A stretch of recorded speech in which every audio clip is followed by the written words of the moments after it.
Grand Touring presents the October MARRS. It's the 2025 Mid-Atlantic Road Racing Series. It's the season finale Sunday, and you can see if you were with us yesterday, you can see our weather conditions have changed. Doesn't look quite as bad from that angle, but you get different perspectives as you move around. I'm Edwin Pardue. Greg Ginsburg is doing a little bit of everything, and Mike Kelly. Mike, welcome to the booth. I'm glad to have you, but sorry you're here. You had some motor issues yesterday. Yes, thanks for having me. It's not the office I intended to be in today, but it's still fun nonetheless, and happy to be up here with you. Well, this would be great because these are the guys you race with, so you can give us a lot of insight on what occurs here for this 20-lap feature race. You're getting a look at the 2-mile course here at Summit Point. Greg's got us covered today. Cameras all around the track, and we're looking forward to it. Cars should roll out on grid in just a little bit. All right, Edwin. Well, real quick, while we go and wait for our pace lap, our first of two pace laps to begin, let's take a look at the racetrack that the very damp racetrack that our racers will have to contend with today. Actually, Mike, take us around this track, down the front straightaway into one. All right, well, we're looking at about 1,000 or so front straightaway down into the braking zone at turn one. It's very wet down there today on the braking line, so look for the cars to move about a car width off in the dryer line for the braking. Coming around turn two, you want to open that corner as much as you can, especially in the wet. Careful to apply the power. Don't step out on the rear end of the car. Up into turn three, we're looking again at a treacherous stream of water coming across the track from left to right. You want to hit it as straight as you can. Crest the hill over 4 to the left, down the chute, brave as you can under the brakes. It's tricky down there. It's slick and cold. Around the carousel, the long right-hander seems to take forever, even in the wet. Watch the stream at turn 7. It always forms. Hit it as straight as you can. Come up the hill, turn 8 into 9. Light on the power into 10 and back onto the front straight. Lots of added challenges today that the drivers didn't see yesterday. Here are the cars. It'll be 2 laps to get them lined up. Let's give you the overall starting lineup. On the front row, Super Touring Light Cars, Ted Cahall in the 182 out of Christiansburg, Virginia. Deacon Greenfield in the 32. Deacon will actually be up with us later in the day. Fred McConnell, but I think Fred has left, did you say? Broke a transmission. Oh. So Graham Fuller will go in the 22. That's F Production. Jeremy Butts in the 69. Michael Palazinski will go in the 152. Robert Cahall in the 178. Greg Witt set to go. Uh-oh.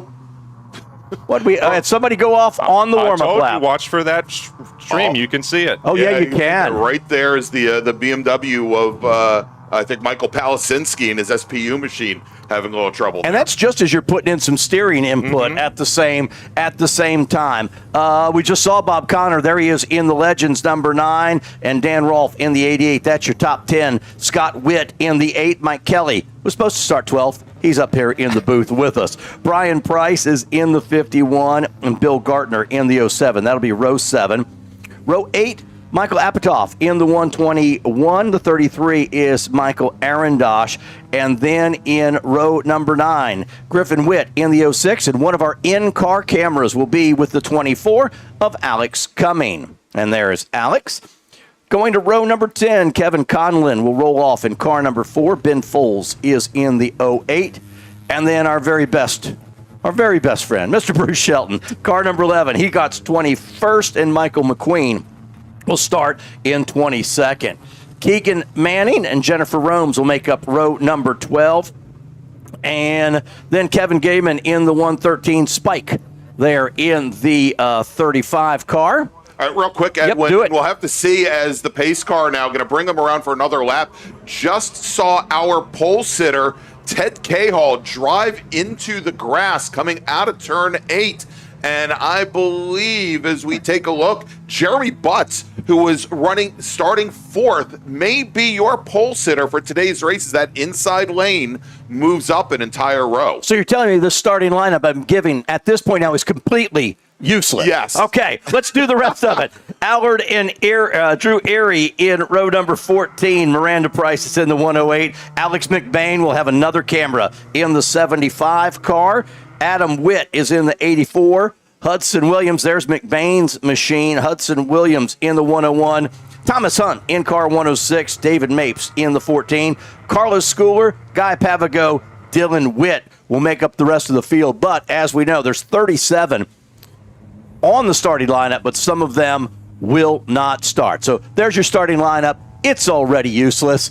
Mike, this is the warm-up lap. We've seen 2 cars off. Are you happy to be up here in the booth? No, I love racing in the rain. I really do. I don't like being in the paddock in the rain, so I'm happy to be dry up here with you. But there's nothing more rewarding than having a good rain race. It really separates the cream of the crop, as they say, and it's the great equalizer. So if you can drive this track in the wet, you can drive anywhere. I know there's another event coming up at New Jersey before the season wraps up, but for some folks, this is the last event of the year. You leave it all on the table, right? Yeah. Some of us, put a hole in the block trying to go for the championship, and it doesn't work. But it's our swan song here at Summit Point, and one last time to be with all our friends again. Well, and that's something. Like I said, H Production, you guys had a real good battle for the championship, and now you'll sit and watch. What position were you in going into this final race? Well, we were trying to sort through the points. We didn't have some of them added, so I was actually leading McBain by 16 points. Because we were, and that's good because I had seen you as being in 3rd place behind McBain and Carolyn Bayer Boring after yesterday's race, with Carolyn, I think, 250 points back. But I'm sure with her being out with an injury, with you not making the race, obviously it's kind of ceded the championship to McBain. Congrats to him. I gave him a congratulations yesterday. He's a great family, and I'm happy to have them here with us. We'll try not to remind you of that too much here this morning. All right, we've seen 2 cars. Oh, there's a 3rd car just spun. One of the Pintos has spun around. That's Drew Erie. That is still before we get to the green. That 3 cars off track before we get to the green. Pace car is on. I'm not sure what to expect here. There's the front straightaway. You can see drops on the camera. You can see sort of this misty fog, but we are green, and we will head down into turn number 1. Big field. Here, Group 1, our small bore cars, and it is so important to get through this turn number 1. Boy, that's a great shot, Greg, as they come into turn number 1. Everyone will tiptoe. Let's see if everybody can get through. They're being very, very thoughtful in their entrance into turn number 1. Let's sort everybody through. And no surprise, out of 2, Deacon Greenfield is right to the lead in that front-wheel drive Honda. How much is that that front-wheel drive in the rain? Does that give Deacon something special here? Absolutely. It's better to pull the car through the corner. As Greg knows, racing those CRXs, front-wheel drive in the rain is sometimes the best thing to do. Yeah, I mean, the difficult thing you have with a front-wheel drive car is, in many times, getting it to rotate through the corners. The short wheelbase of the CRX certainly a help in this regard, that you have the front wheels able to put the grip down, able to pull you through, but still, you just, either disconnect that rear sway bar, soften up the shocks, lower the tire pressures, and you can get it to rotate as you need. But Jeremy Butts here early on. Now, this is not a battle in class, as Jeremy Butts is your T4 leader, still staying very close to Greenfield here on the opening lap. These are feature races. They are 20 laps long. People think 20 laps, but the 2-mile course, Mike, that's a workout out here for 20 laps. It absolutely is. It's nice to get some breaks on the straightaway, but especially today, you have to be so cautious in the car. And that takes a toll on your mental capability throughout the race. So keeping that strong throughout the race is the challenge today. Alex coming through the final corner. We ride along with that car, number 18, down the front straightaway. It gives us a great view because depending on the car, there's so many different cars. The view you get out of the car can also be a challenge depending. I mean, and you've been in all sorts of, you've been in some of the open wheel cars, you've been in your H production car, but depending on what you're in, the view and what you can actually see is totally different. Yeah, fogging up is a challenge in these conditions, especially with the temps being so low. I know Mike Palazinski has defoggers or on the windshield. So that's going to be good for him, and he's climbed up several spots already after that early spin. Yeah, a lot of these drivers, they have the opportunity, depending on the class, to actually go and remove the heater core, essentially remove the ability to have the air defroster in the cars. It helps lower the weight. So what a lot of drivers have started to do is actually put on what is the equivalent of a rear window defogger with the little heater lines going across the front windshield to keep them nice and clear. Some of us use a squeegee on a string. Yes. That works as well. Boy, that's a tough spot, too, there in the damp conditions. You talk about got to be brave going down the chute. Yeah, there was George Rolfe in the yellow Nissan there. You can see him getting very loose. There we go. Yeah, there you go. That is Hudson Williams in the big brick in the Volvo 262C having some issues. So we now have a local caution. Good. He's getting that car back underway. We'll see if he's able to get that car up and over the little crest of the hill and back on the track surface. And that was almost exactly what we're talking about there, because that, I'm assuming, under braking and the car breaks away from him. And managing your downshifts there, too. If you get the heel toe incorrectly, you can lock the rears. And unfortunately for Hudson, he had a little spin, but he'll recover and keep going. Let's give you a quick update here.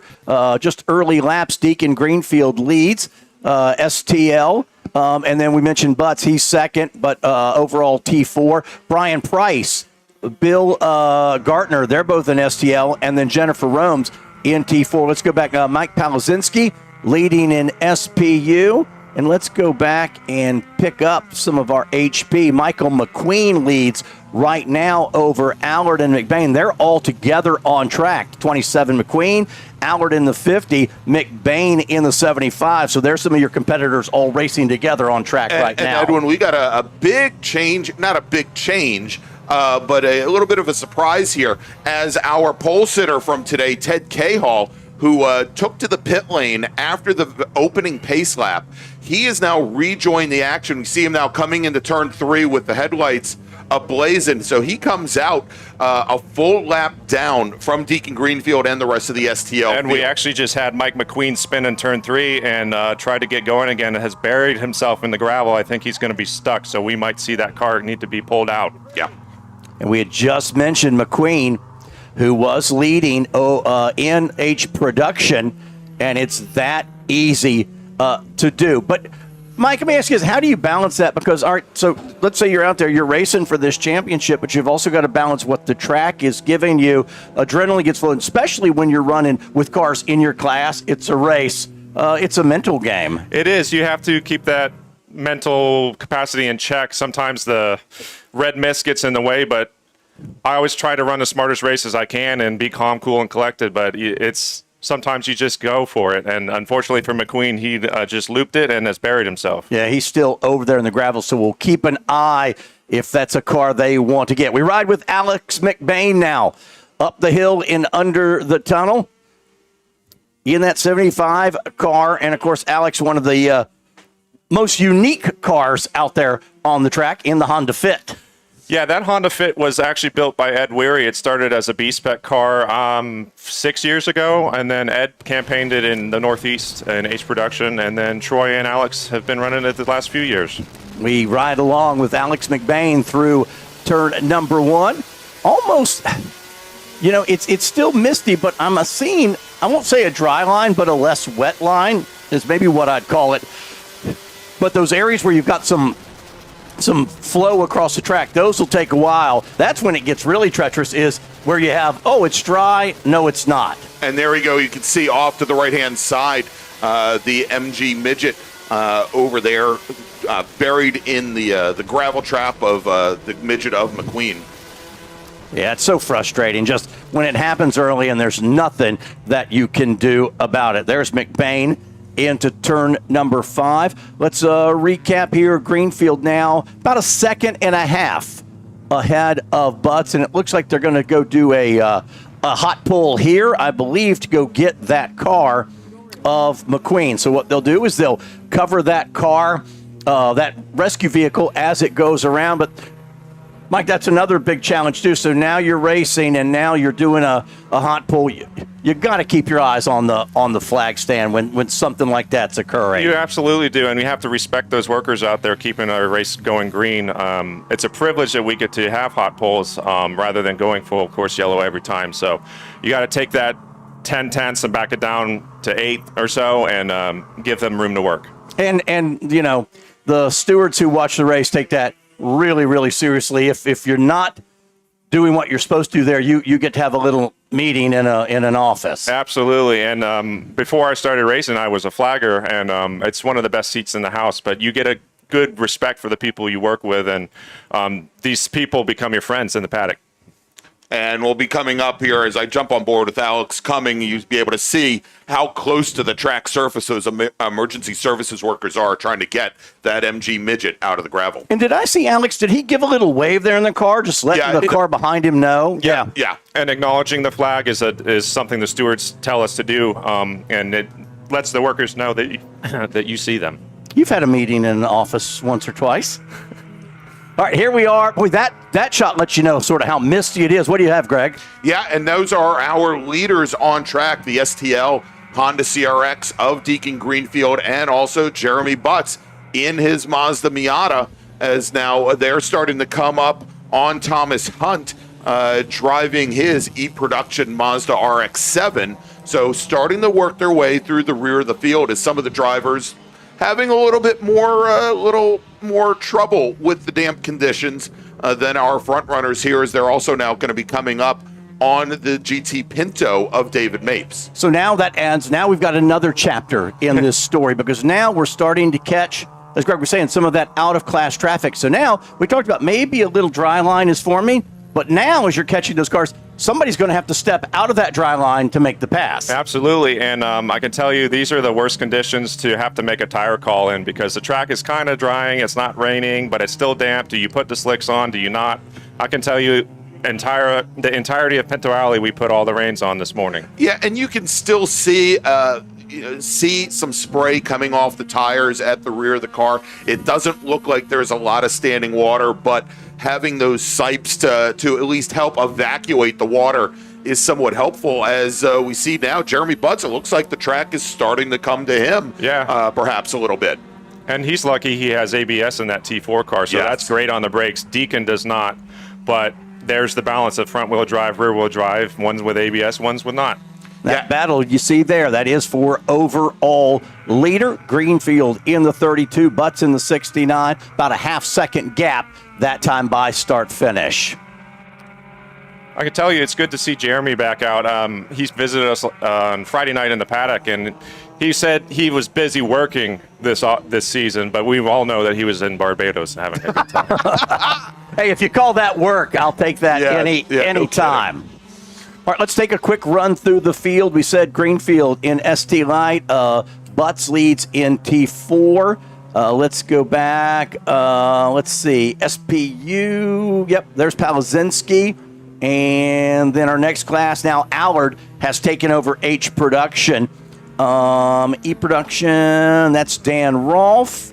And I think I've covered everybody. Bruce Shelton in the Mean Pinto, and Bob Connor leading in Legend. So a quick snapshot of the field here as we've completed 6 of 20 laps in this feature event for small bore. That's our Group 1 event. And we are seeing, like I said, there are areas now where the track, I would say, is not wet, but it's damp. If you get a dry line, I mean, it's not as dramatic as the wets and dries on a Formula One car, but at some point, if the track gets dry enough, how soon do those wet tires start to be a hindrance? They are super soft, and you have to keep them really cool when the track starts to dry. So you start to see people looking for puddles to hit, which seems counterintuitive, but it actually cools the tires and keeps them from breaking apart. And real quick, they actually did get McQueen back on track. So turn 3 is now green and is opened up to be a passing zone potentially. Excellent. Yeah, we saw a couple events yesterday where there was trouble in one and took away that passing zone. You see the 101 Hudson Williams there. He was off earlier, but back on track. So good to see there. That's right the spot where he had an issue earlier and into the corner. So he's back on track, and we should be green all the way around the racetrack now, as we're about 3 laps away from the halfway point. Yeah, and there's one of the Legends cars off. Yeah, yes, absolutely. Bob Connor out there. And those rain tires on the Legends cars is a Spec Inex tire, and they are not good. But ironically, they actually make them run the rain tire at the Asphalt Road Course World Finals at Dominion, and that was an interesting show there as well. All right, so what I've been tracking here for the last lap or so is the battle in STL. This is the battle for 4th in STL. Right behind Michael Palasinski's BMW is Bob Cahall and Kevin Conlon, as they've been working very differently through the rain, and we see that a lot as they come down in the turn. Well, watch them as they come down into turn 1 here, where you'll notice that the Cahall car moves quite a bit to the inside. This time it's to actually make a pass. It looks like on as they go, and this time actually staying on line as they look to get around one of the GT Pintos. And right there, Greg, you saw people diving for the puddles already. Yeah. And just trying to find some wet to cool the tire down.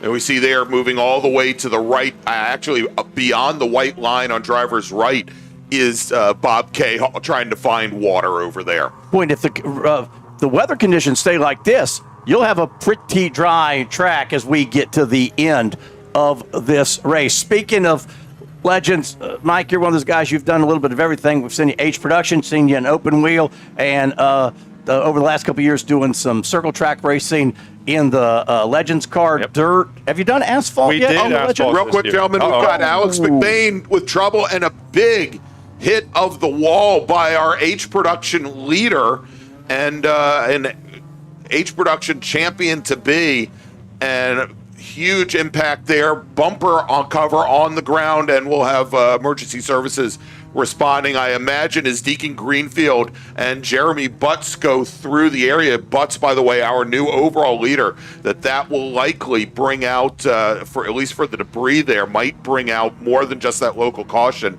as McBain now has managed to get the car back underway. Boy, that's a tough little Honda Fit. That was a good lick, and he drove away. Yeah, that's pretty impressive. And Taylor's probably going to be kicking me later tonight because she was threatening me to go get Big Bird. And the only way I could have got a champion, overcome Alex was with him DNFing. But I'm sure he's going to do his best to go and finish. I am shocked he drove away from that because you figure there's more damage now. Let's see. There we ride with McBain, and let's see if he will come on to he's playing out. Nah, he's got no front bumper. He's got no rear bumper. And I don't know if he even has a hatch anymore. We saw the hatch came off. It flipped up in the air. Yeah, I mean that's I don't know what to call that, but he's continuing on, and we've seen that all season long. And so, gentlemen, it sounds like, the call hasn't come in yet, but we think that we will be going to a full course caution. Indeed, we have. Full course caution here at Summit Point as the safety car now is poised and ready at the end of the pit lane to pick up our leader, Jeremy Butts. So, McBain, the hatch did fly open, but then it closed back down. So the good news is he did not lose any of the groceries that were in the back. So there's the good news. So safety car, are we surprised to see one this morning? No, we're surprised that we almost made it to halfway, and you see why. That's just in an area. Mike, talk specifically. We'll get back to a legend car race in a second, but talk specifically. We've seen a lot in that spot right there. What makes that one so treacherous, especially today? Well, your goal is corner entry speed into 5. The straight between 5 and 6 is not a traditional straight, so you have maximum corner entry speed, and you're trying to carry everything you can through the chute, and trying to get the car slowed down is tricky normally. Now you add this cold day with a little bit of rain and moisture, greasy track. It's a nightmare. All right, guys, real quick here as cars are coming through turn 8 and up the hill. Our overall leader, Jeremy Butts, he is the third car in line right behind the Volvo of Hudson Williams. Then you've got Ted Cahall, who was our pole sitter, who is a lap down. He is now, as they come through, the fourth car in line. Then Rolf, and then Deacon Greenfield, who is your second place driver overall, your leader in STL. And we saw Butts put some pressure on Greenfield. I did not see where he got past him, but we saw that gap close up, and I wonder if that was a situation in out-of-class traffic and took advantage of that. That can happen easily. So here we are at the halfway point. So we've got a second. We'll go back. Yeah. So the dirt track. Edwin, real quick, we'll get on that story in a second. Let me make a first call to the grid for our next group. Attention in the paddock, attention in the paddock. First call for race group 2, open wheel and prototype racers. Please head to the grid.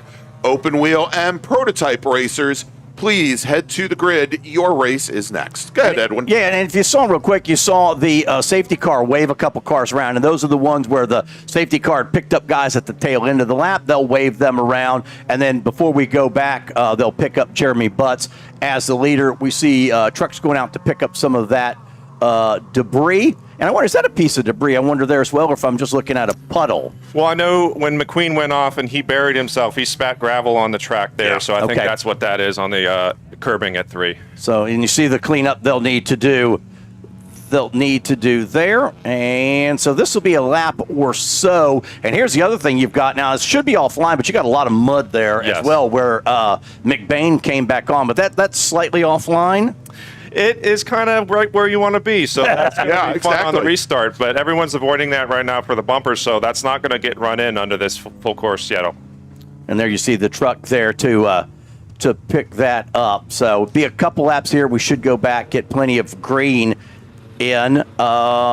And, yeah, they're going to let a couple of these cars go by and then pick up Butts there, who is your leader. So I got a message from Brian Donati, who is also a Legends car driver, as we watch Bob Connor come through the carousel. And one of the things that he's saying, first off, by the way, Brian not with us today. He's got a back injury, and Brian, hope you get better soon. Remember, just a volunteer. Yeah, exactly. Just an effing volunteer. But he says that Bob Connor, actually, the Legends cars do pretty well in the wet here because of that sequential transmission, that they can make very quick upshifts, that there's not a very long time of disconnect in the driveline for essentially as they come back out of neutral and go back into the gear to spin the tires up.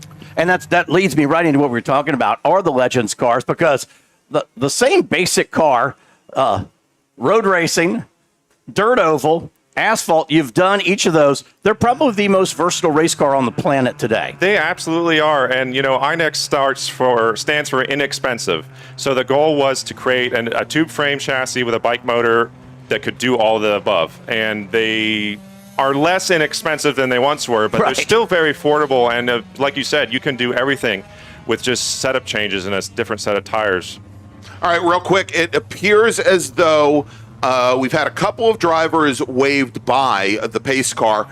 Ted Cahall being one, also the GT Pinto of, was that the Mapes car that, I think so, they sent around as well? So that will now put our overall leader, Jeremy Butts, directly behind the safety car. Then Dan Rolfe in his Nissan, and he is now essentially a lap down from our leader, Deacon Greenfield, now the third car in line. I am so impressed with McBain's 75 car that he opted not to come down pit road. That thing is, you mentioned earlier who built it, a round of applause for that, because that's insane. And we'll try and get a shot of it as it comes down into turn 5 now. The front of that Honda Fit, it has a pretty substantial, normally it's sitting in the grass over there by the tire wall right now, has a pretty substantial front splitter and air dam.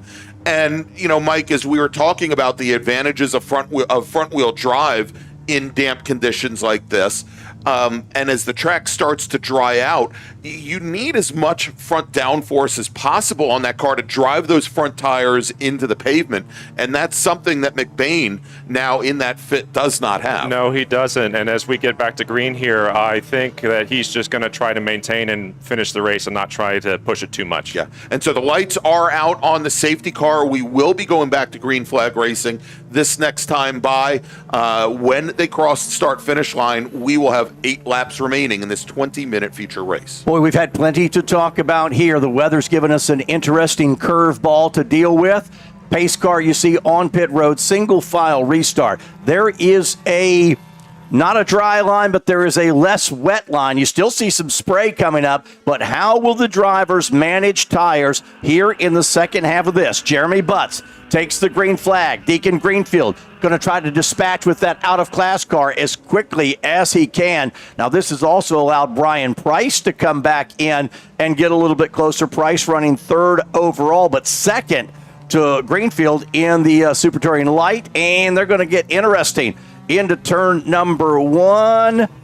but everybody does a nice job there. And you see McBain in the fit just trying to give everybody plenty of room, but it'll get interesting coming back here to turn number 3. Yeah, and should note that that Brian Price there in that pink Mazda Miata, that's a car that he ran yesterday in ITA. Price came into SCCA road racing with a lot of circle track, a lot of dirt track experience. And Mike, as we've seen over the years, Brian Price seemingly likes to drive the car sideways, yes, maybe more than straight ahead. That these are maybe the perfect conditions for him. Brian Price was excited for this rain race, Yeah. I can tell you that. Bob Connor off the pace in that Legends car. He's still making laps out there, but you see, kind of letting everybody by, and McBain not up to full speed yet, but they're going to finish the race, and now they just want to be sure, give everybody who's still up to full speed plenty of racing room, but they'll get the race finished here with 8 laps remaining, and now it's finally settled down a little bit. There you see that pink car. That's Price, as we said, running 3rd, but he's 2nd to Greenfield in STL. They'll come by, be 7 laps to go. And should mention there, Jennifer Romes in the Touring 4 twin, the Toyota 86, currently running 2nd in Touring 4 to our overall leader, Jeremy Butts. For whatever Brian Price can do in these off conditions, she is more or less mirroring everything that he does and is staying right with him. And you can see their poles are right alongside going into turn 1. Actually makes the pass into turn 1, so good for Jennifer. She's had a long way with that car. She's had Tom O'Gorman helping her out this season, coaching her up, and she likes the rain too. Yeah. And where did she start? She was way back, set to start 24th, so probably started a little bit closer to 20th with some of the cars that did not make the start, but doing a nice job now because she runs, 2nd in T4, runs 4th overall. She's gotten by a bunch of cars here today. Yeah, absolutely, and I believe she is the champion, if in not, Touring 4, yeah, she this is. year. So congrats to Jennifer on that. Let's ride with our 6th place car, Alex Cumming. He runs 3rd in class, 6th on the racetrack in the number 24 car. Going to work through some traffic here, and that's that spot right there with a little bit of mud on the racetrack, although it doesn't look too bad from inside Alex's car. Yeah, and a lot of grip there for the RX-8 right on the inside on the curbing to get a pass main. I think that was possibly the K-Hall car that he was getting around there as he works his way through the carousel now. We've got coming up next, let me mention, what do we have? Wings and things, and as we go on through the day with some of these other classes, now, if you're scratching your head this first race on what to do with tires, it's getting even harder because they are saying a few more bands of rain. So when do you make that final decision, Mike? You really, they're probably already on their final decision, whatever it's going to be. And I don't envy them either because the prototypes have a lot of downforce, but they also have a lot of torque and a short wheelbase, and there's not much steering angle they can correct with. So I know Jake King is probably going to enjoy this. Yeah, I would imagine that he is, other than getting soaked in the cockpit, he is very much looking forward to this race. When you see the sky, it's starting to light up a little bit. So there's the Volvo. He had an early excursion, but back on track. And I didn't look. I know McQueen rejoined. Has he stayed on? No, he went into the paddock under the full course yellow. All right, real quick, as we've got now just about 5 laps remaining, let me make another call to the grid for that next group we were talking about.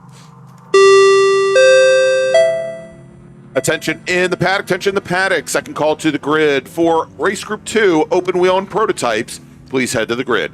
Open wheel and prototype racers, please head to the grid. Your race is next. Mike, what do you have for the rest of the season? I know you've got a car with a big hole in the block, but we got one off down in turn number 1.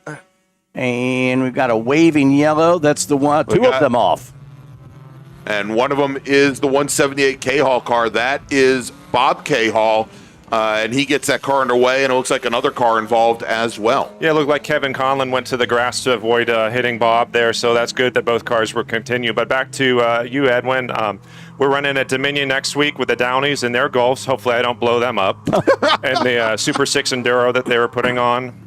Then the next weekend I'm running with Rob Keller and his Lemons team here in their Mustang. And hopefully I don't blow that one up. And then I've got the Turkey Bowl, hopefully. in the I Legends sense car. there's like a little bit of doubt in your voice, Mike. It's just a sour way to end the season, and we knew that motor had a lot of time on it, and I wanted more than anything to be able to give the championship to Paul Behofist, who has granted me the privilege of driving that amazing car. But we'll be back stronger than ever next year, and hopefully maybe break my own track record. Yeah, I was going to say, you started off incredibly strong this year with a track record and a majors win as well.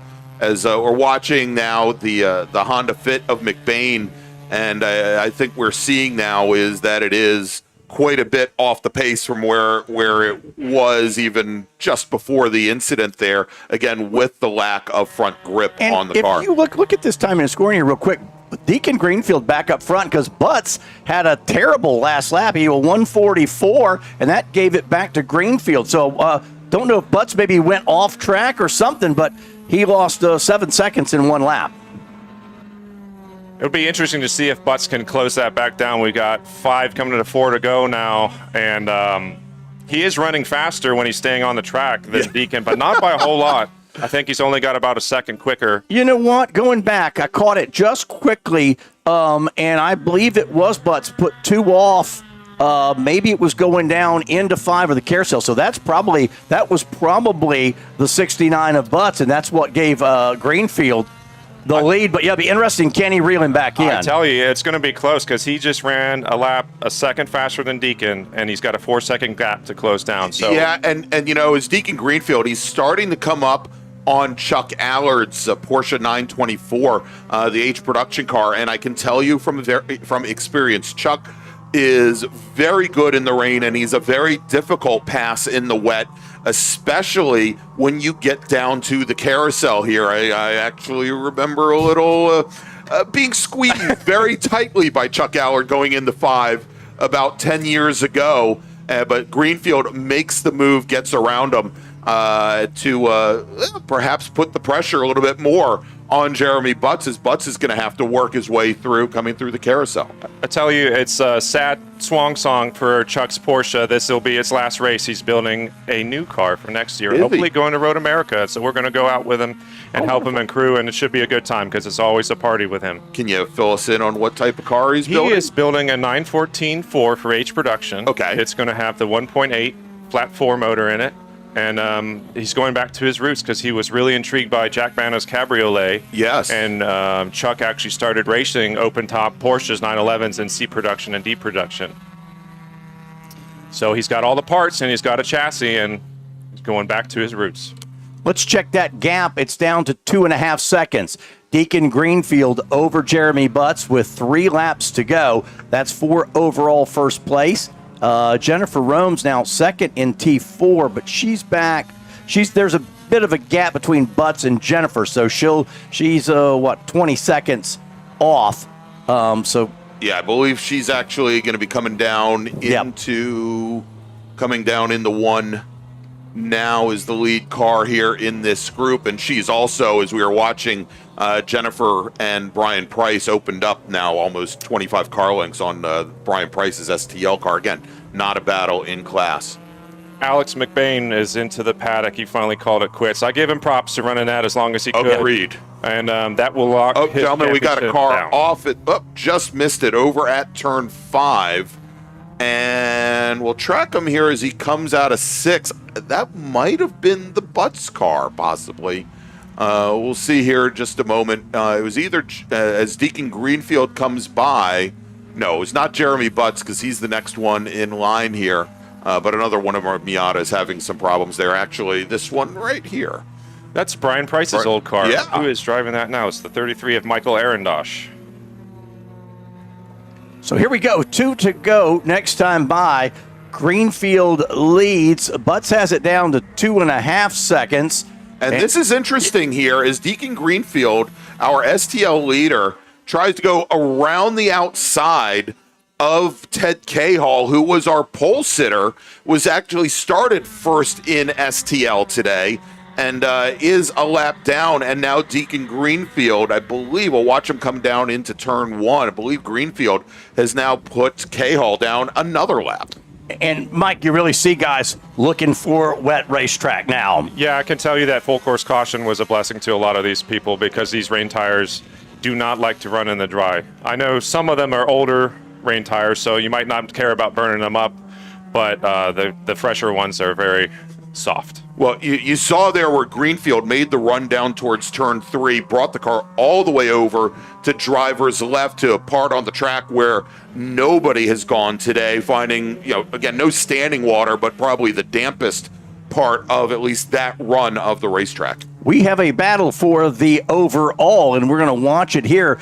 There you have about a lap and a half to go, and somebody just went off to the left of our screen. It looked like a red Miata as the leaders come by, and that gap now is just a few car lengths. But yeah, somebody went skidding off to the left of the screen. There have been a bunch of cars off, and here's the battle for the lead. Up the hill they come. Now, they're not the same class, but this is for the overall. Greenfield got by. Butts had a incident a little bit earlier, about 3 or 4 laps ago, but he is back now. And look at Deacon into the corner, and he's power sliding the front-wheel drive car. Just stay flat to the floor and steer it with a wheel and don't lift. There they are. They're getting 1 to go down the front straightaway. They will have possibly some traffic to deal with as they get into 1, but they clear that one. Deacon clears it, and Butts will get by clean.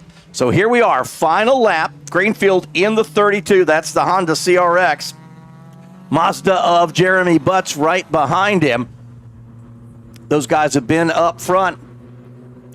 Mike, who has the advantage and where here on this final lap? Deacon's got a lot more power in that car, so he's got the run to the line. But with Jeremy having the ABS down into 5, this will be a prime passing zone if the course is clear down there. So it's going to be interesting, a cat and mouse on this last few corners. Here come the cat and the mouse.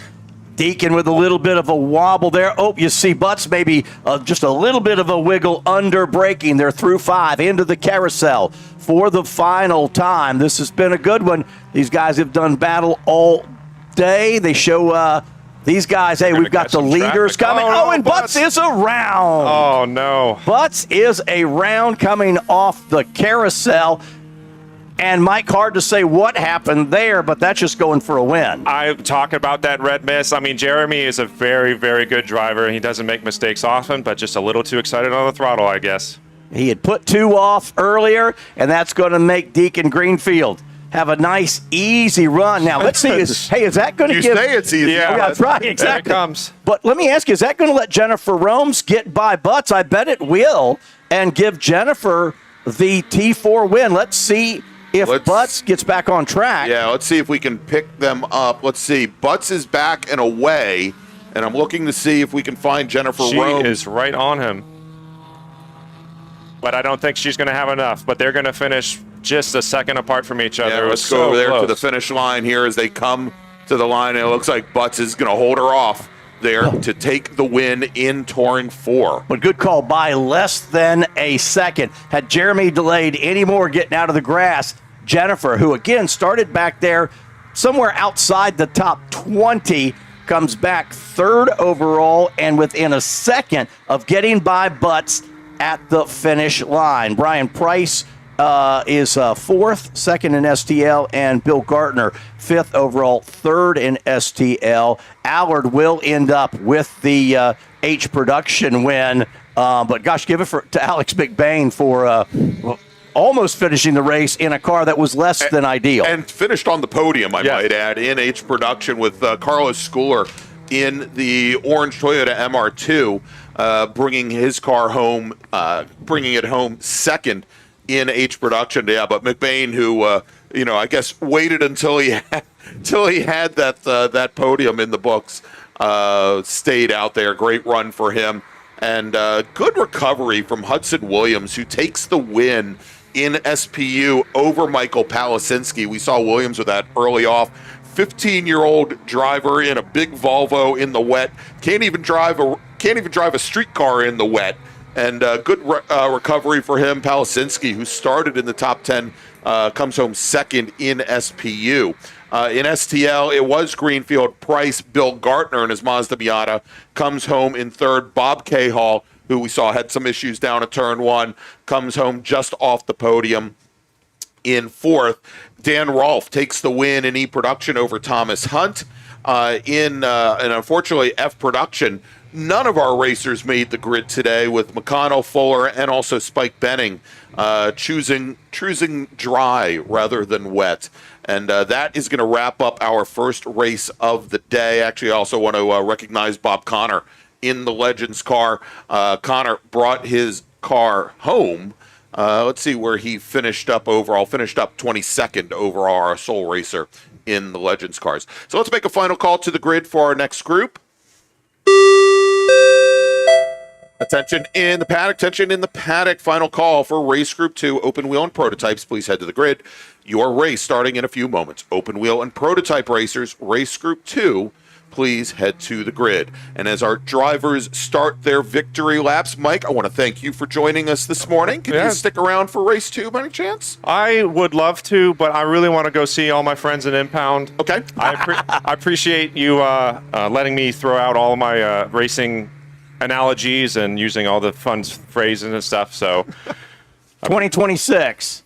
I want you in a Super Pro drag car just to continue to, check off the list of things there you go. to do. Well, they blow out their motors every race, so that's normal. I'll be You'll be right perfect. on par. Yeah, exactly. They'll welcome you with open arms.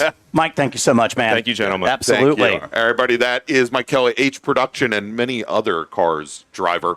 I want to thank him for joining us here this weekend. All right, so we're going to take a quick break. We'll be back in just a few moments with our next race here from Summit Point Raceway. It's the 2025 October MARRS, presented by Grand Touring Enterprises. Stay with us.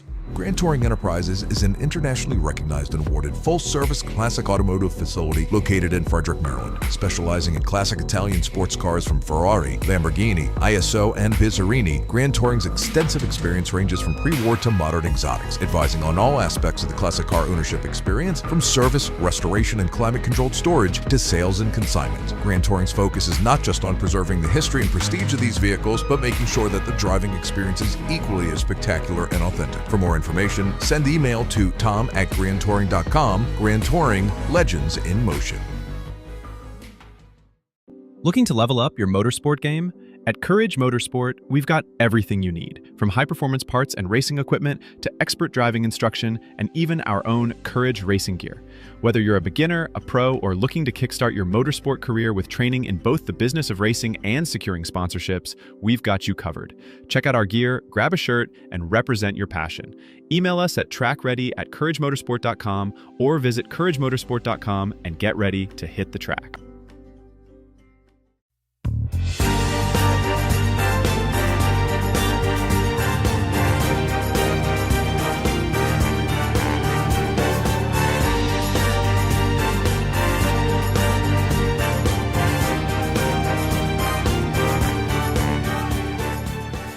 The Spring Hill Suites Winchester is an all-suite property that features spacious suites, an indoor heated pool, complimentary hot buffet-style breakfast, a 24-hour fitness center, and complimentary Wi-Fi. Whether you're traveling in a group or flying solo, you'll find it easy to get comfortable in our spacious suites. We're conveniently located just off of Interstate 81 at exit 317 in a shopping center with many shops and dining options. Discount rooms are available. To book your suite today, call 540-431-3330.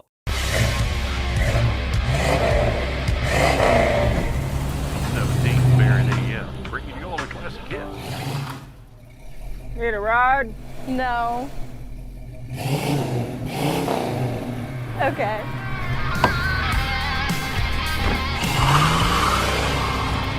Taking you back to simpler times. Hey, dog. Belmont Classic Cars, Belmont, Ohio.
Grand Touring presents the October MARRS, the 2025 Mid-Atlantic Road Racing Series. It's the season finale. Day 2, it's Sunday.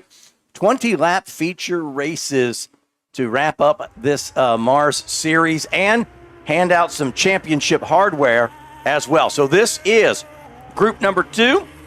These are our prototypes and open-wheel cars on the front row. Justin Huffman set to go in car number 11. The 142 is Jason Fraley. Joshua Company in car number 5, and the 2 of Wayne Nicolette. They'll make up row number 2, and then it's Jacob King in the 3 car.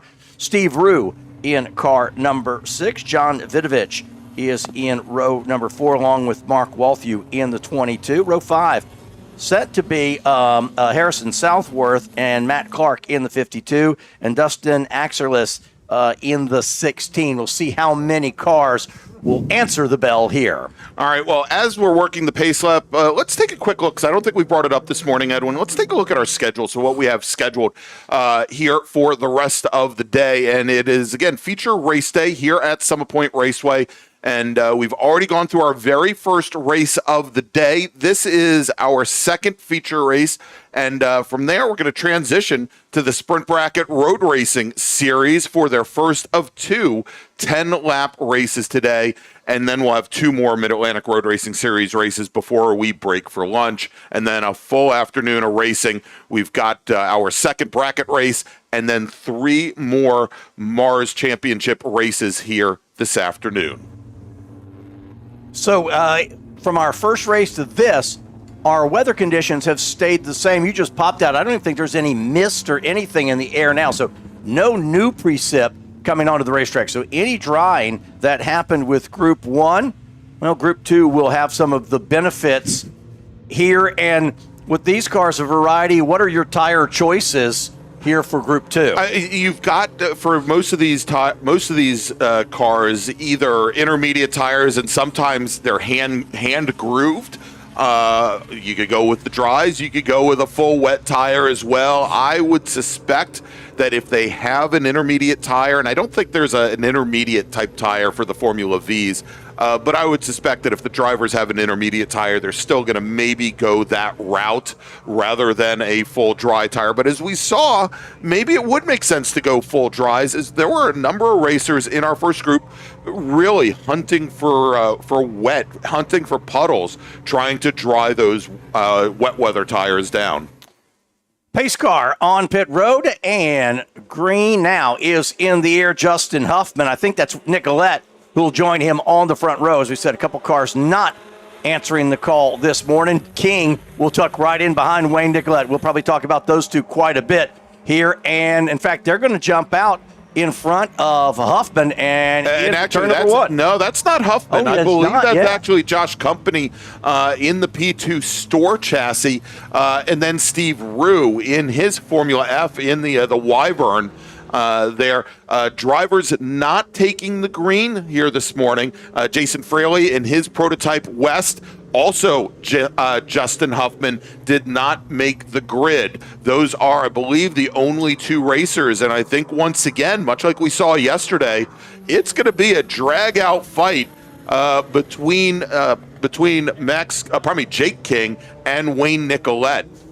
So, yeah, a handful of drivers, and maybe that's a situation with tires. What did they have with them and just not comfortable to go with it? But like I said, the track's in pretty decent shape right here. So, yeah, Huffman not making the call, making the start here. Yeah, as we see a little bit further back, it is, I think, John Vidovich with Harrison Southworth, and then the 2 Vs of Matt Clark, who's in the FV Regional. So he's got the wider radial tires on the car. And then Exarlis, who's in your traditional Formula V, much more narrow Hoosier racing tires that are on that car. It is Clark in the green number 92. It's Exarlis in the yellow number 16, as they're now side by side coming up towards the bridge. So as we go by start, finish, that'll give us an opportunity to set the field for you as they actually run here. Jacob King in the 3, Nicolette in the 2, and then Rue in car number 6, your top 3. Company now back there in 4th in the 5 car. And let's see, Harrison Southworth up to the top 5. So that's how we run here on lap number 1. And you remember when Mike Kelly said earlier, Edwin, that he thought that Jake King would really enjoy the damp weather here today? Well, he's you can see he's definitely doing it. He's kind of searching around for grip there out on track, but he's now already with just a little bit over a lap in the books, opened up, I'd say, around 30 car lengths on the rest of the field. Yeah, and just the conditions are just suiting his car, how he has it set up better than the rest of the field. Yeah, we're not used to seeing, it'll be over 2 seconds by the time they come back to the line. King jumping out that far ahead of the number 2 car and gapping the field by almost 2 seconds in the first couple laps. And we see here I guess the haves and the have-nots. Harrison Southworth in the black number 73 Formula 600, able to get around Steve Rue and Josh Company. Actually, Josh Company's still in that lead group, but getting around Steve Rue, John Vidovich, and the 2 V's a little bit further behind. So we'll pick up. Oh, look at that. King dirt tracking it. Yeah, getting the rear end really to hang out as he puts the power down. And you notice here, Edwin, the big difference between a dry line through some of these corners like turn 10 and when you have a lack of grip that King and also Nicolette and to some extent Steve Company, they are really opening up and almost taking a rim shot around the outside of turn 10 to the place where drivers very rarely drive in the dry, where there's not a lot of rubber down and where that asphalt hasn't been polished down over the years, that it's still a little bit more jagged and there's more there for their tires to grab onto. Yeah, you can sort of grab some of that aggregate out there that's still on the rougher side, which helps a ton. The other thing to watch in certain areas, again, we didn't have enough rain where you've got an issue with a lot of weepers. A couple areas where the water run across the track, but also sometimes you've got to watch that seam where the paving's done and the seam in the middle. That can be an area that can cause a little bit of grief as the track begins to dry out. So Jacob King now 5 seconds over Nicolette. Rue is third in the 6 car. Company's dropped back to 4th. And we mentioned Harrison Southworth now running 5th in that 73 car. And this is our prototype and open wheel cars. 2 laps complete in their 20-lap feature. All right, we're watching right now the battle for second overall. It is the Club Ford of Wayne Nicolette. And right behind him, Steve Rue in the Formula F Wyvern, the black and white machine, with Josh Company, our sole P2 racer today, little bit further behind.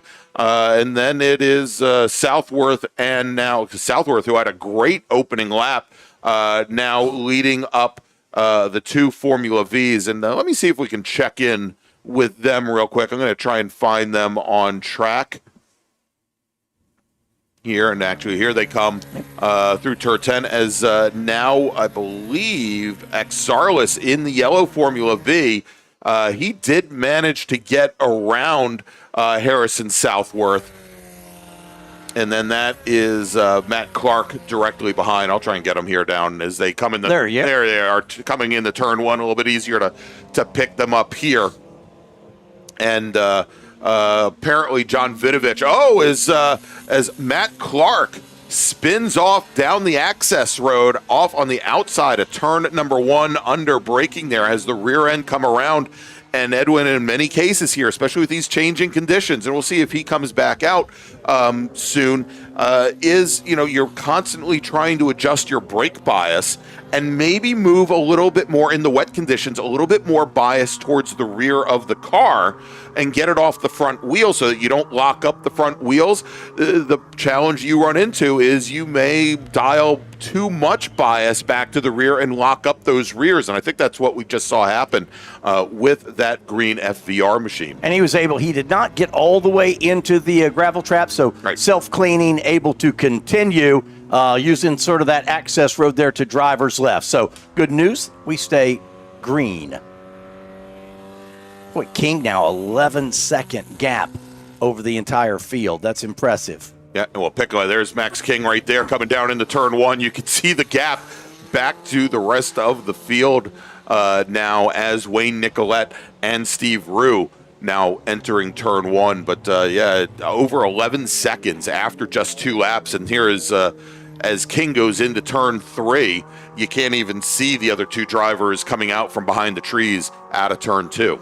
Interesting to watch. You mentioned it a lap or so ago. That time got a great example of that outside line that both Nicolette and Rue were taking into number 1. Again, hugging all the way on the outside, where if the track, different conditions or just compared to yesterday, totally different than what we saw them doing yesterday. Yeah, it's like the anti-line. Basically, they go everywhere that they didn't go in the dry the day before to, again, find that grip and get on that grippier asphalt.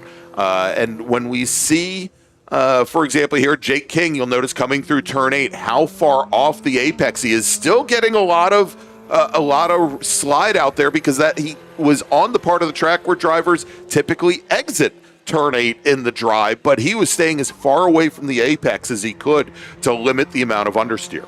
Yeah, just you've got to be so patient right now, even though the track condition's improving. Got to be so patient before you get back on the throttle, or if you do, you're kind of feathering your way back onto it, because we've seen a couple guys come off a corner, especially in the last race, just get on it too soon, a little over exuberance, and the car will quickly go around. All right, as we jump over now with John Vidovich making his way through turn number 5, and we'll see. I think I've got some information on John here that we can bring up. Let's see here as he comes through our shot. And wouldn't you know, no, I do not have any information on John Vidovich. But one of the other racers, I think we may have talked about this at the last event over Labor Day. He's going to be coming out from behind the trees here momentarily. Steve Rue out of New Fairfield, Connecticut, in the black and white Wyvern, now right on the gearbox of Wayne Nicolette.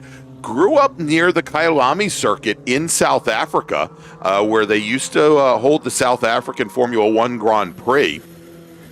And says probably one of his biggest joys as a child, and what got him really hooked into racing, Edwin, is he got to meet both Jackie Stewart and Ken Tyrrell back at Kyalami back when they were running the races there. And he said that the Wyvern, which he's running this weekend, is his own design. He built and designed this car. Those are good people to inspire a motorsports career for sure.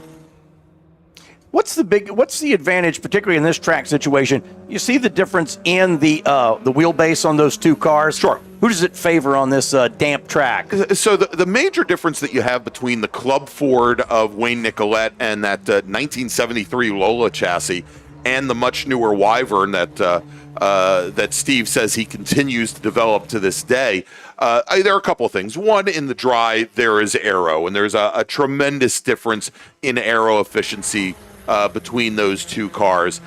In addition to that, the rear suspension on the Wyvern, a little bit more modern, maybe a little bit more compliance, a little bit more adjustability built into the car. The Club Fords were what is now known as Formula F or Formula Ford, except much earlier chassis. And there have been, I think, some major changes, and something like the Wyvern would be, I guess, considered like the 3rd generation of Formula Fords or Formula Fs. Major changes in the suspension geometry to make them much quicker cars. And good to be talking about how it's quicker, because Rue has moved up and gotten by Nicolette, and now we'll kind of opened up an advantage here. So we're about 4 laps away from halfway in our Group 2, our prototype and open wheel cars. And we see here now as we go on and take a look at Josh Company in the Store P2, from an aerodynamic standpoint, that car has much more in the way of aero grip than the Club Fords and the Formula Fords are going to have. But you also need speed in order to be able to use that aero grip, Edwin. And, at these lower speeds here, that's got to be a very difficult thing. And we see there a big wiggle from Josh Company right at the apex of turn number 8, as he just has not been able to put the power down. And Mike Kelly, when he was with us towards the end of the last race, he mentioned it. You know, you've got a very light chassis, you've got a lot of power, and you know the driver here, he's really struggling with being able to basically to smoothly increase the amount of throttle to be able to pick up speed. And, you know, in not being able to do so, he's not able to use any of that aero grip that chassis could theoretically generate. Yeah, and it's can be frustrating. But again, I think before we get to our last race or two before lunch, we're going to have a pretty decent dry line all the way around. I think so.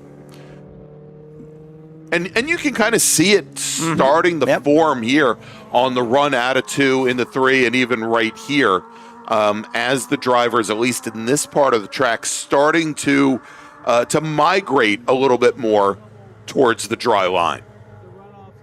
But as you said early on, Edwin, and the difference is, though, you know, a dry line can go and be formed, but this is racing, and the challenge will be when you have to deviate from that drying line to go into what is still a very damp track in order to make a pass and make the pass stick. And another way you can determine, of course, part of this might be the tires they've chosen, but another way to see if the track's getting dry is what are the lap times? Well, King's best time yesterday was just under a 119 flat, a 118.95. In this race today, a 137.333. Now, we don't know what tires he may be on different from yesterday, but either way, it's affected by what's going on with the racetrack. Indeed. All right, as we track in here now with our Formula 600 racer, this is Harrison Southworth, and currently running 6th overall. And again, a little bit off the pace where he was earlier. And this is has got to be a very difficult chassis to drive in these kind of conditions here, Edwin. Very little in the way of suspension travel, very low to the ground. And I believe Harrison is in one of the motorcycle motors, but with a sequential transmission, much like we saw Bob Connor in the first group in his Legends car. So not a lot of driveline disconnect there, as opposed to the snowmobile motors, which also you see make up these classes, where you've got more of a centrifugal clutch and transmission, where essentially it's I guess probably the best analogy would be like today's CVT transmissions that you have in street cars, where that gear ratio is constantly changing as you pick up speed. And yeah, you look here and just the variety of vehicles, and each one is designed to do something a little bit different than the other. So it's fun to look at them. That car's doing everything that Jay King wants it to do right now. Exactly. So we'll see King coming out from behind the trees now, our overall leader, as he is making up ground on Southworth very quickly. King, who just reset fast lap of the race, just turned in a 1:37.085. And, just again, there's no real comparison, I think, between what these Vs, or probably what the Formula 600s are going to do versus a Club Ford. But Southworth lapping at a minute 46 and a half. So almost 10 full seconds a lap faster through and over around 2 mile 10 turn Summit Point is Max King compared to the Formula 600. Yep, and halfway home next time by, as you see King tiptoeing off the carousel. Yeah, and we say, oh, well, he's going 10 seconds a lap faster or what have you here. But if we can compare to what he did yesterday in the dry, where he was lapping at a minute 18, a huge difference here in the wet. It's almost 20 seconds a lap difference in the wet versus the dry yesterday. He's got it down that last lap. Yep, getting faster, but nowhere near what they were doing yesterday. There's the halfway. King goes by start finish. Attention in the paddock. Attention in the paddock. First call for race group 3. Bracket racers, please head to the grid. Bracket racers, race group 3. This is your first call. And again, as we mentioned, in all the races, 20 laps today except bracket. They'll do a 10-lap race before lunch, another 10-lap race in the afternoon. So those are the only ones. Everybody else, 20 laps today. And this is 20 laps of big leads right now for King.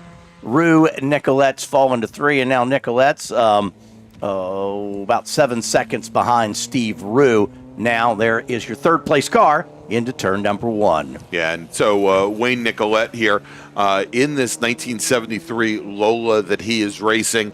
It has been almost, I think, the only race car that he has raced. He didn't start racing it in 1973 when it was brand new, but he's been racing it for, I think, somewhere close to 25 years now. And it is, as we saw in the dry yesterday, is he and Max King diced for 15 laps straight. I mean, it is a very good weapon. It just appears not to be his day today in the wet. Yep, we've got somebody off at 1. All right. And looks like they're going to try to get back on track. I can't see.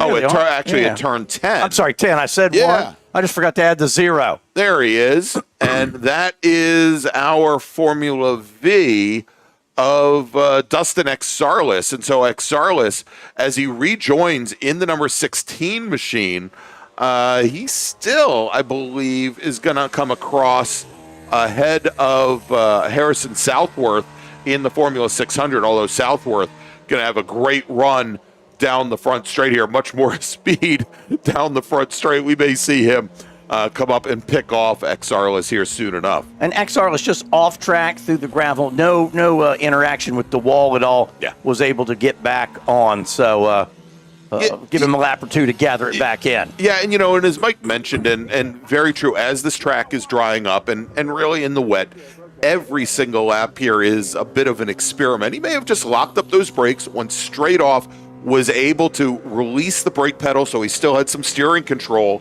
and just drove it right around the backside of the gravel trap. And again, lost maybe 30 seconds, but the important thing is he's still able to continue. Back to Wayne Nicolette for a second. Wayne's when the helmet goes on, super serious on track. He has some great battles, but just hang out with him in the paddock sometime, no matter where you are, and just he has a good time at the racetrack. Friends and family. I'll see him post every now and then. Said, hey, I could use some extra crew this weekend.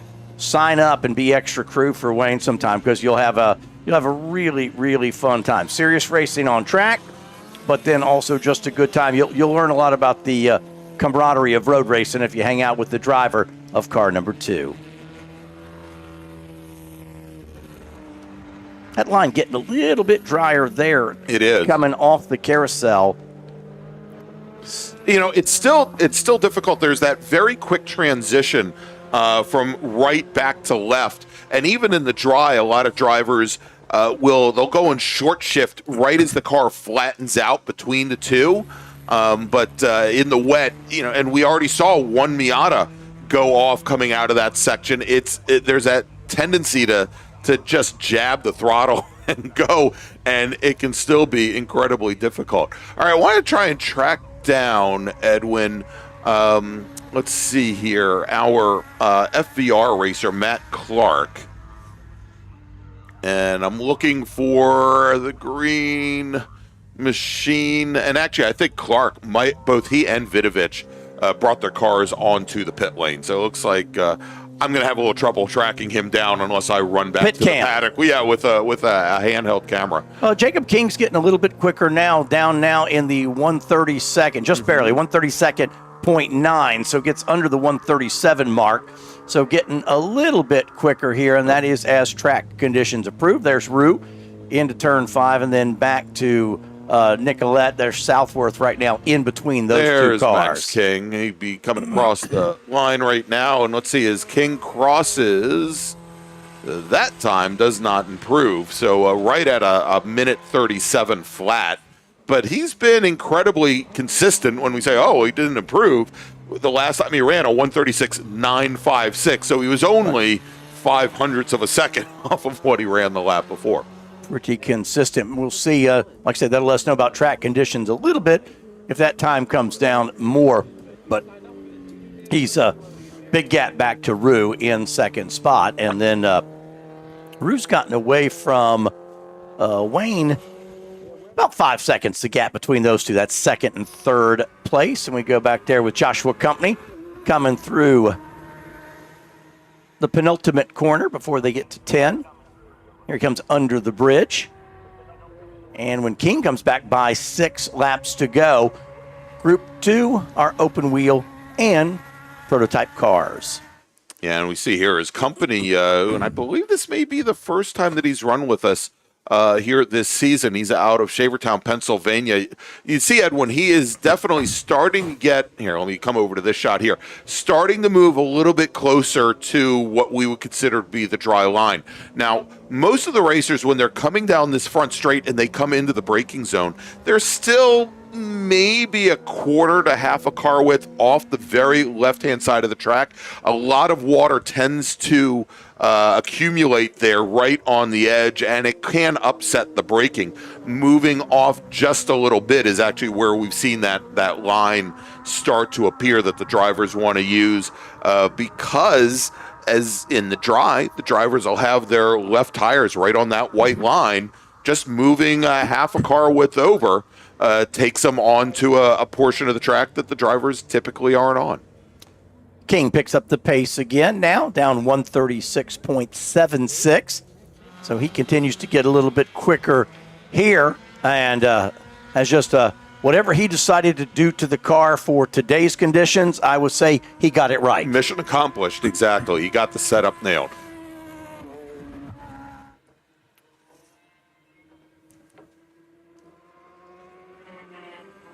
Car Company, beautiful, beautiful race car on track.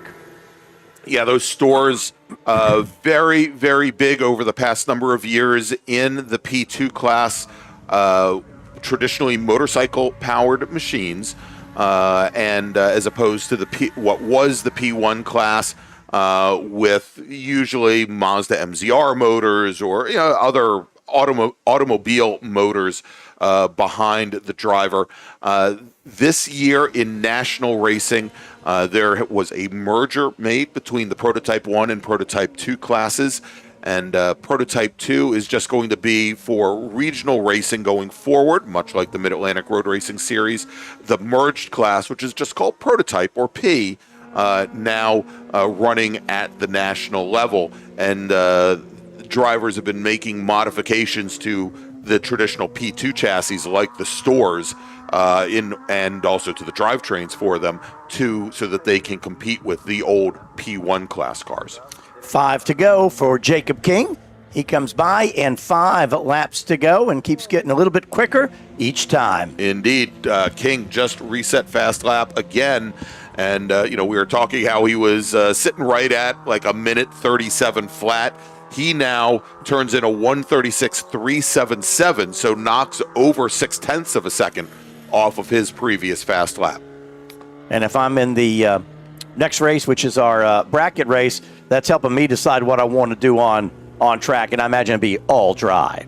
With all of those heavier cars, although we'll have some Spec Racer Fords out there, I would suspect that that's going to be the case. Attention in the paddock, Race Group 3, Sprint Bracket Road Racing Series. Please head to the grid. Race Group 3, Sprint Bracket Road Racing Series. Your race, your first race of the day, is next. There's your leader just flashing by out of our picture. He gets, like I say, the last 3 laps, I think, have been quicker each time. Let's see what he does here. 136.37 was his best lap, and we'll see if he can take it down a little bit quicker. Down the front straightaway he comes. And he's still at turn 10, staying far clear of that apex and making a much wider run around. And that time he knocked almost a full 10th off of his previous fast lap with that 136.281. And notice here, again, kind of hunting for the wet, goes down into turn 1, almost center of track, where it might still be a little damp, and then moved the car all the way out to the very edge to still kind of open up the corner, and so that he could get the rear end to rotate and he could get the rear end kind of straightened out and not have to bend around the horseshoe there. We talked about, tire choice for the next race, and you touched on, so tire choice is not only track condition, but also the car. You touched on that a little bit, that some of the cars coming up in bracket, depending on the different type of car, how does that affect what tire they want to choose? Most of these racers are going to be on DOT type tires. We have, and we'll see how many of the Spec Racer Fords come out for this. The Spec Racer Fords also on DOT-ish tires, we'll say, but they either have an option of dry or wet. For the DOT crowd, usually a dry tire or a wet tire. In the case of some of them, especially if they are using the Hoosier tires, they do have the option of using the Hoosier Autocross compound tires, which will light up and heat up much more quickly than their road race tires. And in these kind of very cool conditions where it is, let's bring up the weather. I think really just about 60 degrees, well, actually showing a little bit cooler, 56 degrees, wouldn't run, especially for a 10-lap race, would never run the risk of overheating those tires. And again, so there is not an autocross wet compound tire, but I think at this point, seeing what this track is like, and there's really no standing water left on the pavement, I think that autocross tire would be the way to go for the non-Spec Racer Fords. They don't have that option available to them.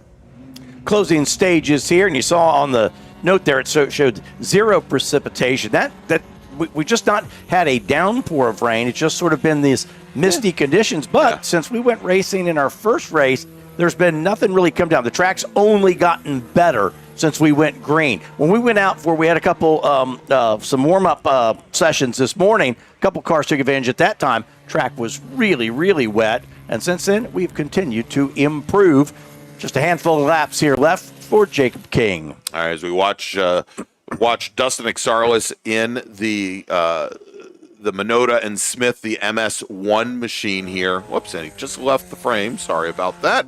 And we'll track him the second yellow car in line. And Exarlis continuing to get faster as well. Just turned in a 1:44.9. He's been down as low as a 1:44.6. Don't worry about the little puff in the air on the overrun there. The motors that they run are the Super Beetle motors, or probably not Super Beetle, but Beetle motors from the late 60s. I believe it's a 1200cc motor. Perhaps the best engine you could have for these types of conditions, because they only put down around 65 horsepower. Edwin, of course, you don't have a lot in the way of rubber to put that grip to the pavement, but not a lot of torque there. They use a 4-speed manual transmission, H-pattern gearbox, and typically first and second gear are used for coming off the grid and getting the car up to speed. It's essentially, once you're running a 2-speed transmission, you're using third and fourth gear only. Next time by, King will have one to go. And the next race, again, we'll mention 10-lap bracket race coming up next. And a couple more of our 20-lappers this morning, then we'll set you up for a big afternoon of racing. There is third place, Nicolette. As our second place machine, there is, we talked about it a little bit earlier, Steve Rue.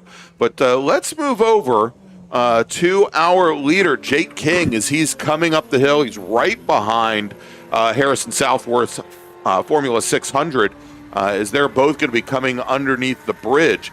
But when Jake King hits the starter, well, hopefully he doesn't hit the starter stand, but comes by the starter stand, he will be getting notice that he's got just one lap remaining. You can see the starter pointing to the big number 1 on the other side of the start bridge. So 10 turns, 2 miles remain for Max. Pardon me, I keep saying Max. That's Jake's older brother, Jake King, here at Summit Point. Jake just about, not that lap, but the lap before, just knocking on the 130, pardon me, the 135 bracket. He was 136.09. So may have a shot at it here. but may also say last lap, let me just bring it home and call it a day. Exactly. As he now is coming up towards Josh Company, and Company running a lap down already from King. If King gets by him here on the last lap, and there's Company right now going through turn 5, it would put him 2 laps down. I don't know if it's I don't know if that, again, is, I think King probably just looking to bring the car home and not really push the issue at this point, although it would make Company run an entire extra lap if he doesn't get around him. Probably said, I'll let you go ahead and go by. I'll be done as well. Yeah, exactly. So he's not going to catch him. Yeah. No, he's not. So here comes our leader, King, underneath the bridge. There he is. Off the corner, we'll look for the checkered flag. Will be overall winner here in group number 2. And there he is. Like we said a little moment ago, whatever decisions he made to set it up for today, he got it right. That's for sure. All right, so let's go and see if we could pick up Steve Rue on track. And I think Rue is just now heading down into turn number 5, running second overall. Yeah, it gives you an idea of that gap that King had built up. And we'll try and track him through. By the way, King's last lap, he did get into the 135, so 135.970. So his fastest lap was the final lap. So he wasn't just bringing it home safely. And as Steve Rue comes out of the carousel over towards turn 8, Wayne Nicolette, who's looking to finish second in Club Ford, third overall, just now will be coming down towards turn number 5. Rue up the hill for the final time. We'll see him in our picture right there. Make the final corner, turn 10, and now he's looking at a waving checkered flag down the straightaway.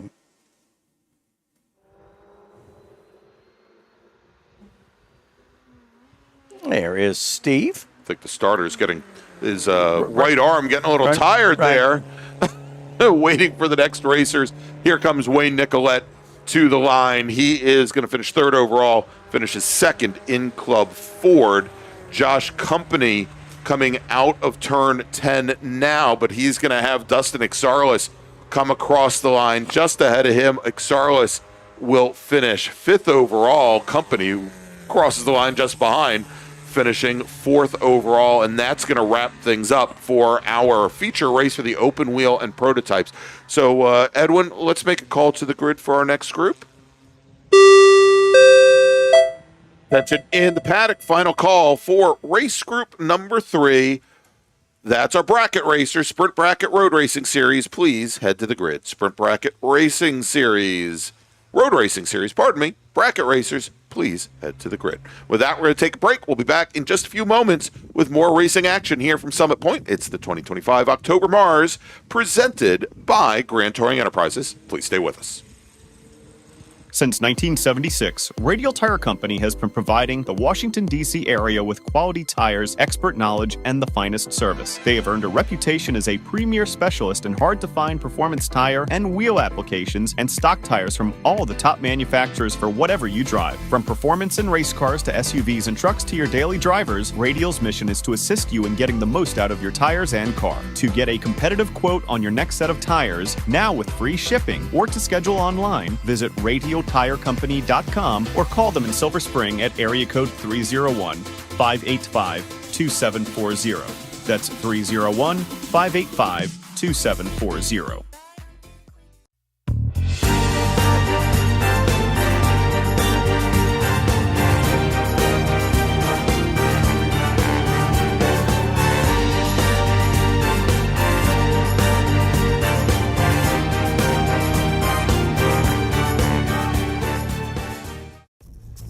RP Performance is the only premier race shop in the region that specializes in both street and track Mazdas and is located right in the heart of racing at Summit Point's Gasoline Alley. RP has been involved in countless race wins and series championships across many classes with drivers of all ages. Not just a full-service shop, RP has been helping drivers with their individual racing and other track event needs for over 30 years, providing trackside support, arrive and drive packages, as well as race car transport services. And they're known for its help all attitude. RP Performance is your go-to for getting cars back on track for that positive experience at some point when you're ready to pack it in. For more information about RP Performance, come talk to them here in the paddock. Call them at 304-728-6749 or email them at Brett, that's B-R-E-T, at rpperformanceracing.com.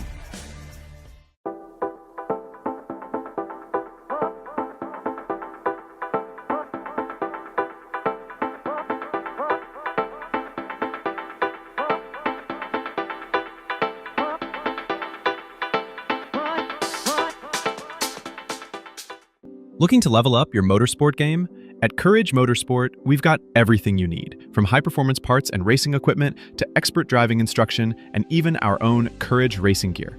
Whether you're a beginner, a pro, or looking to kickstart your motorsport career with training in both the business of racing and securing sponsorships, we've got you covered. Check out our gear, grab a shirt, and represent your passion. Email us at trackready@couragemotorsport.com or visit couragemotorsport.com and get ready to hit the track.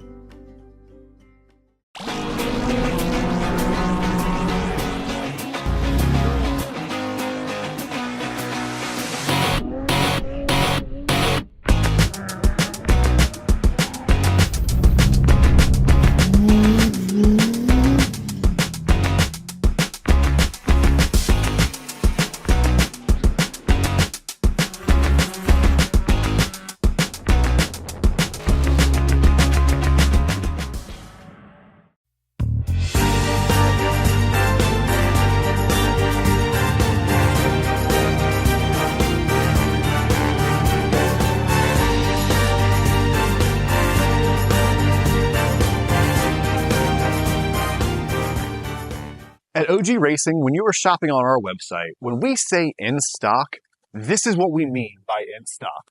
Seats and seat bases, brakes, harnesses and restraints, shoes, suits and steering, helmets, gloves and undergarments, fire suppression, and so much more. Shipping directly to you from our conveniently located Sterling, Virginia warehouse with thousands of in-stock items.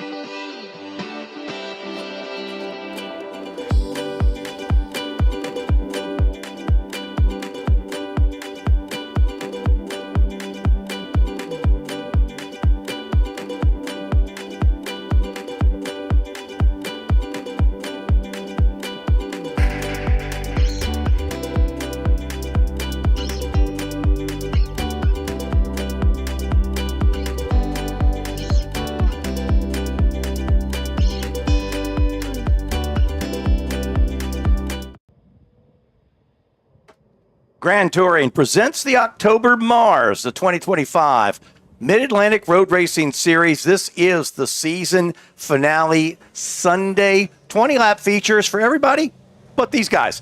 Bracket will have two 10-lap races here today. So looking forward to that. I'm Edwin Pardue. He's Greg Ginsburg. Greg doing multi-duty here today. He's announcer. He's director. So nice job there, sir. That keeps you busy, I know. All right, let's go through this one. Corey Markovitz in the 18, Christopher Graham in the 20, Kaz Busmar in the 71, Ray Rachuba in the 96. We'll see Trey Harper out there in the 9 car. Brian Cates will go in the 21. The 98 will be driven by Brian McRae. Anita Barnes will be in the 84. Steve Martin will pilot the 50 car, and Michael Palazinski in the 152. Albert Siciliano in the 19, and Frank Alesi behind the wheel of the 43. Zach Camp in the 24, Chuck Edmondson in his 45 car, 68 of Jed Prentice and Steven Rollo in the 35. Jennifer Romes, she's already had a very successful day. She's back out in the 186. Mike Herbert in the 62, the 67 is John Legg. And those are all the cars scheduled. But on Sunday with rain, there's always a couple folks who don't come out. So if we set a name, you don't see them out there, that means they opted not to race here on Sunday morning. Yeah, and it looks like a number of those racers did not make it out for the start here. As sitting right up at the front of the field, it looks like it is going to be Chris Graham in his BMW, and then the next car is the white Mustang of Ray Rachuba, who I think is going to be starting on the front row. And we'll pick up and let you know the other racers that did not post, that did not appear as we get underway. As the field here trying to get formed up, looks like poking up the rear, Chuck Edmondson trying to get in line there. I'd hate to see the grandfather of bracket racing cause a start to be waved off. He's there. There he is. We're He's good. in line. All right, let's take a look as they come down the front straight. And green flag is in the air, and we are underway, racing once again here at Summit Point. Again, this bracket race, 10 laps in length. We'll have another one this afternoon.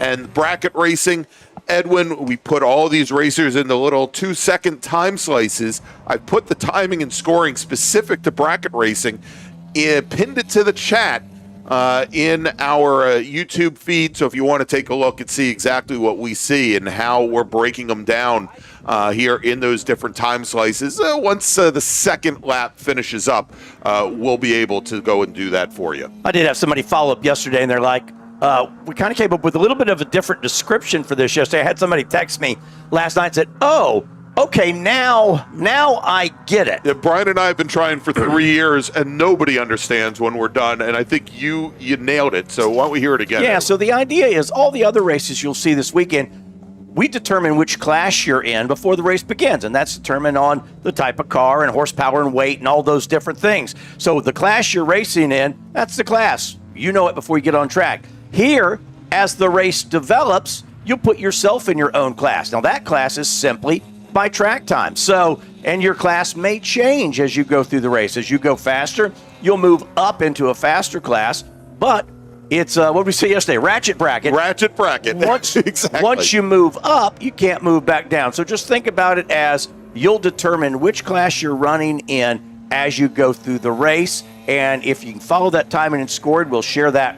You can see that on screen. If not, we'll be able to share it with you. But you'll determine which bracket you are in. And it's a great way to get a good field of cars on track together and a variety of different cars. Attention in the paddock, attention in the paddock.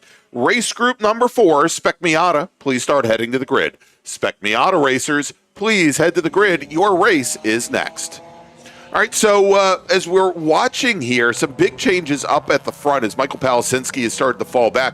Also, Ray Rachuba, very slow in that winged Ford Mustang coming out of turn 8 and up the hill as he's now dropped back a number of positions. But so far and already out of our shot, let me jump over as they're coming down the hill. Here, Chris Graham in his E30 BMW, and then Trey Harper in the black and white Porsche Cayman GTS, just walking away from the rest of the field. Now, Edwin, I think with the damp conditions, most of our racers are going to likely end up in the B5 bracket. That's for drivers that are minute 33 and higher. That is the highest of the 10 different brackets that we have. So essentially, this race here in the wet is a race much like the rest of the sprint races that we're going to see today for position on course. Usually takes about 2 laps for us to start putting them in the brackets. The reason is that first lap, you're not up to full song when you take the green flag. So give it about 2 laps here and you'll see, but you're right. That bracket is down at B5 is anything above 133. And with the conditions, you're right. It's almost like a one-class race here. But we'll see. Let's keep an eye on the times and see where they go. You see Graham, a 136.6. So he's got 3 seconds plus in order to break out of this bracket. And I guarantee you that everybody behind, from Trey Harper to Brian McRae there in the Toyota 86, that bronze-colored 86, that Brian uses not only for road racing, but for road rally, also for time trials and autocrossing. He does it all in the Sports Car Club of America. They're all hoping, I think, that Chris Graham somehow manages to get faster than a minute 33. It's one of those odd situations where you're actually hoping that the guy leading goes even faster than he is, but Yes. it makes sense. Well, we will see. Like I said, he still had 3 seconds to work with, almost over 3.5 seconds to work with. Again, only 10 laps. This one will be a quick one here. And then we still have, let's see, 2 more groups this morning. So busy morning here at the season finale for the Mid-Atlantic Road Racing Series presented by Grand Touring. All right, and so we were talking about Trey Harper running second overall now, coming out of the final corner and on to the front straight. Sorry about the camera issue there. Trey, an IT consultant out of Chantilly, Virginia, and just hit, I guess officially the midlife crisis, just hit 50 years old, and this is his very first year of road racing, and just started racing with the Sports Car Club of America as well as the Porsche Club of America. Has been doing track days since 2002, and he says that this Cayman that he is racing here this weekend started out as a bone stock Cayman GTS, and he has built it up into a race car. And having fun. And you'll see people, what's so fun about this type of motorsport is there's so many places you can go, and maybe you start off in autocross, and maybe you just stay in autocross, and there's a ton you can do, and there's national events and all. Other people will start there. They'll move into other areas. So you can take it wherever you'd like to take it, and or wherever your wallet will let you take it, I guess. Indeed. All right, let's jump a little bit further back in the pack right now. As we're watching right now, coming out of turn 3 and about to head down the hill. I think we've got Louis Alessi in the number 43 Honda Prelude just ahead of Louis. I think we've got Jed Prentice in the red Mazda Miata, the 68 machine. Zach Camp in that SVT Ford Mustang as well, in the red Ford Mustang, and behind them, I think John Legg in the 67 Mazda. Actually, there's John. I think we just had John come by, and notice also Mike Herbert and Albert Siciliano. Siciliano had a great run in the dry yesterday in the Audi TT. Another front-wheel drive car. You expect for it to do very well. I think he's just kind of coming to grips, literally, with how to drive that car. And Edwin, as we were talking with Mike earlier, Mike Kelly, about this being the most difficult kind of condition for the race car, where it's not damp, it's not dry, there's just this little sheen of dampness on the pavement. For a front-wheel drive car, that's the worst, because you want to put the power down and it just starts understeering on you, and you just because you've maybe softened up the rear, you can't get it to rotate the way you want it to rotate. And so we're seeing a big difference now between what that Audi TT was able to accomplish yesterday and here in the damp today. Guess who's happy right now? Trey Harper is happy because Graham got down to a 132.5, so we now have 2 brackets. Your new leader in bracket B5. So Graham is now up into B4. He's the leader there, and it just moved Harper now into the lead for bracket B5. And you know what? Harper was best lap a 133.161, so he's close there. We're halfway in this one, 5 laps down. Attention in the paddock. Second call to the grid for race group 4, Spec Miata. Please start heading to the grid. Spec Miata racers, please start heading to the grid. Your race is next. Actually, let's move over to this camera here, as we've got Brian McRae running 3rd overall. Michael Palasinski running in his BMW 325i. Jennifer Romes, who we saw do incredibly well in the wet earlier today in her T4 race out there as well. Also, Steve Martin, and we've seen Martin. Let's jump over here to turn 1 here in the black number 50 Mustang. That Mustang and Steve Martin in damp weather don't necessarily mix very well, but he's got a lot of torque in that 5-liter Mustang to put down, and doing a much better job of it today than we've seen in the past. As he tries to make a pass on Jennifer Romes going into turn 3, thinks better of it. Also, good to see Anita Barnes in that red and white Porsche Cayman S, as she has moved into one of the cars that she's got a lot of experience doing time trials and track days with. Had been racing with us in the SSM class early on, but it looks like she, especially in these difficult conditions, very comfortable behind the wheel of that Porsche. Looking at times, it looks like Graham will be the only one that can break into that B3, because Harper's best lap now, a 133.139. So he's got to get all the way down to just under a 131 to move into the other bracket. So we might see Graham solo in B3.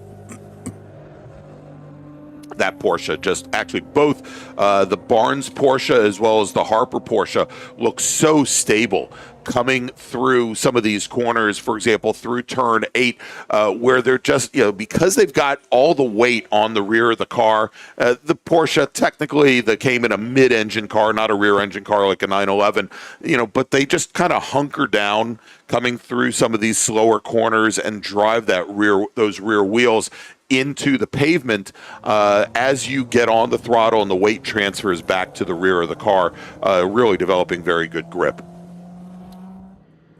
So now look at this. Graham has gone to B3. A 130 in the books now. Yeah. And is that Harper in the B4 now? Okay. Yeah, so Harper now breaking out of the B5 bracket as he just gets past the Herbert BMW. That's going to move Brian McRae up to the lead in the B5 bracket in his Scion.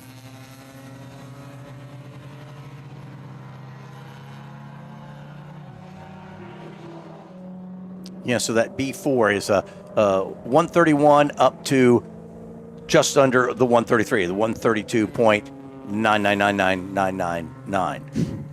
So Trey is alone there in B4. Graham, though, that's a solid lap in conditions, a 130.469. And only 2 to go when he comes back to the line. Again, this one only 10. Spec Miata, 20 lap feature coming up next. All right, so it is right now, and the drivers that did not make it out for today's first bracket race, Kari Markovits, who was scheduled to be your pole sitter in his Porsche 993 Cup, 911 Cup car, Caius Musmar, who had mechanical issues yesterday morning during the first bracket race, and then also Brian Cates in the Spec Racer Ford. He may be waiting and getting himself set up for this afternoon Spec Racer Ford race. They look for 2 to go as that lead group comes back by. Already we see our next race gridded up and ready to roll. Conditions continue to get better. We're not going to see any sunshine today, but the liquid sunshine, for the most part, has stayed away in the morning session. And the other thing they were calling for a lot of breezy weather. In fact, gusty wind, and we have not seen that. So we'll take that. We've not seen any easy ups, but a little bit of breeze here, but not the hard gusty wind they were calling for. No, much better conditions. I still didn't like going out at 6:30 in the morning and dark 30 to put out camera equipment. As we watch now, this is our overall leader, Chris Graham, in the white BMW 328 IS. As he works his way through slower traffic, and Edwin, he just put the car across the timing line at a 129.746. So he now resets fast lap as he's got a couple slower drivers ahead, as everybody here trying to come to grips with the lack of grip here around the bottom half of the course. He's getting into some the back end of the field, I say, and then he got to kind of tiptoe through there. No need to be overbold. Yeah, indeed, as he just gets around Louis Alessi in the prelude, Zach Prentice as well as he comes up the hill. We'll see him coming underneath the bridge here momentarily as he is now coming up on the Ford Mustang SVT of Zach Camp. And there's Camp, first car in line, Graham, getting past one of the other Mustangs on track. And now working the last lap. I was 1 lap ahead. That's all right. There we go. That's all right. You're a forward thinker. Yeah, but he's doing. I think it's still fun to watch him try to dice his way around, try to look for areas where he is going to have grip, making a move down the inside, and that is, that is Trey Harper trying to do the same thing under braking into turn one.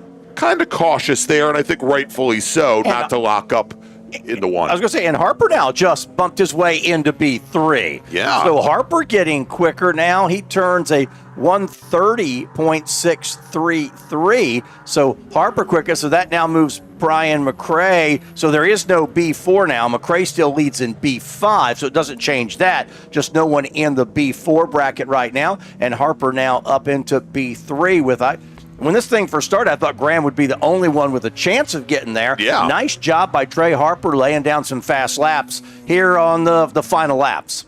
All right, as we follow now our overall leader, Chris Graham, in the car he calls Ghost. He's out of Hedgesville, West Virginia, comes up the hill and underneath the bridge. There he is for the last time this morning. We're going to see our bracket racers one more time this afternoon for their final race of the weekend and the final race of the 2025 season. And taking the checkered flag, it is Chris Graham who will take the win in the B3 bracket. Trey Harper, we're going to see coming across the line now with headlights on, will finish second.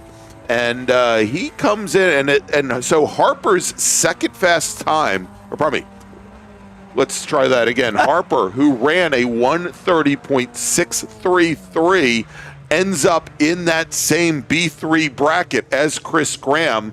He was almost 4 seconds off of that on his last lap. But Trey Harper, he's going to finish second overall, second in B3. All of our other racers in the B5 bracket, and just now crossing the line in his Scion FRS, I think I called it Toyota 86 earlier, Brian McRae in that bronze number 98 machine. He will take the win. Finishing second in class will be Michael Palasinski in a BMW 325i. Then we've got Steve Martin in his in his Ford Mustang 5-liter.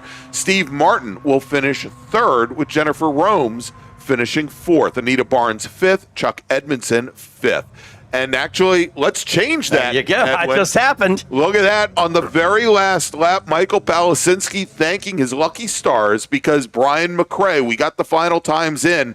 He ran his fastest lap of the race on the last lap. He ran a 131.514. That puts Brian McRae up to and is the sole driver in the B4 bracket. So congratulations to him. He still takes a bracket win, but Michael Palasinski, he is your new B5 bracket winner with Rome's second, Anita Barnes third, who when she crossed the line actually crossed ahead of Chuck Edmondson. And Steve Martin also ran his fastest lap on the final lap. So Martin moves into B3. So you had both Martin and McRae jump up a bracket on the final lap. So Martin goes to third. So he's third place B3. McRae alone in 4. And like I say, it puts Palazinski, Jennifer Romes, and Anita Barnes the first, second, third, and B5. Boy, that took a big change on the final lap. It did. So Martin, he finished third regardless. In this case, he finished third in the B3 bracket instead of the B5 bracket. But that moves Anita Barnes up to a podium position and moves Chuck Edmondson up in the fourth. All right, so that's going to wrap things up for our bracket racing this morning. Again, they'll be back this afternoon. Let's make a final call to the grid for our next group. Attention in the paddock. Final call to the grid for Race Group 4, Spec Miata. Please head to the grid. Race Group 4, Spec Miata. This is your final call to the grid. So, Edwin, we'll take a quick break. We'll be back with Spec Miata Racing here from Summit Point. It's the 2025 October MARRS presented by Grand Touring Enterprises. Stay with us.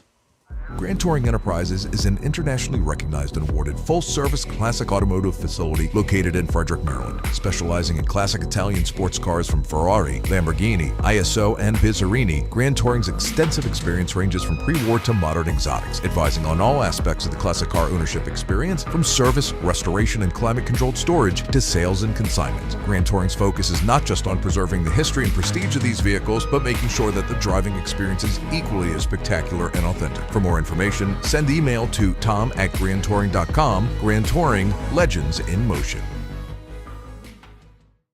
Looking to level up your motorsport game? At Courage Motorsport, we've got everything you need, from high-performance parts and racing equipment to expert driving instruction and even our own Courage racing gear. Whether you're a beginner, a pro, or looking to kickstart your motorsport career with training in both the business of racing and securing sponsorships, we've got you covered. Check out our gear, grab a shirt, and represent your passion. Email us at trackready@couragemotorsport.com or visit couragemotorsport.com and get ready to hit the track.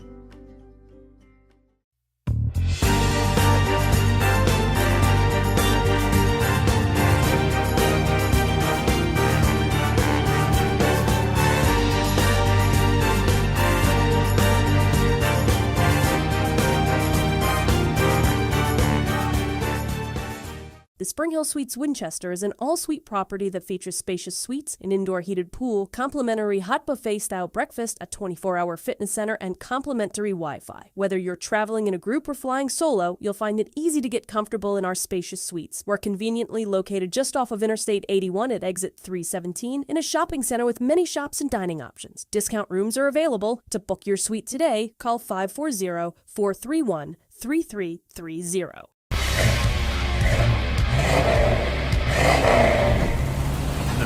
Baron AEM, bringing you all the classic hits. Need a ride? No.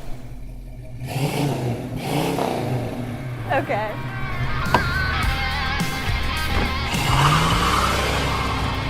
Taking you back to simpler times. Hey, dog.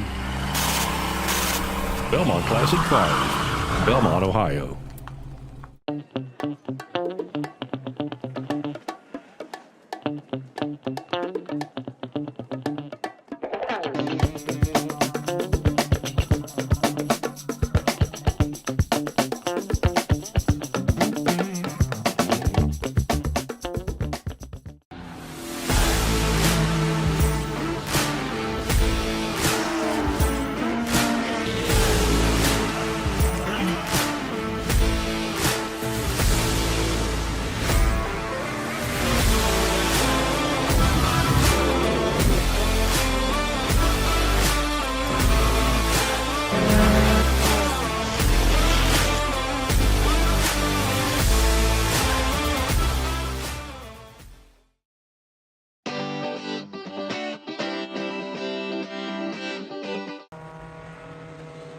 Grand Touring presents the October MARRS, the 2025 Mid-Atlantic Road Racing Series season finale. It's Sunday, so yes, it is truly a finale. Well, the track has gotten better. Unless you're some sort of masochist, you're so glad that this race was not our first race this morning. Spec Miata, we've got a field. Greg Witt in the 104, Jeremy Butts on the front row. John Hodson, Dylan Witt will go from row number 2. Scott Witt in the 85, David Stern in the 19. They're row number 3. Michael Apatow and Michael Cohen, they're row number 4. And then Ryan Heischman in the 146, starting along Kip Gaynor. There's your top 10. Bill Gartner in the 07 and Christopher Kelly in the 131. They're row 6 and row 7. Michael Lemania in the 88, Ted Cahall in the 78, Ben Foles in the 08 car, and Griffin Witt, 06, they make up row number 8. Michael Arendosh in the 33, and then Andrew Wagner, he'll go 18th, and then row 10. Bob Cahall in the 178, Sean LaMena in car number 6. Row 11, Keegan Manning in the 00. Kevin Conlon is in the 4. 147 will be Chris Rollins and Adam Witt in the 05. They're row number 12. Row 13, Richard Ura in the 61, Anthony Toussaint in the 77, Dominic Mandil set to start 27th. And again, on Sunday, some of the cars, depending on what happened to them yesterday, may not make the start. After a lap or so, we'll let you know which cars did not make the start. I joke about it. This race is always super competitive, and it's definitely one that you don't want to have in a really, really wet situation. I remember several years ago there was the 30 cars down the chute in conditions much worse than this. Yeah, don't even want to think about that race that happened over Labor Day here, as yesterday our race winner practically running away, John Hotz. Great battle a little bit further back for second between David Stern and Jeremy Butts, with 3 Witts in a row. Greg Witt, Scott Witt, Dylan Witt finishing 4th, 5th, and 6th. As we've got a couple issues with connectivity over at our turn 1 camera, but pace car now on the pit lane, turning things over to our pole sitter. And as they come to the line, I think that might be Greg Witt on the pole. I don't see John Hotz at the front of the field as the green flag is in the air and we are underway. And note that maybe that, oh, you know what? That is that's the Jeremy Butts machine on the outside of the front row in the red and black topped machine, as he's going to roll through. And I think he's going to take one of the other Wits along with him as they all go through turn number 1 for the very first time. Somebody briefly went off track, and we'll see if they rejoin. Still see a local yellow down there in 1. And now I believe that car has continued. Let's listen to race control. And that was it sounds like the 7-0 machine that went off, Edwin. Is that correct? I think so, yep. But it sounds like self-cleaning, so yep, flag is gone. And we race on as the field is in turn number 5. A couple cars still side by side there, but that was well done in turn 1, just to have a car off and back on. We'll take that at the start of Spec Miata. 20 laps, single file, as they come off the carousel. There's still a battle. There's a side-by-side. The leaders now up the hill for the first time, and we can give you running order here as they come under the bridge and head to reset timing and scoring. You see the front two opened up a little bit of breathing room there, and then back another pack of 4 cars right behind them. So here we are, pass, start, finish. Let's set the field for you. Butts leading. Then it's Witt. David Stern is up to 3rd in the 19. Gartner in the 07 is 4th. Ryan Heischman is 5th. And LaMena is in 6th place. Scott Witt, Ben Folds, Cohen, and Arndosh. That's your top 10 on lap number 1. All right, Chris Rawlings there taking probably not Chris Rawlings, pardon me. It looked like Ryan Heischman taking a look on Bill Gardner going down into turn number 2, battle for 4th position. And I think we may have a change there a little bit right behind them, Mike LaMena and Scott Witt. And I think, Edwin, the car that went off, not 74, I think it was the 104 of Greg Witt, who started off towards the very front of the field, and he is now dropped all the way down to 24th position.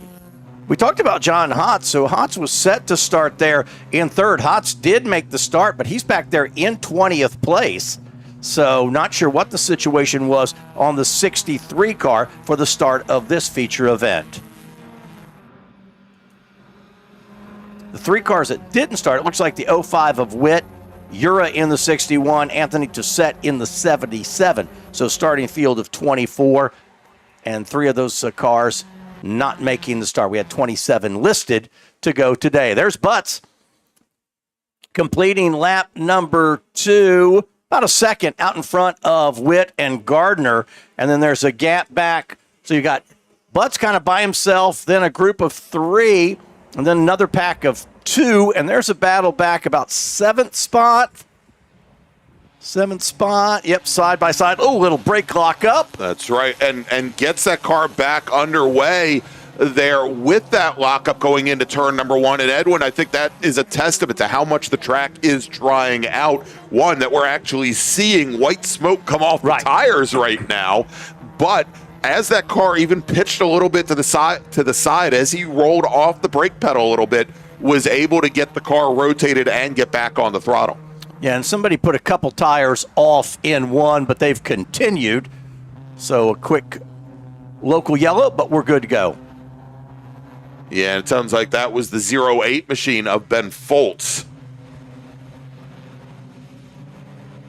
So action-filled first lap. Look back here. There is 3rd and 4th place. Gartner and Stern nose to tail. Butts has about a 6-car length advantage, but right there, the battle for 3rd. That's the best right now. Gartner had the fast lap of the field last time by. Let's see if he can turn that into picking up a position as they're off turn number 10. Butts will cross the line. He resets fast lap. Witt, Gartner, and Stern will stay 4th here early stages. Yeah, and we saw how well Jeremy Butts did in the wet in his Touring 4 car earlier this morning, until, of course, he didn't on the very last lap as he was challenging for the overall win in that group. Big difference here in Spec Miata, he doesn't have ABS available to him, but I think he has compared to some of the other drivers up front, he's got a lot more wet weather racing experience, Edwin, and I think might be a little bit better at reading the track conditions. But we are definitely starting to see some of those dry lines, not just a single dry line, but multiple dry lines appear on track. And like you said, that now gives you more passing opportunities. Yeah. Where before, if it's just the one lane, it's a little follow the leader. But here, look down here into 5, you see drivers searching for a way to get by. That's good news for track conditions. All right, sounds like the 06 machine was our car down at turn 1 had issues. Another one of the Witt cars. That was Griffin Witt in the 06, but he has now managed to extricate his car from the gravel trap, and he continues. 3rd, 4th, and 5th. Gartner, Stern, and Heischman now in there, and Stern has been just right on the back door of that gray car. In fact, now they've kind of drawn back up to Dylan Witt in 2nd. Butts has a little bit of a gap, and now you see, and that's so great. Gartner's trying to look for a way by. They're there 2nd, 3rd, 4th, 5th. Mike LaMena trying to join the party as well. LaMena right now running in 6th spot. And I was saying, LaMena had been in that rear group, had managed to break out and break away, and even without the benefit of the draft, he's starting to close up on the cars directly ahead of him. And we'll see here as they start to come down the chute, even as Butts has a pretty good lead there. LaMena, the last time around, was about a 1/10 or 2/10 faster than the group ahead. We'll see, even without the draft, if he can make his way up there. Right back behind him, that's Scott Witt in the 85 machine. Looks like he is also going with good pace, although he's almost a second off of that lead group's times at the moment. He may fall back to this group that we just saw come through the carousel. Drivers in the top 5. Yep, drivers in the top 5 swapping fast lap.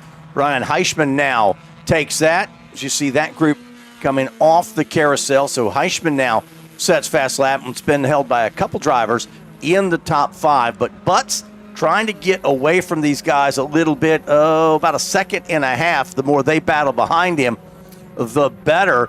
Dylan Witt now, quick lap. And that group, like I say, that's a tight group. That's back, what is that, about 7th, 8th, 9th? Yeah. Right. Yeah, right here. And with Kip Gaynor, who also had a very good race yesterday, trying to work his way through that pack as well. And, again, kind of challenging here to get through that pack in the damp conditions, when even though there may be, a second or a wider dry line developing, it's still a challenge under braking when you, especially going into turn 1, where you're braking down from 110 miles an hour down to like 45 or 50 to get that done. John Hotz is coming back through the field now, up to 15th. Not sure what the issue was on the start. He was set to go from row number 2, started deep in the field, and now he's up to 15th. I'm just keeping an eye on him as we go through the race. Yeah, I'll watch here as he right towards the tail end of the field here, trying to make his way through some of this traffic. And, it could have been something as simple as being a little late to the grid. If you're not on the grid by the time the 1-minute warning comes out, Edwin, you start at the back of the field. You don't get to take your normal grid spot.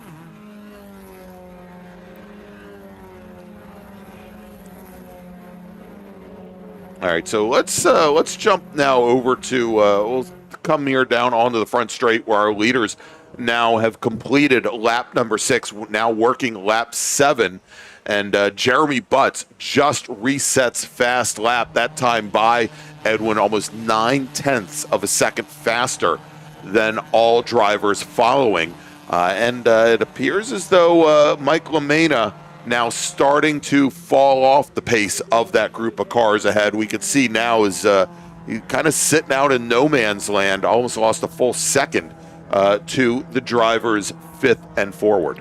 Gartner's the driver right now with his head on a swivel because he's right tucked in behind Witt, but then he's got Stern really pressuring, and so that's, I believe, the silver car there in the middle, having to look back and forth. So that's 2nd, 3rd, and 4th.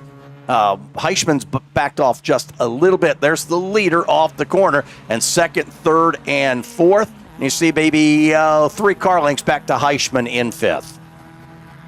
And you're right, LaMena was catching him, and now they've gapped him a little bit. Yeah, and I think some of that is, again, lack of draft, which is really quite strong in these cars. Although, and again, I apologize, we're having some issues with our Turn 10 camera. We'll get these racers here just in a moment as they come to the line. We'll see, though, as Stern and Gartner are starting to get a little dicey now, especially down at the bottom portion of the race course, Edwin.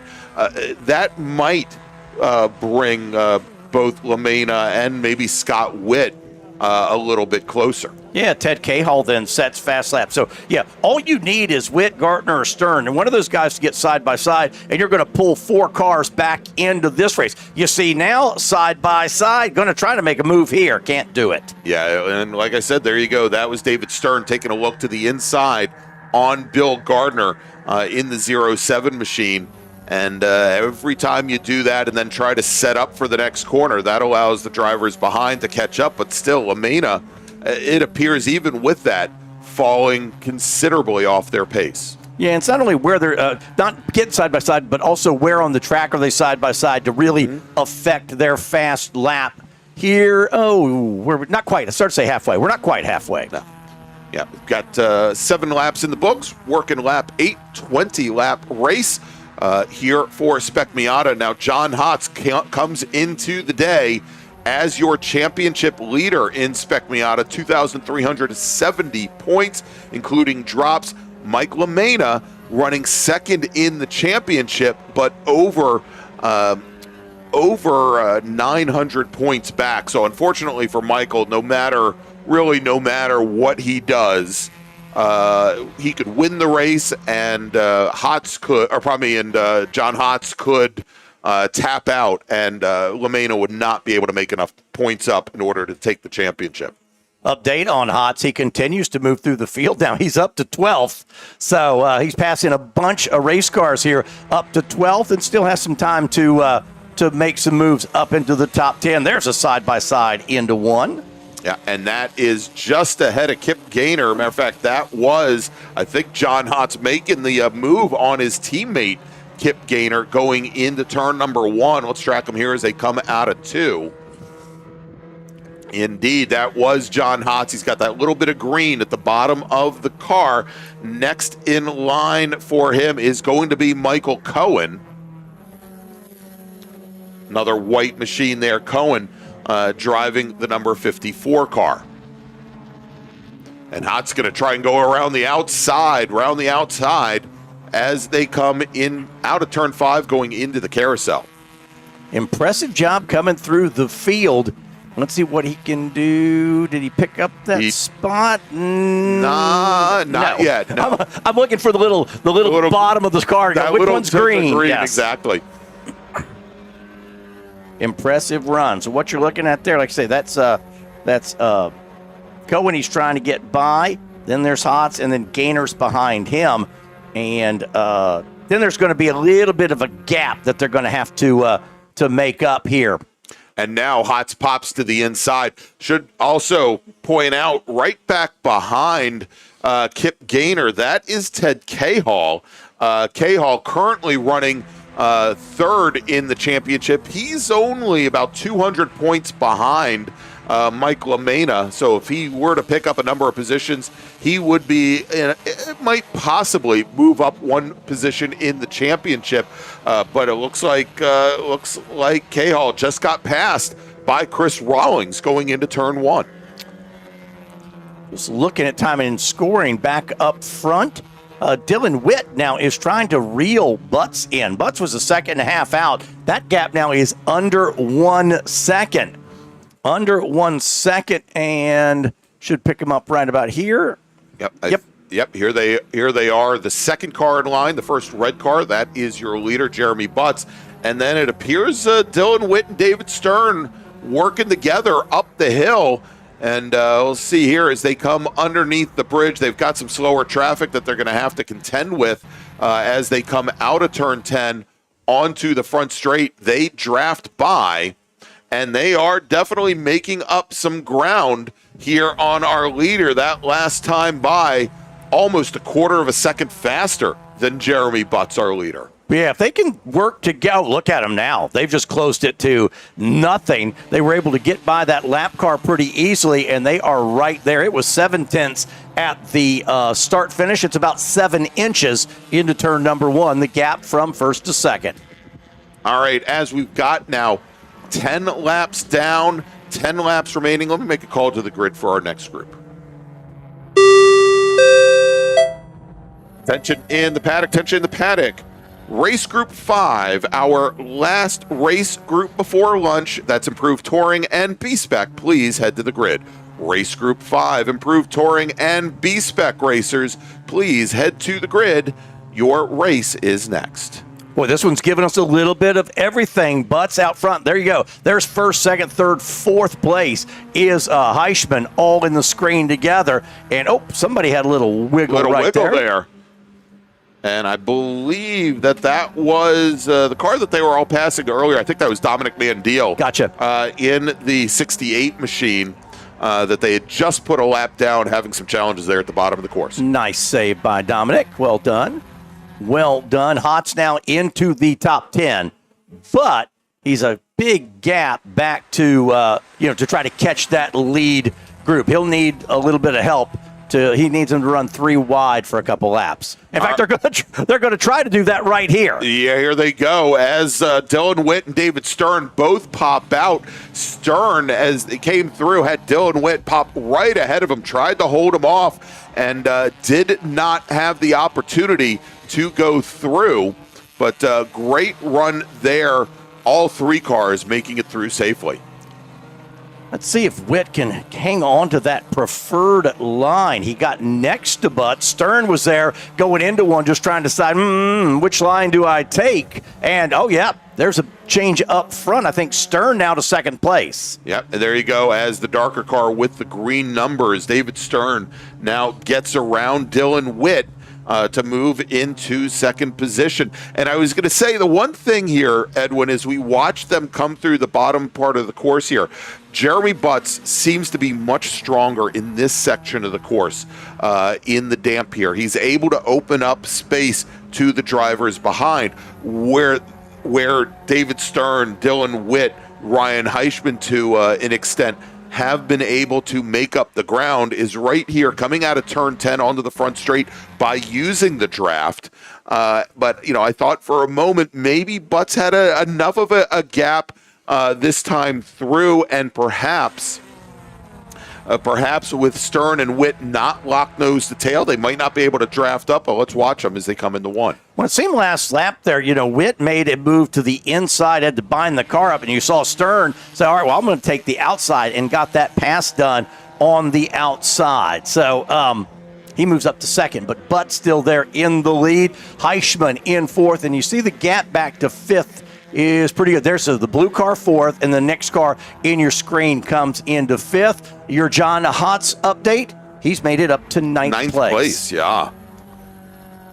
Well, Stern may not be satisfied with second. I like just kind of following the tire tracks right there. He and Witt work together to catch the leader. Heischman's hoping they get to racing each other, and he's got a shot at that podium right now. So that front four right now, Heischman's the odd man out as far as podium at the end of the race. All right, we'll track here and track our leaders. And then a little bit more there is as Stern takes a quick look to the inside coming out of turn 7, and he and Dylan Witt, they are right there with Jeremy Butts. This is going to be their best opportunity if they can carry speed out of the final corner to draft by our leader. We may see the first lead change of this feature race, and we'll watch here now as they come down the front straight to the start finish line. Do they pop out?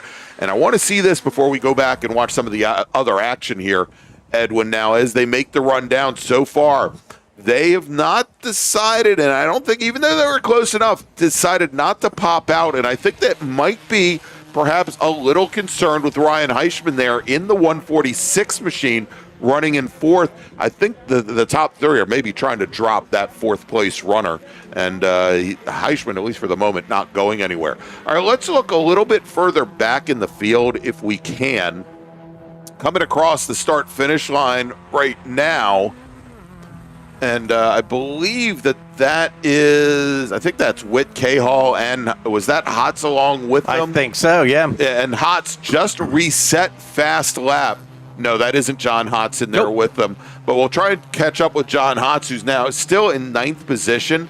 And actually, I think I know where John Hotz is. I think he's right in this group here as he's coming down the hill. We've got Mike LaMena, Scott Witt, Ted Cahall there in the group, and then I think there is Kip. Actually, no, that's Kip Gaynor with Chris Kelly, which means John Hotz is just ahead. I'm going to keep jumping around. That's John Hotz in the white car. There you go, coming up the hill as he's got the Cahall machine, the red and black machine just ahead of him. And let me give you a quick update up front. We talked about Heischman coming. He's gotten by Witt. Ryan Heischman now runs in third place. So we talked about Heischman wanting to get in on the action. He now is in on the action. So great racing throughout the field right now, Greg. Indeed. All right. So John Hotz, he gets around the Cahall car. And also dispatched with Chris Kelly in the 131 machine as he's now making the run down towards turn 3, and he's coming up very quickly on Mike LaMena, who had slipped back off of that lead pack. And we'll watch them now as they come down in the 5. And we've got there Scott Witt, Mike LaMena, then John Hotz. Man, he has passed a ton of cars here in less than ideal conditions as well. Track's not bad shape, but it's not perfect like it was yesterday to be offline and making those moves. Impressive run for the 63 car. And he's going to take a look as they come up to the bridge, take a look to the inside of his teammate, Mike LaMena. Don't think he's going to be in a position to get by, but let's take a look here as they come through the corner onto the front straight. Expect Hotz to pop out. He does. And as they come to the line, still hasn't managed to get by the LaMena machine, but if he does, that will put him up into 6th position. Definitely the hard charger today as he does get by before they get into the braking zone going into turn 1. And Hotz now looking right at the back bumper of the 85 of Scott Witt. If he can get around the Witt car, that would move him up in the 5th. Impressive run through the field. Now, he's got a long way to go to catch that lead group, but what he's done, I mean, he's going to have a real legit shot at a top 5 finish here, and you never know what could happen up front. It's gotten tight up there with Stern being the driver on the move up front, along with Heischman. So, John, not out of this thing yet. Definitely not. Attention in the paddock. Second call to the grid for Improved Touring and B-Spec racers. Please head to the grid. Improved Touring and B-Spec racers, please head to the grid. Your race is next. 5 laps to go here. This has been a good one because there's been great racing to watch throughout the field. We've watched kind of that mid-pack. We've seen Hots come through the field. The front group has been really, really tight. In fact, the leaders now, Stern only 3/10 behind the leader, Butts. They're now in turn number 1. All right, as they come to the line, it is only 0.03 of a second separating Dylan Witt in 4th from John Hotz in 5th. And John Hotz gets the pass made before they go into turn 1 to move John Hotz now up in the 4th. All right, let's try to pick up another one of our fights here. A little bit further back in the pack. And is that the Rawlings? I'm trying to remember if that's the Rawlings machine. We'll figure this out as they come down in the 1. That's another one of the Witt cars. Mm-hmm. And I think that's Kevin Conlon, Michael Arendosh, Keegan Manning. There we just saw go into turn number 1. Again, also very, very close. That is the battle for 16th position. So you can see here, Edwin, whether it's the battle for the lead, the battle for 4th, or the battle for 16th, all very, very tight here in Spec Miata. You have got something to watch all around the racetrack now, and only a handful of laps to go. There's only 3 laps remaining. All right, let's try to pick up our leaders. Yeah, because their last time by, Stern is all over Butts. In fact, maybe Stern got him. I think that was what we just picked up going into turn number 1. We'll see if David Stern can hold off our former leader here coming into turn 3. And there you go, the blue car, the red car, or probably the first 2 in there. Let me pick them up coming through the chute here. Yeah, Stern made the pass. Yeah, Stern made the pass. It was late going into 1. At the start-finish, they were just almost 1/10 of a second. There you see a quick lockup from Dylan Witt. So Butts, Stern, Heischman now on the podium. But Stern had been tracking him, had got it down to 3/10, then a single 10th, and made the pass. But, Greg, he's not getting away from Butts. Butts is still there. No, he isn't. And that may be the saving grace in that battle for the last spot on the podium there with Heischman and Witt lock nose to tail. If they can hold off a few more laps before they start fighting for that last podium position, they've got a chance to take a fight to our leaders now. They're making their way through traffic. I was going to say, Stern's got to get through some traffic here. He does. Is that going to give, oh man, that gives Butts an opportunity. Butts is tucked right in. Will Butts, there you see, will he make a late pop out? He will not. You almost couldn't see him there. There's the battle for 3rd, though. That is Witt in the red car trying to get underneath the Heischman, using traffic to his advantage. That's the battle for the podium. Yeah. It is wild up front, and then just behind this group, he's off a little bit, but Hotz is in 5th. He needs these guys to get a little crazy, and he's right back into this thing. I was going to say, he's got a long way to go to get up to him, but he's still got a chance. As our leaders now coming down the chute, it is David Stern and Jeremy Butts. And I thought for a moment there that Heischman and Dylan Witt, as they were fighting it out going into turn 1 with some of that slower traffic, that they may have lost touch with our leaders, but they've still got an opportunity here. The next time they come by the start-finish stand, they'll get the 1 to go notice here, a lap and a half remaining. Stern should have no lap traffic to deal with, at least on this run to turn number 1. Let's see what Butts can do. Butts wants a good run off turn number 10, try to draft right up behind that number 19 car of Stern. This time Stern's got a little bit of a gap. Now let's see if Butts can use a little bit of a draft to try to draw closer. You see Stern cheating over to the right just a little bit at the start-finish line. Oh, it's 0.2 of a second. You see Stern protecting the inside, but he's going to pop out anyway. Butts, does he have a good enough run into turn number 1? He does. Butts to the inside. Can Stern fight back on the outside? And Greg, that's a great race for the win. They'll pop onto the screen right here. All right, and here they come. Now, we saw all weekend in the dry how good that outside line was, but Jeremy Butts can't get the power down. David Stern holds off the number 69 machine as they come out from behind the trees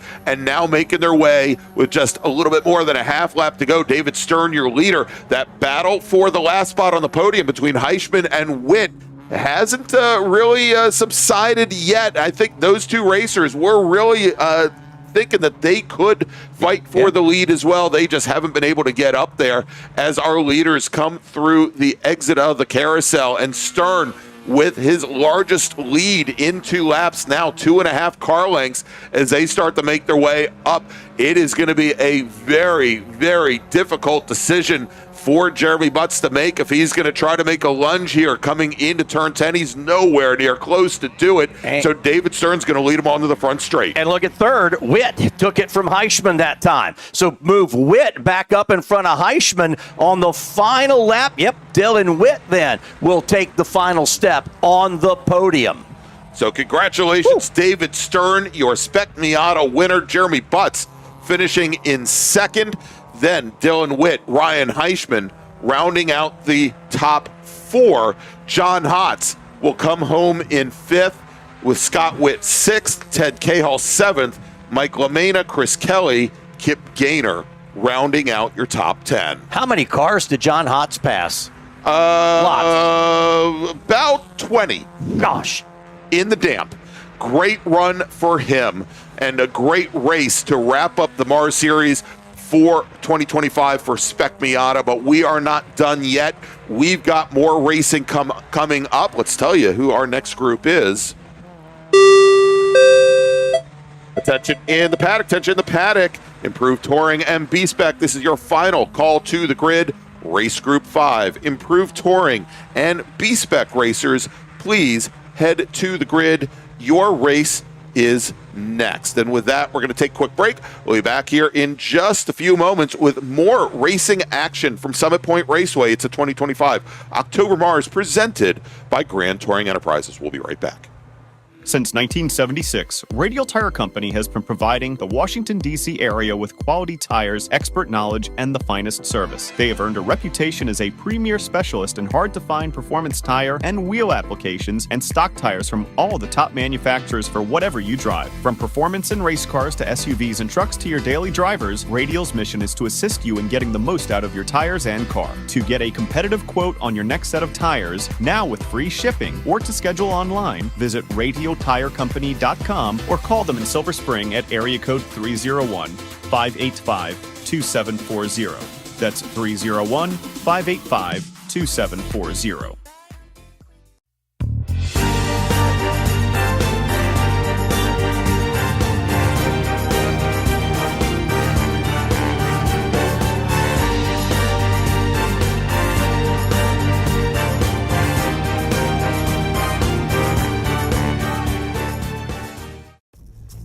RP Performance is the only premier race shop in the region that specializes in both street and track Mazdas and is located right in the heart of racing at Summit Point's Gasoline Alley. RP has been involved in countless race wins and series championships across many classes with drivers of all ages. Not just a full-service shop, RP has been helping drivers with their individual racing and other track event needs for over 30 years, providing trackside support, arrive and drive packages, as well as race car transport services. And they're known for its help all attitude. RP Performance is your go-to for getting cars back on track for that positive experience at Summit Point when you're ready to pack it in.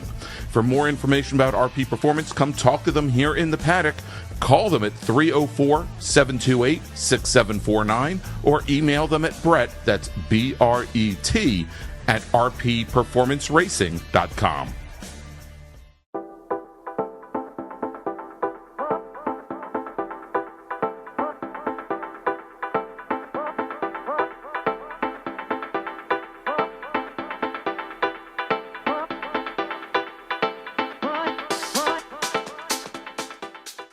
Looking to level up your motorsport game?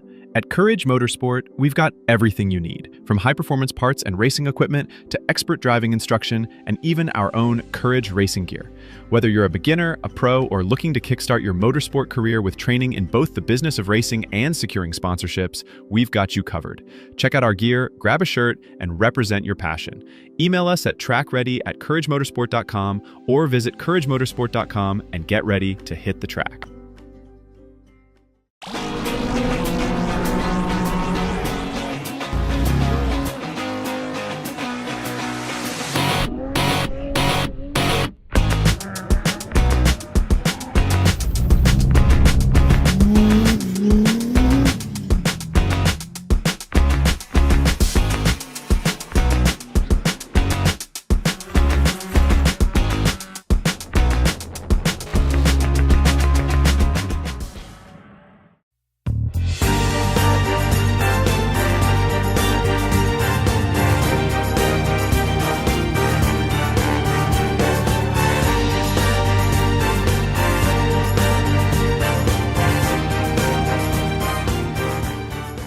At OG Racing, when you are shopping on our website, when we say in stock, this is what we mean by in stock.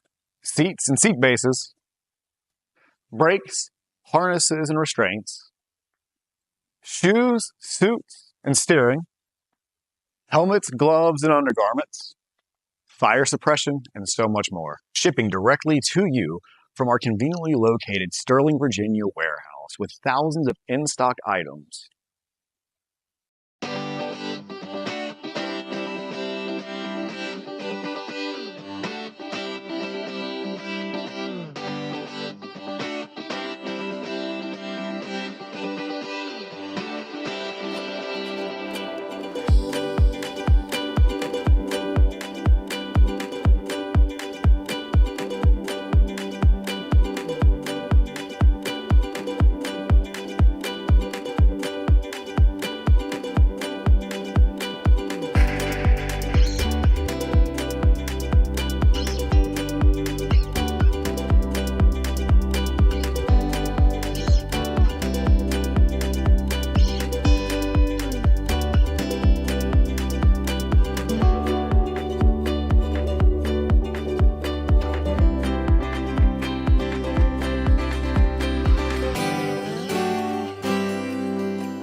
Grand Touring presents the October MARRS 2025 Mid-Atlantic Road Racing Series. Today, the season finale. Now, there's some other SCCA events around the East Coast to wrap up, but this will be the final MARRS race of the weekend. Well, we had the pleasure of having Mike Kelly here to kick off the day in our first race. Unfortunately, that's because he had issues, but we're glad to have the driver of the number 32, the OG Racing Honda, Deacon Greenfield. Deacon, tell us how your morning went. Pretty good, Edwin. It was definitely a sketchy in-between session, but overall very happy with what we were able to achieve. Well, glad to have you back up here. Let me give the starting lineup here. This is Group 5. Improved Touring, Brian Price, the ITA car in car number 1. Next to him, Glenn Evans in 10. That's row number 1, ITA and ITS car. We'll flip it then. Lucas in the 00, Joel Gambino in the 31, and then a couple ITA cars. Peter Doan in the 59, Murphy Nichols in the 55 car. T. Wade Herron, he'll go 7th. He's in car number 78, and Chris Plucker in the 32. ITA car of Tom Bourne is going to start in 9th place. And our first ITB car in the field, Scott Holman, is in the 69. Paterniti MacArthur, the 51 car, is 11th, and Giovanni Crisafulli in the 41 car goes 12th. Carl Fossler in the 82, followed by Garrett Bowser in the 152. Evan Hector and Richard Allen will round out the field. Now, Deacon, you were in the first race of the day, so the track conditions have only gotten better. So at this point, there's no question on what these guys are doing tire-wise for the rest of the day, unless something changes. Yeah, these guys are all definitely going to be on dries. We can already see on the front straight out of our window that there are still some patches of puddles, especially right before we start getting to our brake zone there. But on our dry line, there is clean asphalt. What was your tire choice this morning? And obviously, it probably was the right one. Yeah, so we were full wets this morning. We had some overnight rain that really kept the track nice and damp. Puddles in just off the track, but wet enough that anyone on the dry tire definitely suffered. And we see, like I said, the track has continually gotten nicer. Not going to see any sun today, but we've not seen any of that liquid sunshine that we were afraid of. All right, Greg, they're all lined up. Pace cars on pit road. If you want to bring us to the start here, absolutely. Sir. As our racers now come under the bridge, Brian Price, yesterday's ITA winner, running away, and actually your overall winner. He will lead the field out of turn 10. He's got right beside him Glenn Evans, who won ITS yesterday. As the starter looks over the field, green flag is in the air as the cars come over the crest of the hill and make their way down to turn 1 for the very first time. Peter Doan in his Toyota MR2 looking to get a good start and not able to keep up to the back of the ITS car, but he's in very good position going into turn number 1 from the outside of the front row. He's going to slot into third just ahead of the Datsun 280Z of Plucker. Plucker running second in ITS will slot into 4th position, but it's all up for grabs right behind them as we then have T. Wade Heron in that green ITA Mazda Miata and Tom Bourne in the darker number 17.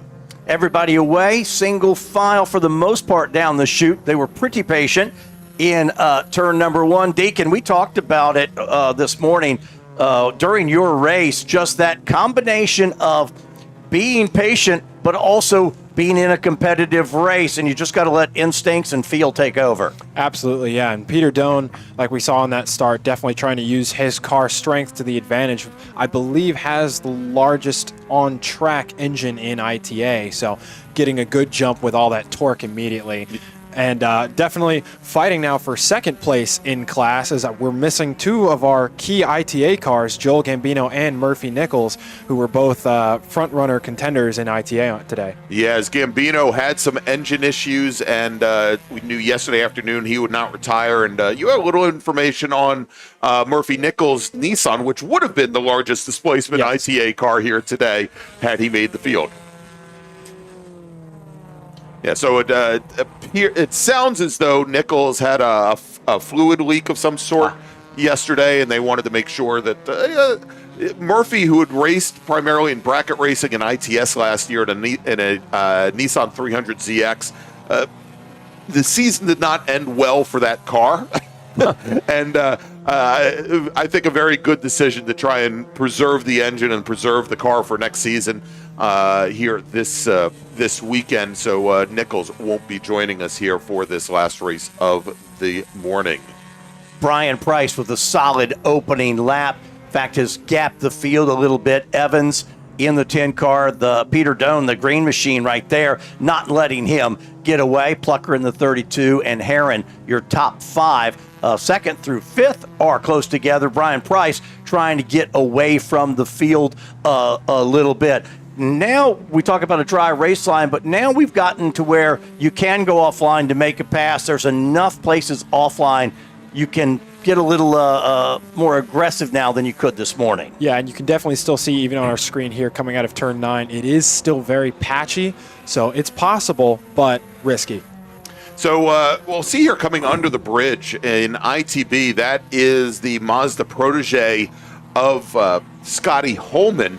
And so yesterday, Holman was your ITB leader, but he had a number of people out on track to contend for that race win, including Carl Fossler in his Porsche 924. But we also had Garrett Bowser in the Honda Fit.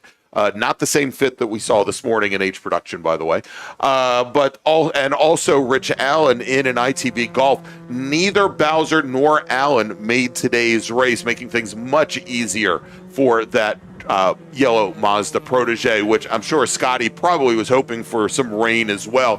Have raced an ITB against Scotty in that car in the wet, and it is a very difficult weapon to beat.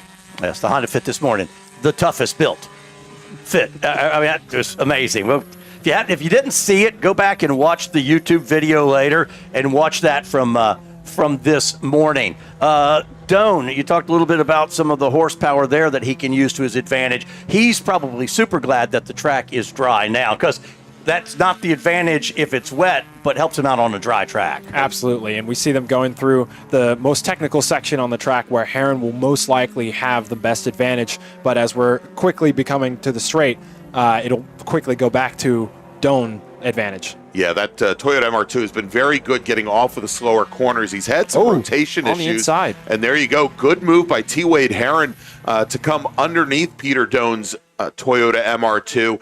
And he didn't really affect the exit speed for either one of those drivers. And you saw that Herron was able to just drive away from the Toyota at the exit of 10. Yeah, really got a good bite there off 10, offline to the inside. So everybody chasing Price, but that battle, second, third, fourth, and fifth. Good one. Then back there to 6. There's Bourne in 6th spot. And let's go ahead and pick up. There's Holman into your picture there. That's your top 7 here early in the stage. This is Group 5, our improved touring group. Yeah, and a little bit further back from there, we saw the white with red stripe there, just coming out of turn 2. That's Giovanni Crisafulli in his Mazda Miata, another ITA car. That's the 41 machine, the former Brent Simonson car. And a little further back, there is the Porsche. We talked a little bit earlier about Carl Fossler, finished second in ITB yesterday. And there's only one other driver, I think, that we have not shown, and that would be Evan Hexter. We'll see Hexter here, I believe, in just a moment. Actually, Hexter just now coming through turn 1. A little bit further back, Hexter in his first gen Mazda RX-7. He had the issue yesterday. He went to ended up in the gravel trap over at turn 10 and managed to get that car out. And good to see him get that car up and running today. We thought that perhaps he had sustained some suspension damage to that car, but he's all up and running and ready today. I went to talk to him yesterday to see just how that really occurred there, and it seemed to only be cosmetic, so glad to see him back out on track. Yeah, matter of fact, here he is coming down into turn 5 now. Price has stretched it out now. He's 13 seconds ahead. You know, it doesn't seem to matter whether it's dry or wet. Yeah. That's that was essentially what he did yesterday. I think he had 8 seconds on the field after the first 2 laps yesterday. So we'll, as a matter of fact, he now is coming through turn 5 just to get an idea. That's what turn 5 looks like right now as Glenn Evans, who's our leader in ITS, comes through. But there is Brian Price already exiting the carousel, again, close to 15 seconds up on the rest of the field. Yeah, and he not a huge field here, so it's not an issue where he's going to deal with traffic later on. He can sort of just name you. So I'm going to go by. This will give you an idea of that gap. And there comes second place of Evans. Evans is gapped out a little bit to Herron. In fact, now everybody fairly spread out in that top 5. Deacon, when you're in that situation and concentrating, like I say, there's 2 levels of concentration. One, that side-by-side racing, but then also when you find yourself out there in a gap, concentration's just as important then. It's easy to kind of lose where you are and what you're doing. Yeah, it's very easy to wander when you don't have someone right ahead of you to focus on, but what really separates between good and great drivers is those who can shift away from when they've got a lot of space, is shifting then to focusing on their line and their technique and making sure that they stay consistent.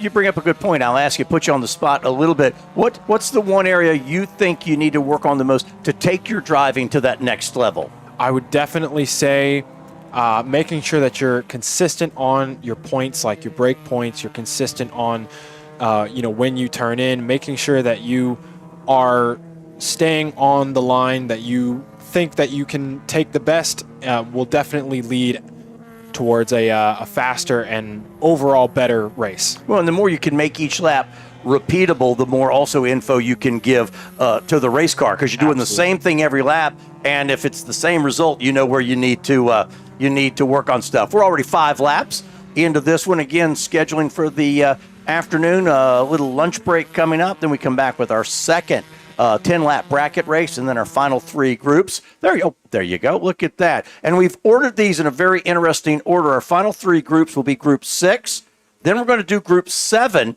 and then we'll do Group 8. Wow. Who would have thought that they put them in order like that? We had some folks work on that. Exactly.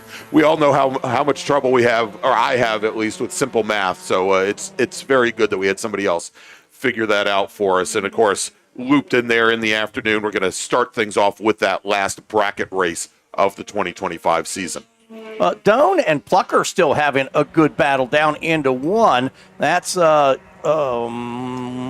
see, 5th and 6th. Check that, 4th and 5th there we place. Go. Yep, they're having that's 4th, 5th, and 6th there all together. So nice race there. Back to sort of 2 ITA cars, and then Plucker in the ITS. In the ITS Datsun over there. Exactly. And Plucker drops a wheel going into turn 3. And Deacon, that was one of those things that you talk about trying to build some consistency, and sometimes it's much easier to have a rabbit to chase. But we know that in these different conditions, your heart rate goes up, your level of concentration seemingly goes up, and certain little things get missed from time to time, like making sure that the edge of your car is at the edge of the track, but you still have to be very precise. Right, and turn 3 has been especially slick all weekend. Even going back to qualifying yesterday, it was very cold there, so definitely an easy place to drop a tire like that. Yeah. And a good thing there, because typically when we see drivers go spinning through turn 3, it's usually precipitated by dropping a wheel in the dirt, just like we saw Plucker do with that Datsun. 7 laps complete. Let's run you through the field real quick here. Brian Price, he's on his own zip code right now, leading over Alden Glenn Evans in the 10, the ITS leader. T. Wade Heron, the 78 car, 3rd. He's 2nd ITA. Peter Doan, 4th overall, but he's 3rd in ITA. Then it's Chris Plucker, who we were just talking about, in the 52. Tom Bourne's in the 17. Holman in the 69. Chris Afuli in the 41. Then Fossler and Evan Hexter. Those are all your cars on track right now, and things have settled down pretty much through the field. Everybody kind of running their own race. Maybe Heron and Doan with the best battle on track right now. Well, Heron's really opened things up on this second group that we're following right now. Peter Doan, Chris Plucker, Tom Bourne coming up onto the back of the Evan Hexter RX-7. They all get by him on the exit of turn number 5. But in the meantime, T. Wade Heron, who's shown very good pace, he was very quick at Labor Day as well, gentlemen, has just been able to work through this field. There he is coming through turn 10. Let me see if I can pick up that green car a little bit. There it went. He's quick.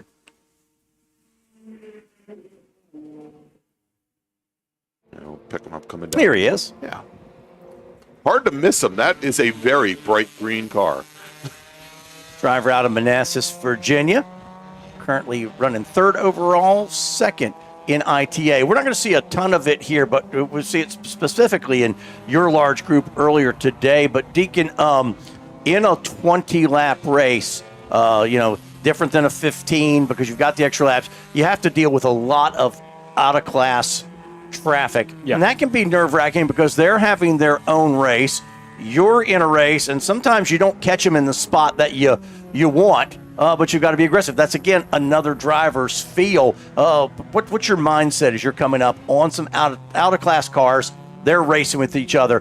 What mindset do you put yourself into? It's important in a multi-class race to really think 2 steps ahead. As soon as you see, even if you may not be in a battle, or especially when you are in a battle, to assess ahead, are you coming up on? Are you coming up on a class that you're maybe running the same times as? Are you coming up on a class that maybe has more power than you out of the corners? And it's important to plan ahead for which place on the track to make that pass. Is that somewhere that you may be lighter than, you can pass them in the brakes? Is that somewhere you may have more power than, or you have less power than? So it all comes down to assessment and strategy over your opponents and over the class traffic that you may be encountering. A lot going on under the helmet. When we come back around, we'll be halfway home. And Brian Price is out 13 seconds ahead of Evans. Actually, that's sort of stabilized. Brian got out there, and then it kind of stabilized. It's been around 13, 14 seconds for most of the middle stages of this race. Yeah, it looks like Glenn Evans actually made up some time with his best lap of 28.914 on that last lap over Price's 30.2. So possibly just backing off and saving tires, or maybe just had a slow lap going around some traffic. Depending on where he caught it. Yep, so he'll do halfway home next time by, and that's sort of the weather you see right there. Cloudy, but no precip, and from what we were talking at the end of the day yesterday, it's been a much, much better day than we had expected here at the racetrack.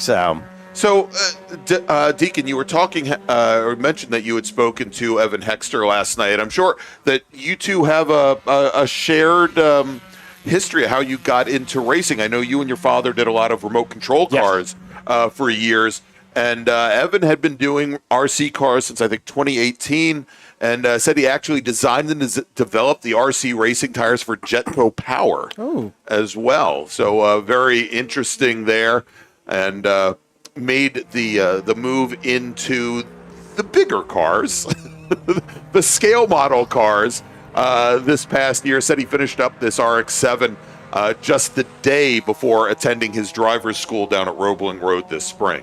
Oh, well, quite the place to have your driver's school app. That very impressive development there, and definitely a good way to understand the engineering of getting into a full-size car is building everything in your hand.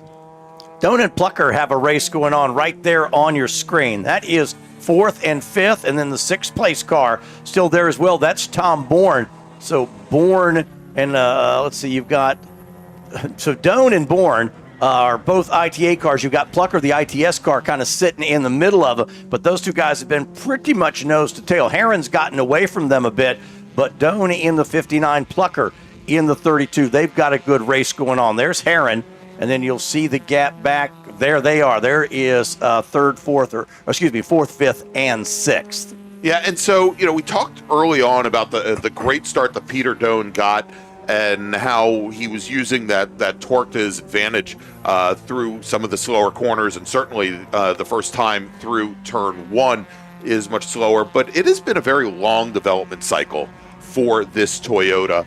It's just seemingly created a lot of issues over time. It has not been incredibly reliable, and it's one of the challenges in racing a chassis that, and I'll get them here coming into turn 1, that doesn't have a lot of support from the racing community. Of course, this is a car that is now almost 30 years old.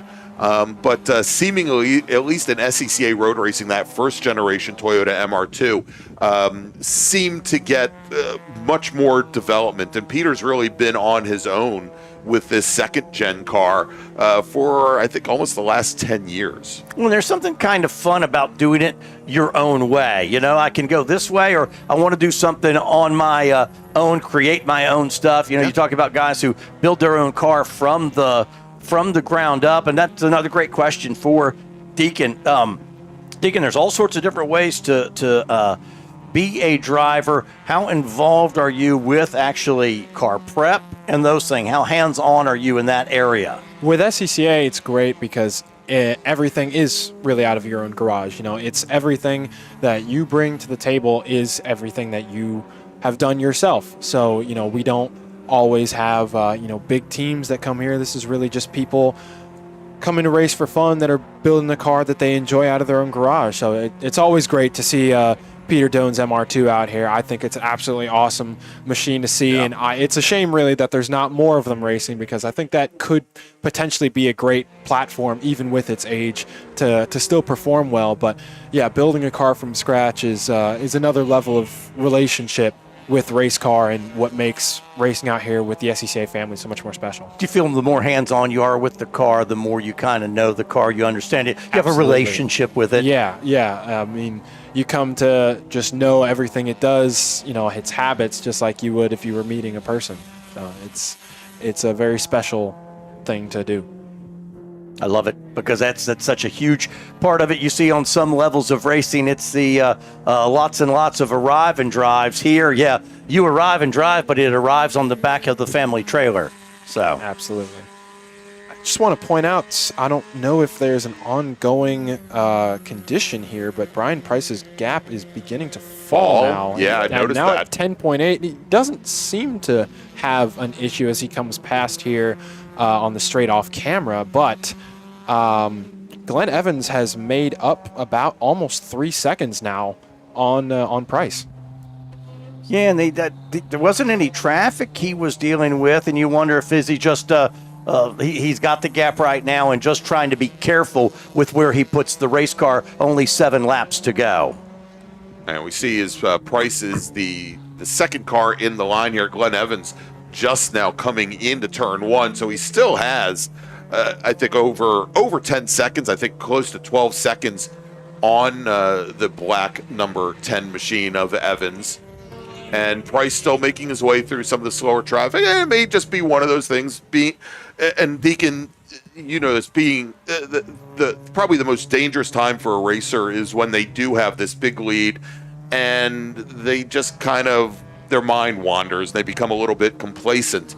I've never seen Brian Price have that issue, I should say. Yes, Brian Price is a very complete driver, so I'm sure that what he is doing is purely just settling into a comfortable pace. But that moment of when there's not much to do except just click off laps can be dangerous in the sense of getting too comfy. So it's nice to always stay in the mode of competition sometimes. When Mike Kelly was in here this morning, we talked about the variety of racing he does, and we may have touched on this a little bit yesterday, but where are you? Where do you want to be with this 2-3 years down the road? You said you had to think 2 laps ahead on the racetrack. With a career, what are you thinking 2 to 3 years down the road? Well, 2 to 3 years down the road, I have a goal of making it into IMSA, the currently largest sports car championship in America. Pro racing is always very, I want to say exclusive. It's extravagant is maybe the word that I was looking for. But that SCCA is a very great place to be able to develop young drivers and drivers of all ages who want to achieve whatever level of racing that they can.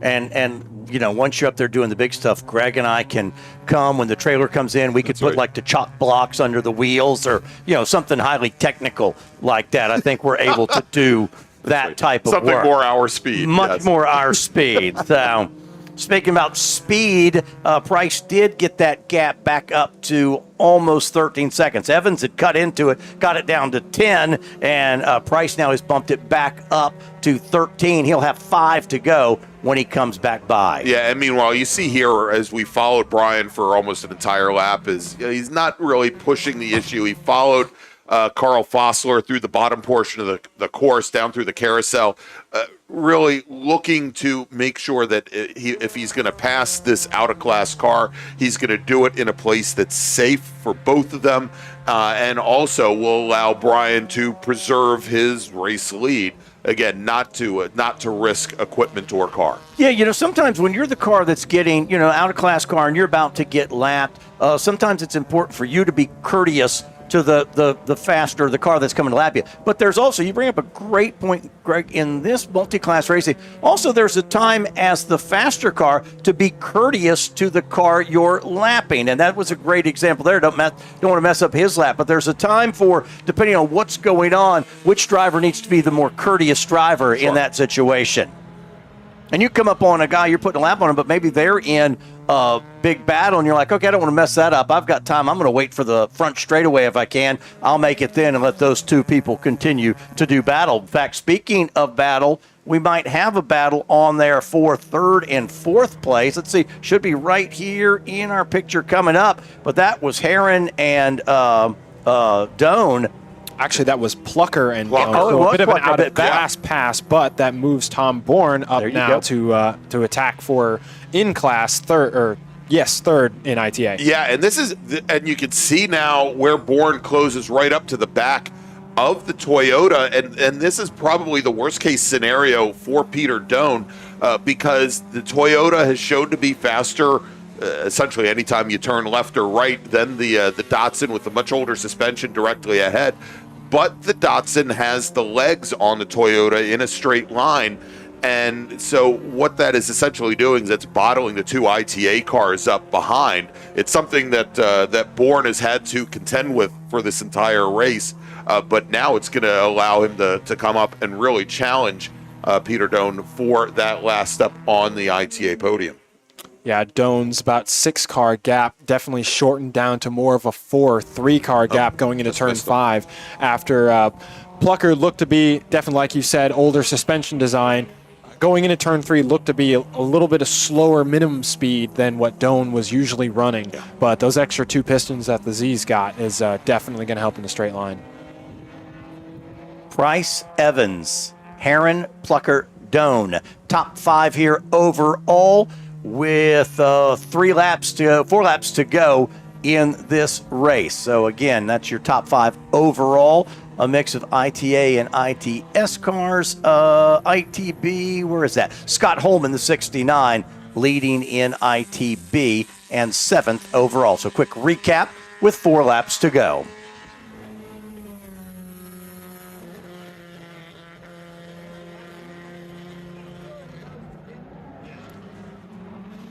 Let's see Price's gap, because they're getting ready to come. Price just went by. Let's get Evans' lap. So, yeah, that stayed right around 13 seconds, 12.8 between Price and Evans.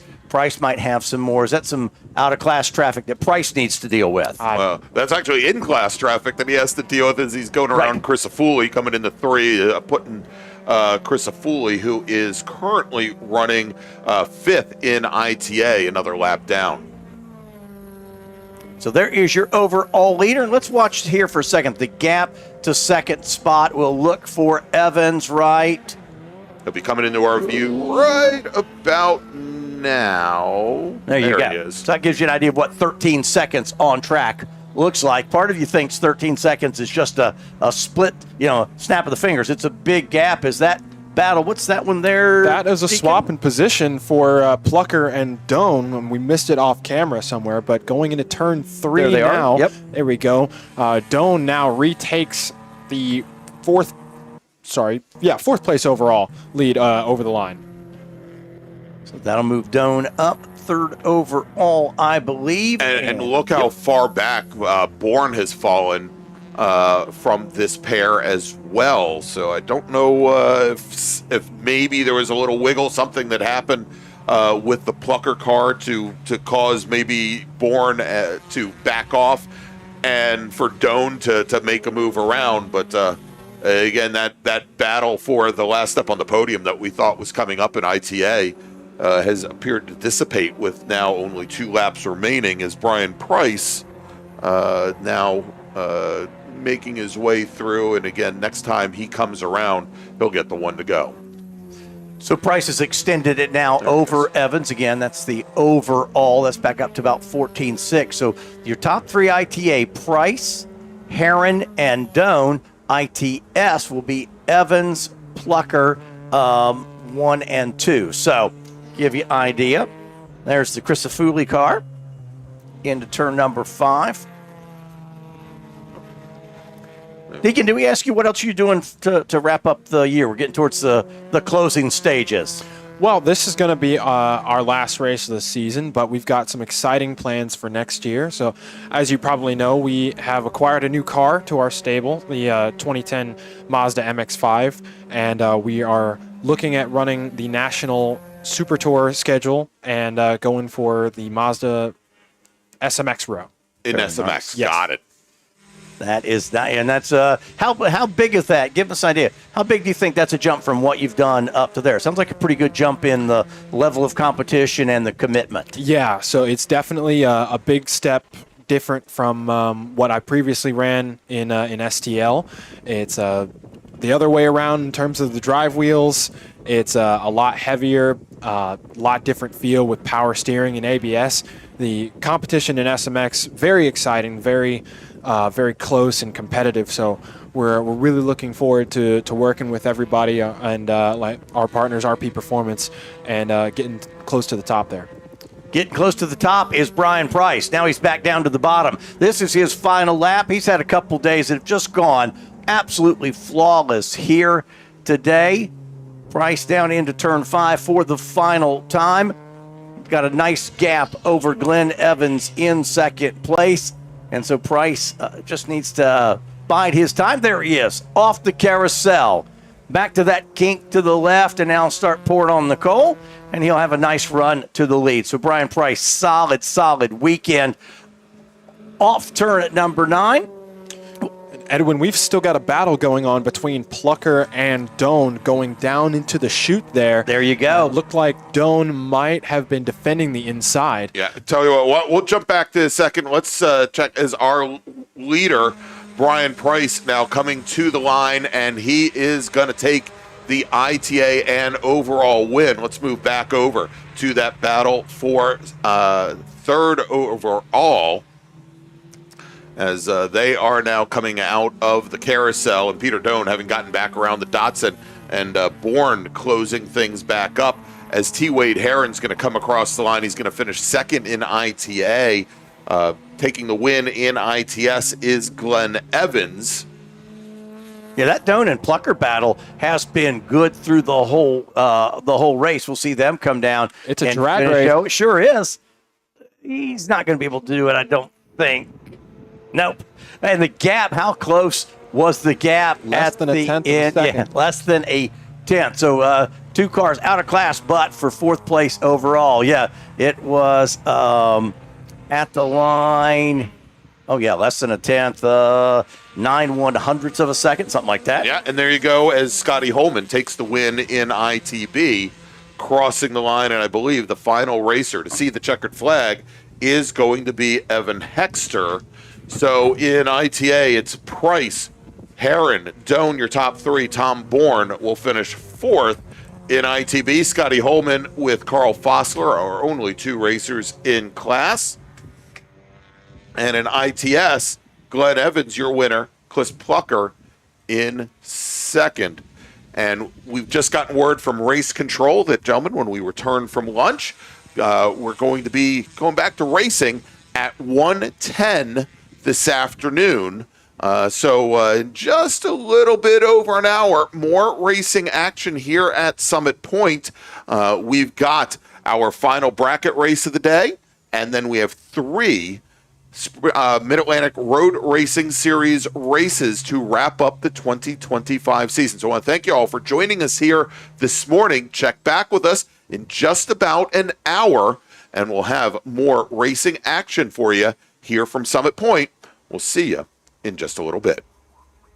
Grand Touring Enterprises is an internationally recognized and awarded full-service classic automotive facility located in Frederick, Maryland. Specializing in classic Italian sports cars from Ferrari, Lamborghini, ISO, and Bizzarini, Grand Touring's extensive experience ranges from pre-war to modern exotics, advising on all aspects of the classic car ownership experience, from service, restoration, and climate-controlled storage to sales and consignment. Grand Touring's focus is not just on preserving the history and prestige of these vehicles, but making sure that the driving experience is equally as spectacular and authentic. For more information, send email to tom@grandtouring.com. Grand Touring, legends in motion.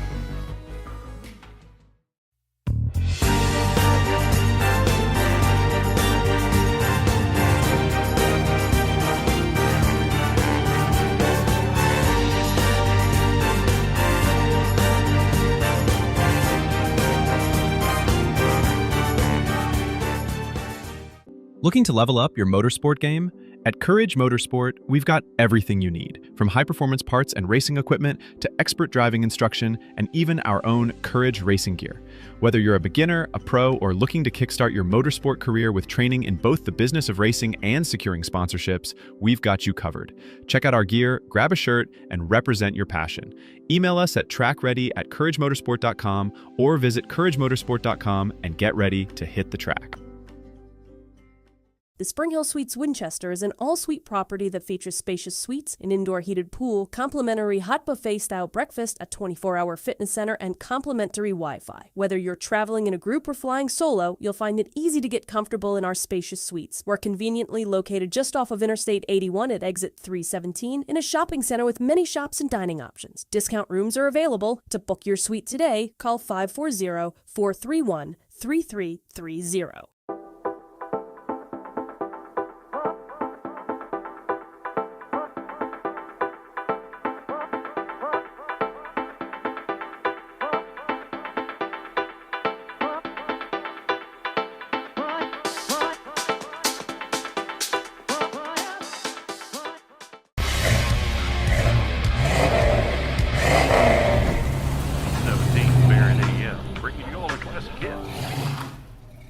Need a ride?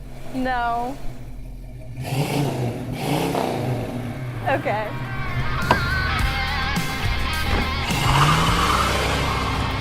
Taking you back to simpler times. Hey, dog. Belmont Classic Cars, Belmont, Ohio.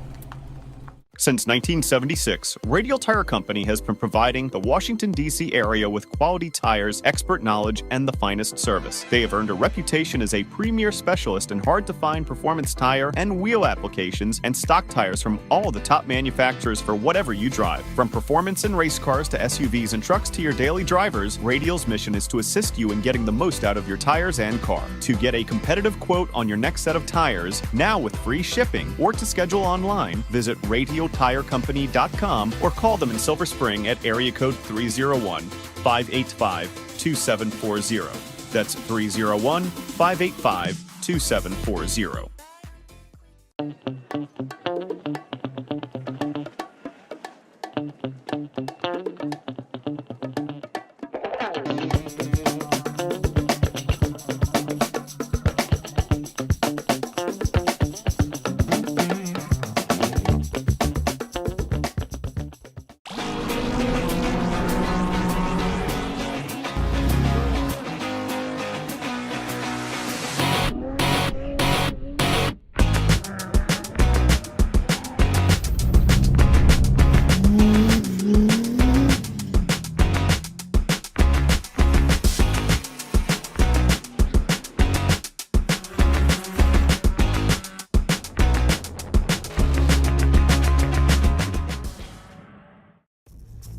RP Performance is the only premier race shop in the region that specializes in both street and track Mazdas and is located right in the heart of racing at Summit Point's Gasoline Alley.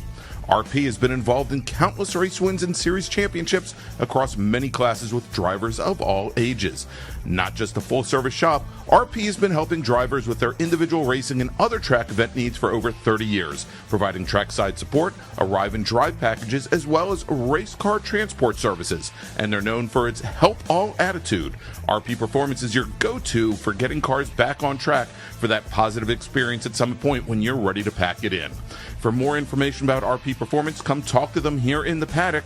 Call them at 304-728-6749 or email them at Brett, that's B-R-E-T, at rpperformanceracing.com.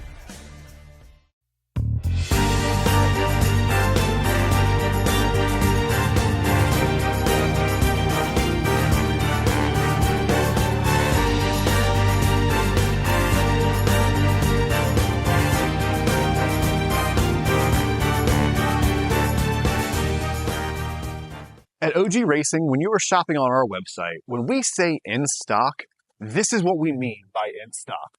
Seats and seat bases, brakes, harnesses and restraints, shoes, suits and steering, helmets, gloves and undergarments, fire suppression, and so much more. Shipping directly to you from our conveniently located Sterling, Virginia warehouse with thousands of in-stock items.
Waiting for the sun.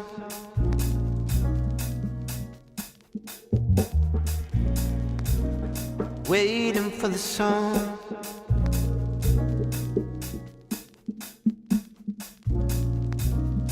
Waiting for the sun.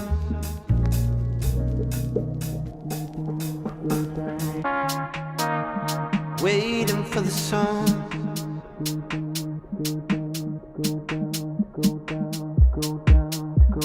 Waiting for the sun to go down, to go down, to go down, to go down.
Waiting for the sun.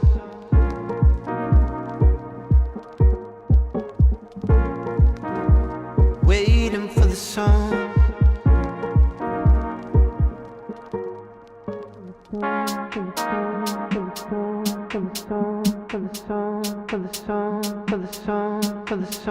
for the song, for the song, for the song, for the song, for the song, for the song, waiting for the song.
Waiting for the sun.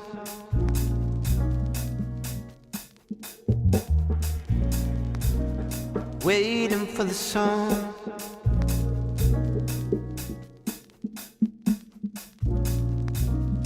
Waiting for the sun.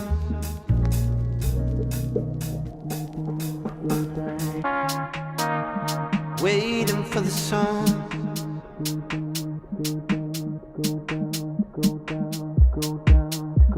Waiting for the sun to go down, to go down, to go down, to go down.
song, for the song, for the song, for the song, for the song, waiting for the song.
Grand Touring presents the October MARRS. It's the 2025 Mid-Atlantic Road Racing Series season finale.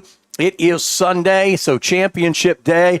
I'm Edwin Pardue, Deacon Greenfield with us again this afternoon. Deke, glad to have you, man. Glad to be here. Greg Ginsberg's doing double duty. He is on the mic. He's the director. He's the producer.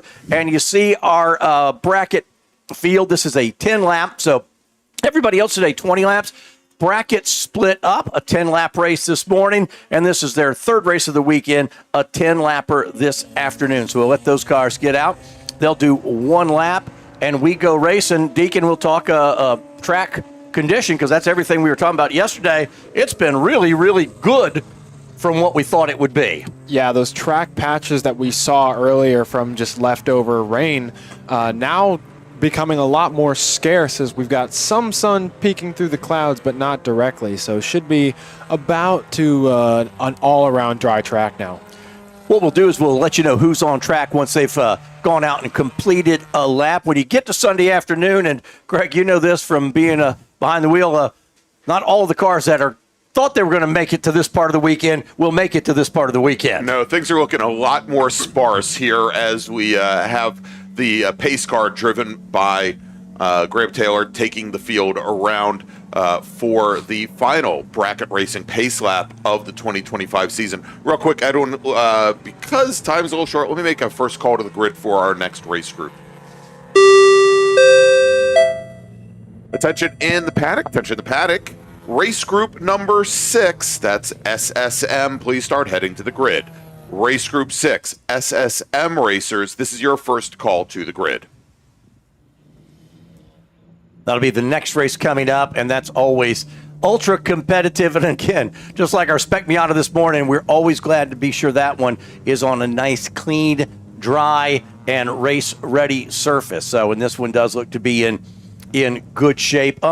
Temperature, it's downright chilly out there today. The one question I might have, now that we're dry, is track temperature. There's not a lot of track temperature. Yesterday was pretty decent because we had the sun. Track temperature not too hot right now. Now that it is cooled down, it might be a good opportunity for some fast times. Like we said yesterday, Summit Point really likes a colder track temp, so we might now see that all of the rain has been weathered in, and we've had several groups to lay down some rubber. We might see some fast times. We may see them right here. The field coming up to take the green. Again, we'll run through everybody here as they come by. I'll let you know who has answered the call here this afternoon. This is our bracket racing third race of the weekend. And as we said, if you take a look in the chat on the YouTube stream, we've got a link that'll take you directly to the bracket racing timing and scoring. We'll break down all of our drivers by those 2-second time slices that they are in once we complete lap 2 or so. But green flag now in the air, and as we've got our racers starting, we'll be able to give you a rundown of who's in the field. Chris Graham is in the 20 and Trey Harper in the 9. The 98, Brian McRae. Anita Barnes is in the 84. Michael Palazinski in the 152. Steve Martin is in the 50 car. Albert Siciliano in the 19, and Frank Alazi in the 43. And then we have Zach Camp. Chuck Edmondson is in the 45. Mike Herbert in the 62. Jed Prentice, the 68. John Legg is in car 67. Richard Ura in the 61. And then, let's see, I believe those are the 14 cars that are on track right now, because I don't believe the 77 took the green. So we'll update them when they come back by. So we are off and going 10 laps. They'll start sorting themselves out here once they complete. Like we say, usually it's lap number 2, because the first lap is not a flying lap. Indeed. All right. So as the drivers making their way up, and definitely Chris Graham in that BMW 328i. He is here car. He calls Ghost, and he is the second car though to come through turn 10 as Trey Harper in the number 9 Porsche Cayman is your leader on track after lap number 1. Now we will put up the raw timing and scoring and positioning on track so that you have it available to you here at Summit Point. But again, that that bracket racing timing page that we put in the YouTube chat. If you want to see how the racers are broken down into those 2-second time slices, that's where you go. We've got a spin down in turn 1, Greg. I believe that's the 350Z of Edmondson. Yeah, indeed, as he goes off just track, off of our camera there. Just as you're saying it there, Deacon, he goes off a little brake lockup and goes driver's left. We'll see if he can continue here. He does, yep. Good jump. Self-cleaning Chuck, so off and rolling. That's his new nickname, right? Self-cleaning Chuck? Yeah, he would probably like a different nickname than that. Likely, yes. I did get a chance to talk to Chuck a little bit yesterday about that 350Z. He was having some brake issues about his ABS pump possibly malfunctioning. So that looked to be like a bit of a rear brake lockup rather than a downright just overpressure mistake. So could be just some more electrical gremlins in that Nissan. Yeah, and he's had brake issues with that car since he brought it out at the beginning of the year. For years, he was racing in bracket racing his ITA class Honda CRX. Made the move over to this Nissan, which has been his street car for a number of years. And to start off the year, had lots of front brake lockup issues, as you said, issues with that anti-lock brake pump, and apparently something going on at the rear of the car. The way the rear end of that car snapped around and the direction that it did leads me to believe that it was not an issue with him, say, dropping a wheel into the grass, but some kind of a mechanical issue. Yeah, and it'll take a couple laps going back into one before you build any confidence back into that race car for sure. So 2 laps complete. Trey Harper sits down a pretty quick lap of a 121.427 in that number 9 car. Now we're looking a little bit further back in the pack. We've got Albert Siciliano in his Audi Quattro. Zach Camp, who had just gotten around Siciliano in the red Ford Mustang SVT Cobra. Good runs for them. Back behind them, Frank Alessi, or actually Louis Alessi, Mike Herbert in his BMW, as we see Herbert now following the Alessi Prelude through turn 5. And then right behind them, John Legg in the Blue 67 Richiera and Jed Prentice, pardon me. Apprentice. Off the carousel. It's a great shot there. And you have seen, like we mentioned, not necessarily sunshine, but the ceiling has lifted and a little bit of more light on this racetrack. Yesterday, it was crazy. At the end of the day, we had these long fall shadows everywhere. And we even talked about, a couple areas, especially coming off the carousel, you end up with the sun in your rear view mirror. That will not be an issue today with overcast still hanging with us, as now Graham is up front overall here. He goes a 120.834. And, man, what a difference the lap times were from this morning. Yes. To now, just with the track conditions changing, Greg. Yeah, and and we saw earlier still these two drivers, Graham and Harper, the 2 fastest on track in the damp this morning. But again, it looks as though the fortunes have changed a little bit as the weather conditions have gotten a little better. We saw where that Porsche Cayman was so strong, the mid-engine balance of the car in the damp. But Graham in that E36 BMW. Definitely finding some more speed this afternoon, pardon me. Over the line there with his fastest lap of the race so far. Only 0.4 off of what he qualified with. So I'd say, yeah, we are definitely back up to good gripping track. Yeah, 120, where's he? 128.34. So, yeah, definitely all the speed is back in the track. So you might be right. See some quick laps here this afternoon. You don't have... the temps are good for making horsepower. And again, if you don't need all that track temperature, and we've laid some rubber down, a lot of it got washed off. I don't know how hard it actually rained at the track last night, overnight, but enough to kind of give us a little reset this morning for sure. Yeah, so at about 2 in the morning, we had a slight drizzle start, and that's all it was really until the end of the rain this morning. It never really came down very hard. And even this morning, Edwin, when I was setting up equipment, there wasn't a lot in the way of standing water and big puddles. There were some of those streams, Deacon, that I'm sure you encountered during your race, and places where there are just little troughs in the pavement after all these years, as it's been a number of years since the track was repaved here. But no huge puddles like that we normally see form on the entrance to turn 6 or the entrance to turn 10, for example. Yeah, I had a little drizzle overnight. Took me about 90 minutes to go back to sleep, so I was a little tired this morning. Halfway home in this 10-lapper. Attention in the paddock, attention in the paddock. Second call to the grid for SSM, race group number 6. Please start heading to the grid. Race group 6, SSM, please head to the grid, because we've got Heather Marie, Jordan Fuhrman's mother, in the chat, and she's waiting for you now to head to the grid. Better be on time, young man. That's be right. on time. That's right. Deacon, you talked earlier about also that consistency. One thing, hitting the marks, consistent braking, just knowing all your points on the racetrack. When you're doing that, what kind of feedback, what are you using in the car to give you that information? What sort of telemetry do you get? Definitely, obviously, some cars have a bit more advanced telemetry systems now, like we have AIM or Motec systems. But in some of our more simple cars, like our next group coming up, not necessarily always having that. So it's really down to the tried and true, just feel through the pedal, feel through the tires, feel through the wheel.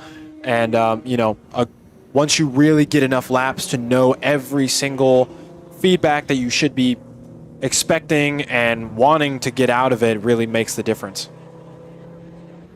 Yeah, and it's just, there's so many different learning tools, whether it's a sim now or, getting out of the car, depending on what you're doing, but getting out of the car, having some data to look over and being able to learn. But again, the more consistent you are with your job, the more valuable that data becomes. And sim racing making a big change, absolutely now, even with Summit Point being a staple track in that software. A lot of drivers here now, especially the younger drivers, using iRacing to prep before a race weekend and just getting that extra rhythm in that becomes just muscle memory that they don't have to learn the hard way out on track.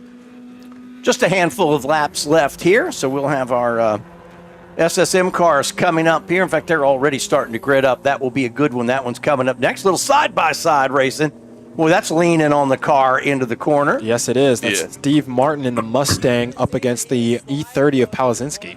Yeah, as Palazinski trying to get around that 5-liter car, letting it all hang out there on the curbing there. And I guess that's another sign, obviously, Deacon, that things are drying up, even though most of the drivers have been avoiding the curbing here at Summit Point most of the day. For him to venture out there and then for the car to grip up on that painted curbing tells us that things are almost back to normal here. Yeah, Palazinski feeling very confident as we see almost side by side coming out of 9 with Martin. On that start, I'm sure we could go back and see, but had a very early jump out and immediately going 3 wide on the door of Anita Barnes as we started this 10-lap race here. So obviously a lot of confidence in that BMW. Yeah, and we'll see here as they come down the front straight. This is obviously where the Mustang and 5 liters and 2 extra cylinders do a lot of good, as Steve Martin was able to open up about 6 car lengths on the 6-cylinder BMW there of Palazinski. But as he comes out of 3 and starts to head down to the bottom of the course, we see, and he's done it lap after lap, he's really been able to close things back up on the Mustang. And you talked about those painted lines and curbing. Even though most tracks will use a special paint, which is designed not to be super slick, it's still not the grip. When it's wet, it's still not the grip level of the track. Even the tracks that use the proper paint and everything, there's still a different grip level, isn't there? Absolutely, yeah. Even with that special paint like you were talking about, just the difference in material from on your tires will still greatly affect how you handle, and especially when it's wet here. And like we, felt out there in this morning in the wetter sections, very, very much a factor. But now all of that should be worn off. Maybe a little bit slick in some of our cooler areas, like we have maybe down in turn 9 where there's a bit more shade. But all of our curbs here should definitely be, as we see the BMW going through turn 5, getting a little bit up on that curb. So definitely not as wet as it was before.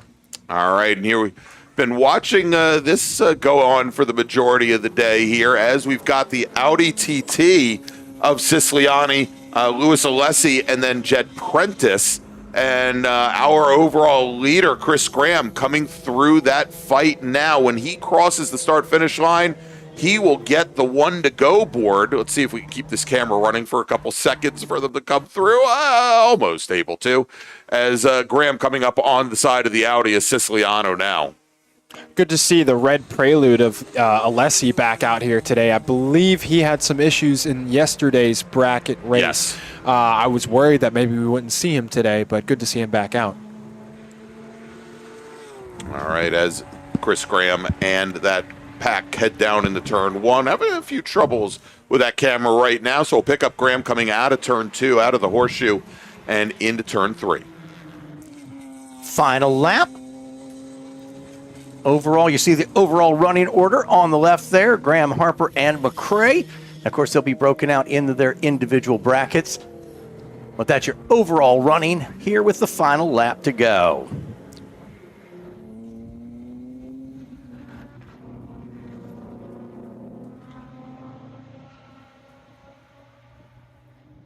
It looks like we're going to have a good SSM field. Most of those cars are already on the grid, so should be an exciting race, the next group.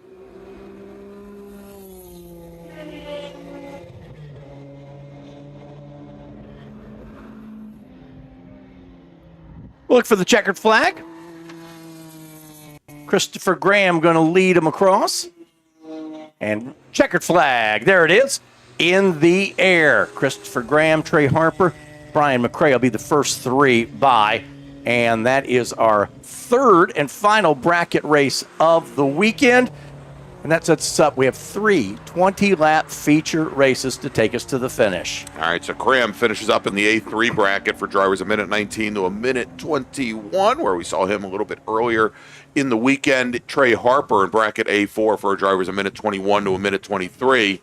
In the A5 bracket for drivers a minute 23 to a minute 25, Brian McRae leads Steve Martin, Palasinski, our sole B1 driver, for a minute 25 to a minute 27. And then great job, Anita Barnes taking the win in the B2 bracket with Albert Siciliano finishing second, Zach Camp finishing third, Louis Alessi, our sole racer, in B3. And in bracket B4, it is Jed Prentice with Yura, Anthony Toussaint, John Legg as well. But that's going to wrap things up for our bracket race. We do need to take a commercial break. Let's make a final call to the grid for our next group. And when we come back, we'll have a special guest here with us. We'll be back with more racing action in just a moment. Attention in the paddock, final call for race group number 6, SSM. Please head to the grid. SSM racers, please head to the grid. Your race starting in just a few moments, and we'll be back here from Summit Point. More racing action. Stay with us. Since 1976, Radial Tire Company has been providing the Washington, D.C. area with quality tires, expert knowledge, and the finest service. They have earned a reputation as a premier specialist in hard-to-find performance tire and wheel applications and stock tires from all the top manufacturers for whatever you drive. From performance and race cars to SUVs and trucks to your daily drivers, Radial's mission is to assist you in getting the most out of your tires and car. To get a competitive quote on your next set of tires, now with free shipping, or to schedule online, visit RadialTireCompany.com or call them in Silver Spring at area code 301-585-2740. That's 301-585-2740.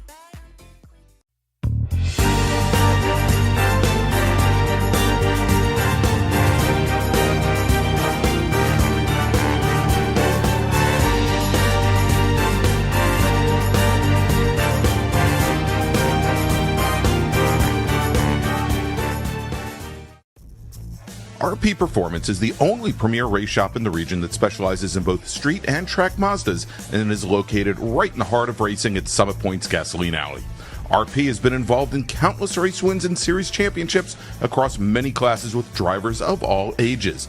Not just a full-service shop, RP has been helping drivers with their individual racing and other track event needs for over 30 years, providing trackside support, arrive and drive packages, as well as race car transport services. And they're known for its help all attitude. RP Performance is your go-to for getting cars back on track for that positive experience at some point when you're ready to pack it in. For more information about RP Performance, come talk to them here in the paddock. Call them at 304-728-6749 or email them at Brett, that's B-R-E-T, at rpperformanceracing.com.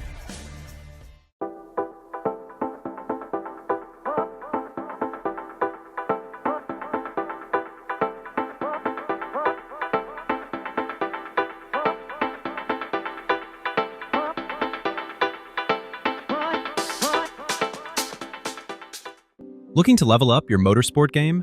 At Courage Motorsport, we've got everything you need, from high-performance parts and racing equipment to expert driving instruction and even our own Courage racing gear.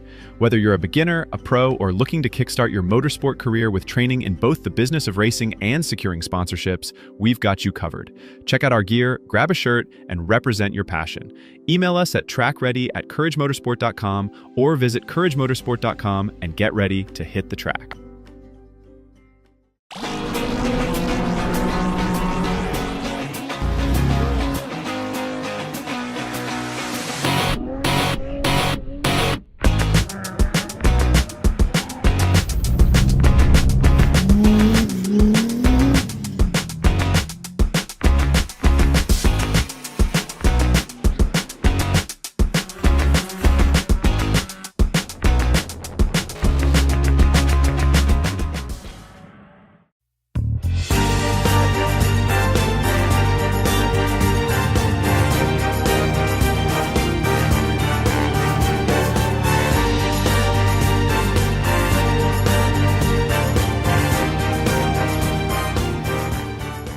At OG Racing, when you are shopping on our website, when we say in stock, this is what we mean by in stock.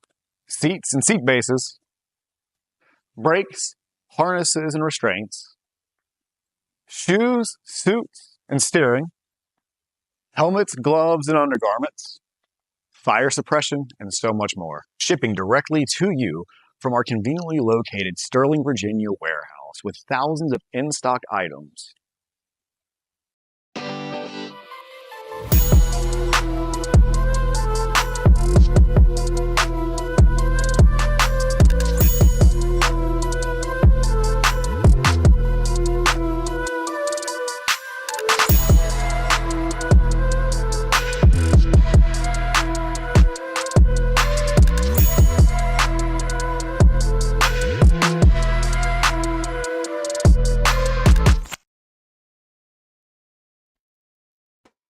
Grand Touring presents the October MARRS, the 2025 Mid-Atlantic Road Racing Series season finale. Not only the finale, but today, the final day of the weekend. I'm Edwin Pardue. Deacon Greenfield is here. Greg Ginsburg is here. We've got a special guest we'll be getting to in just a moment. But first, let me give you the starting lineup. And I believe he made it on time, so he won't be in trouble with family. Jordy Fuhrman in car number 8, Arif Kazim in the 98 car, row 1. Colin Murchison in the 58. Jameson Huffman in the 89 car. Deacon's got some info on the Huffman machine we'll talk about in a little bit. Khaled Crocker in the 123. John Hotz in the 63. And then row 4. Scott Brunks in the 79. Stephen Rollo in the 35. Benjamin Jones in the 10. Minnie Terrell in the 72. They make up row number 5. And then row 6, Jay Bendrum in the 88. Ron Etzion is in the 76. Mark Sylvia will start 13th in car number 22, and the 108 is Miranda Price, and then row number 8. Chase Kovach in the 71. Nathan Reynolds is in the 95. Raymond Heath, car number 9, will start 17th and starting 18th, 86 of Isaac Clark. Go to row number 10. Jim Roberts in the 6th car. Next to him, the 16 of John Maslin. Shane Butler in the 70, Scott Kane in the 97. They make up row number 11. And then John Grayer in car number 41. And Leanne Gesford in the 74 starts 24th. John Moyer in car number 113 will round out the field. And I believe they said 1 and go on this one, Greg. Yeah, just a single pace lap. And so, of course, yesterday, great race in SSM. Jordy Fuhrman holding off Arif Kazim and Scott Brunk. But I think the battle that we saw yesterday, and probably the most excitement, was that battle for second as Jordy Fuhrman opened up a huge lead to start this race off. And John Hotz was right there at the end as well. And early on, running in second place, 14-year-old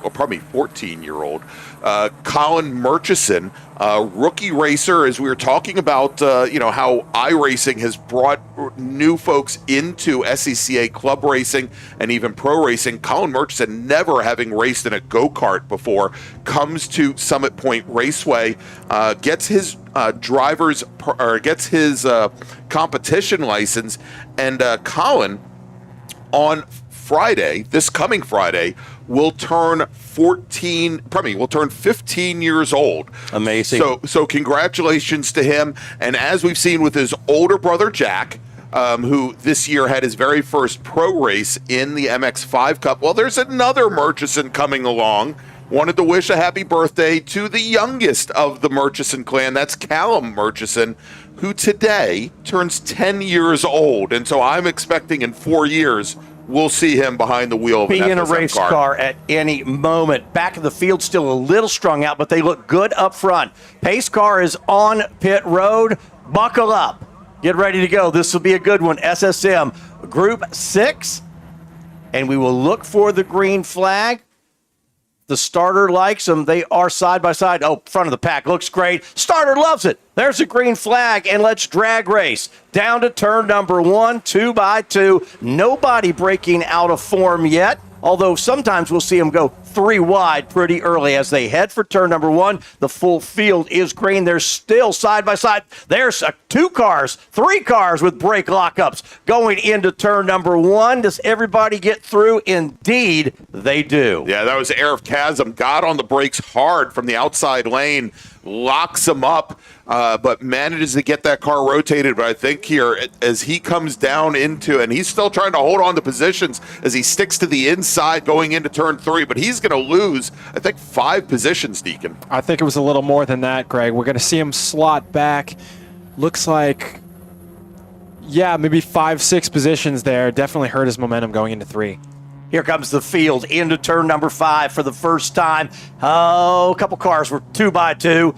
Can do it side by side. Almost impossible to do 3 wide. Here we are off the carousel. Furman going to lead that group. Maybe 2-car length advantage. We're single file now. Back through about. Now the whole field now is sorted out. That will not last long. Off turn number 9 and up the hill they come. Fuhrman with a good start, but it was Chasm kind of locking up there that kind of choked everybody up behind him. Leader off turn 10 for the first lap, and they'll come down, and let's set the top 10 for you as they go past the start-finish line.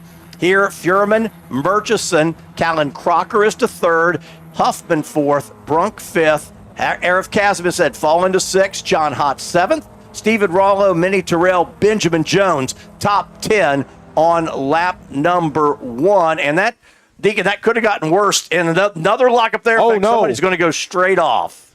Speaking of our championship contender, move Jameson Huffman up to 3rd after that straightaway. But it looks like, we've got a car in turn 10 off camera.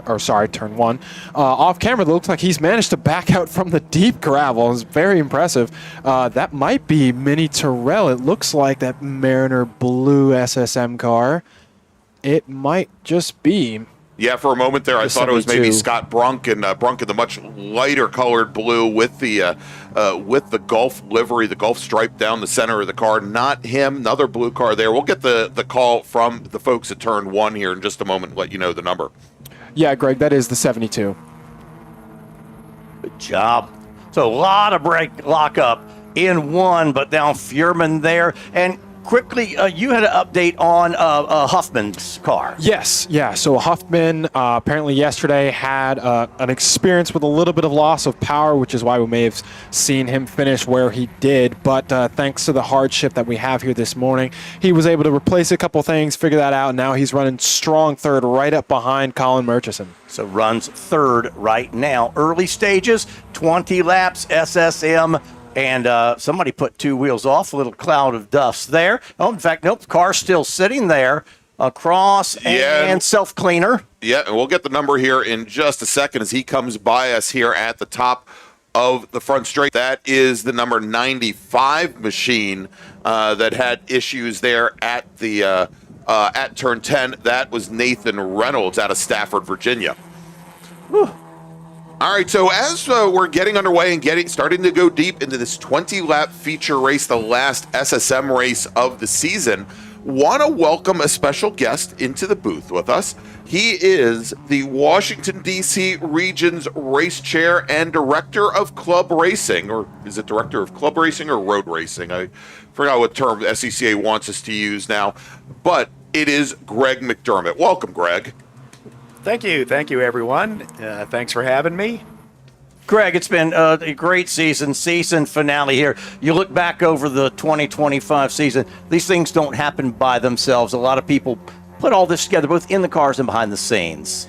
Absolutely. What a lot of people don't realize is just the number of volunteers that contribute to these events. We generally have over 100 volunteers that make the MARRS series happen here at Summit Point.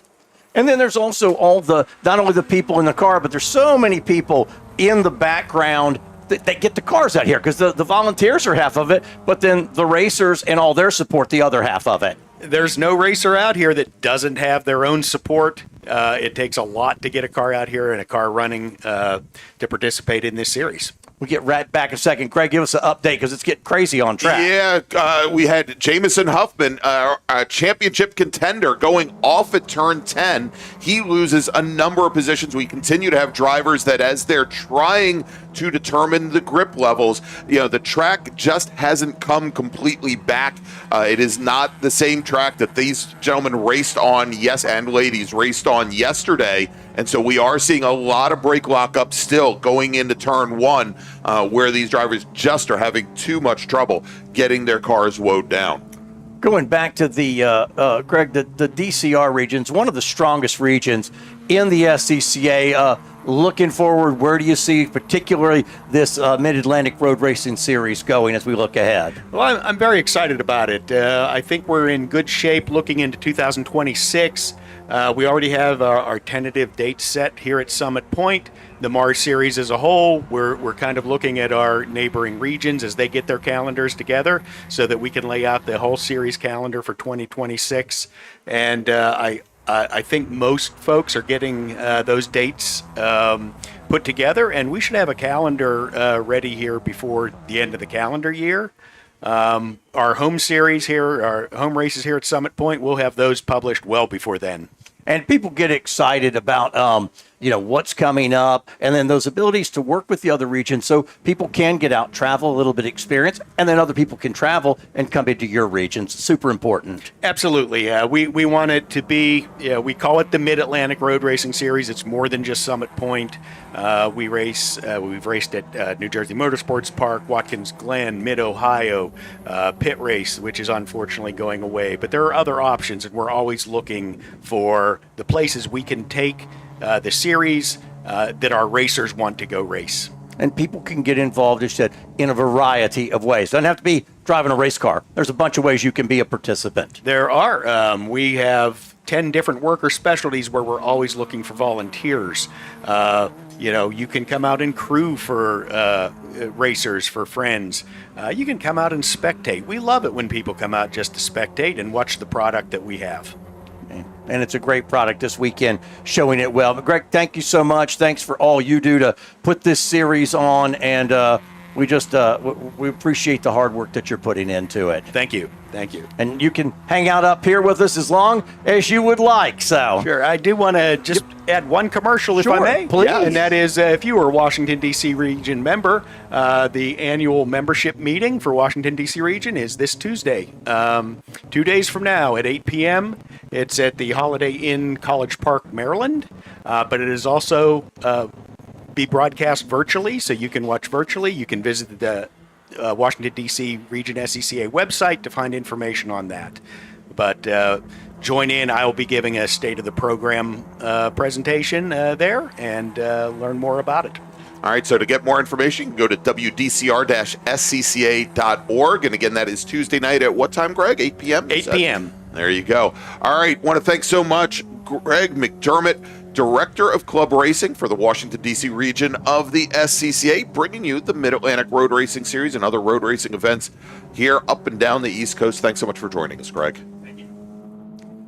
Jordy Fuhrman continues to lead. You see the gap right there. That dark car is Colin Murchison. And then from Callan Crocker on back, about 4 cars all running together. And Jamison Huffman still there in 7th spot in the race. And, you know, making some great moves, Deacon, is SRFx. Made a pass on Scott Brunk going into turn 1 2 laps ago. We see them coming now out of turn number 10 after that pretty disastrous start from the outside of the front row. He's starting to make his way up, but, you know, he's got, if he can manage to get around Callan Crocker, he still has a pretty long way to get up to Colin Murchison and then Jordy Fuhrman at the front of the field. Yeah, Greg, I've been tracking that battle this whole time. Chasm on a mission to get back up to the podium there. He's only 1 spot off, and he Brunk behind. I believe that's Hotz, and then Huffman trailing off. So not too far off of the second place car of Murchison, but Fuhrman extending his lead once again, just like that yesterday. Scott Brunk's fallen back just a little bit, running in 5th as Chasm got by, opened the gap, and you see that blue and orange car. He's actually brought him back in a little bit, and then John Hotz, and then there's a lock up there. That's the 3rd Chasm. place. That's that was Chasm. Okay. I think that was Chasm in 4th, locking him up, trying to keep off the bumper of Callan Crocker ahead. And Deacon, as you well know, 1 lockup usually then can lead up to more lockups if that spot is hitting the same place when you're applying the brakes. Yeah, unfortunately, Chasm with that big double tire lockup on the start, definitely going to hurt, but looking at his times here, doesn't look like it's hurting him too much. Yeah, and of course, all of these SSM machines, 1.6 liter, first generation Mazda Miatas, they are all running on one of 2 different spec tires, either the Toyo RA1 tires, which have been available and on the market since I think 1999, it's almost 25 years now, or the newer Proxys RR tires, which are a much softer compound. And whereas the RE1s, I don't want to say they're impervious to lockup, as now we see Scott Brunk locking them up a little bit going into turn 1, but the RR is definitely much more susceptible to flat spotting, somewhat like the Hoosier tires that we saw Spec Miata run a little bit earlier today. I'll tell you what, SRFx had a chance to get by Crocker. They caught that lap car in just the wrong spot. Yeah, that was a little unfortunate for the pack there, but I believe it actually brought Fuhrman back just a little bit. But yeah, those last 3-4 cars there really got hurt by that. And that allowed Brunk and Hotz, now that's just 1 pack of cars. They're 3rd, 4th, 5th, and 6th. We're still about 3 laps shy of halfway. Been a good one, as we expected. All right, wanted to stay, if you don't mind, I'm going to move back just a little bit to another great battle going on here with Ben Jones, Ron Etzi, and Chase Kovach, as well as Mark Sylvia as there. And, of course, I just caught the tail end of it as they're making their way through turn 5 now. That's the battle, I believe, for 10th place. But still very close, tight racing here in SSM from the front to the back. As we'll jump back as we've got our lead pack now coming down towards turn 1. Yeah, Greg, looks like that's Chasm now going to the inside of Crocker, possibly? Yes. Going into the inside of the 1, 2, 3 for 3rd place. We'll see if they get single file coming out of here. Looks like, yes, Chasm now move up to the bottom spot of the podium. Yeah, and as Chasm's making those moves, under braking going into turn one, he's making sure, I think, and I don't know if it's he, but also the drivers that he's working with, making sure that they don't slow themselves down all that much. They're using the momentum of the draft to get up into a position to make a pass, but they're making sure not to battle one another once they come out of one and through two, to not allow Jordy Fuhrman, who I believe yesterday was his very first race win here at Summit Point, had his first race win in SSM just a year ago at the October race at New Jersey Motorsports Park, but they want to make sure that he doesn't get too far away, much like he did yesterday. Unfortunately, Greg, I think they're doing just that. Being SSM one of our fiercest competitive classes, it's hard not to race this close. But yeah, Fuhrman now, we'll see across the line, updated, has a massive gap back to second place, while second, third, fourth, fifth, and sixth all almost nose to tail. You will see now Chasm go to work. He's going to try to get by Murchison down the front straightaway. There's a great shot of it there. The leader's the first red car, and then that second red car tucked right in there, and third does not make the pass there. But Chasm has caught Murchison in his tire lines and will make a move soon. That's a quick car. You know, Chasm coming back from a bad start. Here's an opportunity here, but can't do it. And of course, Chasm can't just go crazy because he's got three cars right behind him waiting to pounce if he makes a mistake. Yeah, absolutely. Indeed. And, you know, and two of those three racers, John Hotz, who we saw a little bit earlier today in Spec Miata, who made up, 20 positions? Something crazy, yeah. In the SM race. And then Scott Brunk, who's been racing in Spec Miata and SSM for almost 25 years as well. Again, the two elder statesmen, I think, in the field here today, battling against, folks that are anywhere from 14 years old for another week up to like 20 and 25. But they are there ready to pounce, as you said. Fuhrman will be halfway home next time by. And he's got that gap opened up. Like I said, it's a little over 2 seconds, 2.3 seconds on the last lap. He would love to see Murchison and Chasm get side by side and make the gap a little bit bigger. Will it happen this time down the front straightaway? Chasm's right there, tucked up on the inside. We'll see. Can he make the move down the front straightaway? We are halfway home. Halfway home to a possible championship, Edwin. Jameson Huffman with that mistake earlier in turn 10. That is major championship implications with, as it currently stands, I believe Jordy Fuhrman will take the lead of the championship if it finishes as we are right now. Attention in the paddock. Attention in the paddock. First call to the grid for Race Group 7, Spec Racer Ford Gen 3. Please start heading to the grid. Race Group 7, Spec Racer Ford Gen 3. This is your first call to the grid. Yeah, there's a bit of a gap from where Hotz is in 6th. There's Hotz. And then you'll see there's Fuhrman. It's a bit of a gap. Let's see here. There's Hotz. And then Huffman will be the next one in your screen. And there he is. So he's got a pretty big gap to try to catch that group in front of him. Chasm doing a little bit of defense down there going into 5. That was on defending the third place spot from Callan Crocker. Well, he'd love to see him race in front of him. Yeah, so Fuhrman out front wants to see that middle group racing, and then Jameson, who's behind that group, wants to see him race so he can catch them as well, pick up a couple more spots in the battle for a season-long championship. He may be catching him a bit. Huffman a little shallow on the exit there of 9. Might have some alignment issues after quite a big bunny hop there going through 10. As looks like, we might have a change for P5 there between Brunk and Crocker. Oh, yeah. Yeah, Brunk's going to pick up that spot. Let's see if we go back turn 1. We got another 2 cars going side by side now. That's Chasm. That is Chasm for P2 on Murchison. Can he make it stick?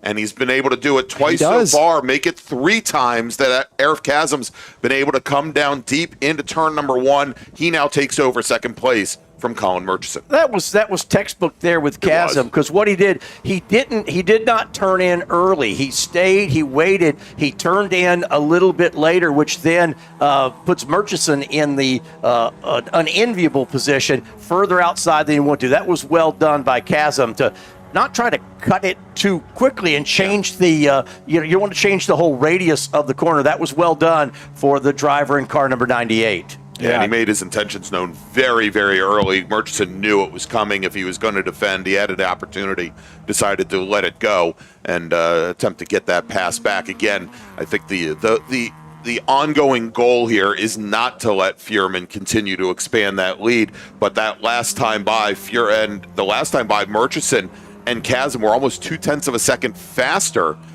than our race leader, but we'll have to see if they can make up a little bit more ground. Murchison setting his best lap of the race on that last one might have contributed to how Arif had such a good draft. Maybe a great run out of 10 gave Arif everything he needed to make that pass stick into one. Well, is Murchison going to be content to sit there in second spot as they head to turn number 1?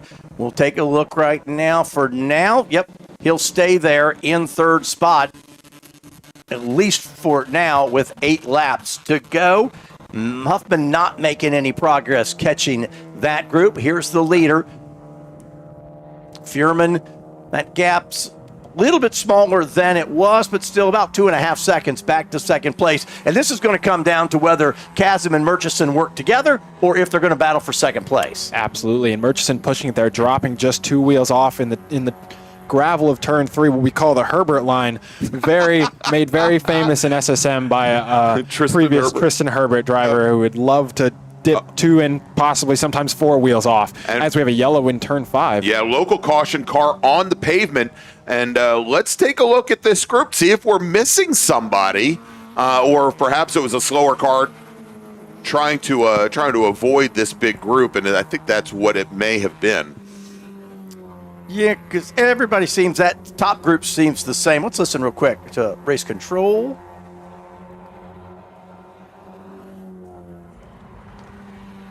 Yeah, and it was the 4-0 machine. That was Jonathan Grayhor running a little bit further back in the field, and indeed, he saw the blue flag, saw the fast pack coming, and maybe spent more time looking in his mirrors than what was ahead of him. 7 laps to go here. The gap has now dropped below 2 seconds from Chasm to Fuhrman. Murchison might have just decided that this is the best way forward to have more of an end game, better position for the both of them. Yeah, and you need to do that. You need to do that final move coming to the white flag, because even if you get a good draft, the start-finish line comes too soon for you to make the pass. So if you're going to do it, you got to catch up. You've got to do it as you're coming to the white flag, and we'll see if they've make up enough ground. They have made up more ground. They've gotten away from Scott Brunk a little bit back there in 4th place. 5th continues to be Crocker, and then Hotz in 6th. Huffman continues in 7th spot, and 7 laps to go. This could get good if Chasm and Murchison stay working together, but then at some point with the lap or 2 to go, they've got to decide what they want to do. Then it could throw the whole plan out the window. Just like yesterday, the gloves came off. We'll see that an extra step of aggression from Murchison come out and possibly take second. Give them a couple of, I would imagine that like this, run a couple more laps just like they are to see how close they can get. All right, let's look. The gap was 1.8.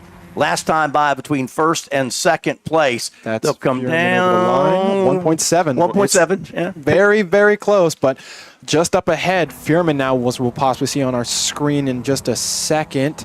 Fuhrman will be having a draft from now as we come into another lap of traffic. So we'll see how that shakes up the main lead group. There they are. We was waiting for our cameraman to wake up there so I could bring it over to you, but we'll continue to try and track that there. Looks like we're having some issues with that turn 1 camera now as they come into turn 3. And as you said, they're definitely closing things down. That last time by as they knocked off 2/10, but with now only 6 laps remaining and them being down and back from Jordy Fuhrman by about 1.7 seconds, they just, at that pace, not going to have enough laps to even get up to him. Yeah, they gained about 1/10.5 on that last lap. It was 1.7, I think. They got it down to, it was 1.8 something and got it down to 1.7. You see some of the traffic they're having to deal with. That almost got a little bit hairy. That driver almost left them too much room there. Yeah, and you can see now that that slower traffic moving all the way to the inside, but I think for the tail end of this pack, it might be problematic as they come up to the bridge because they may run out of ground, but it looks as though they've all almost all made it through. No. And you see that one car having to hang all the way to the outside going through turn 10 now to let our leaders by. They pick up another 10th on the leader, but Greg, you've done the math, I can tell already. They're going to run out of laps before they catch that number 8 car. So then at some point, Deacon, you just say, okay, I'm going for second spot because I don't think we're going to catch the leader. Absolutely. So it's really up to them if they decide with just that slow burn of a gap gain, if Jordy can stay consistent or maybe find a little bit of extra pace here and possibly use the traffic to his advantage here with just 5 laps to go in this race. Wanted to jump a little bit further back in the pack, guys. Nice little fight, and they were at it yesterday as well. This is the battle for 15th position. We've got Jim Roberts out of Mount Joy, Pennsylvania, driving the yellow number 6 machine. Shane Butler in the blue and gold number 70 machine. And this is something that they picked up from yesterday, and they've been at it now since I think like lap 3 or thereabouts. Sorry to interrupt you there, Greg. We have a car that just came onto pit road. It's a white. I'm not sure the number. All right. Well, we'll see if I can. We'll see if we can get the number on that car. Unfortunately, it is also hidden by our grid check here.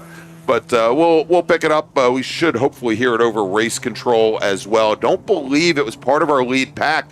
But guys, as they are on the front straight, look at this as Scott Brunk now is making up the gap that had been created a couple of laps ago when we had Arif Chasm getting around Colin Murchison. Yeah, it's nice. Brunk kind of dug his way back into that race. Yeah. And now he's a factor. And that's a podium spot right there. Indeed. And so, the question then becomes, do they start fighting for second, too early? But the trio there, Chasm, Murchison, Brunk, they've now taken another couple of tenths out of Jordy Fuhrman's lead. Yeah, they're just going to run. They're just going to run out of time, Deacon. Yeah. And it looked like Scott Brunk figured that the best way to get up to maybe third or even second is to just straight line the gravel trap. As he went 4 wheels bounding through the dirt, didn't really affect his pace all that much. The gravel trap at that portion of the track, very tightly packed. Mm-hmm. The cars don't dig in all that much.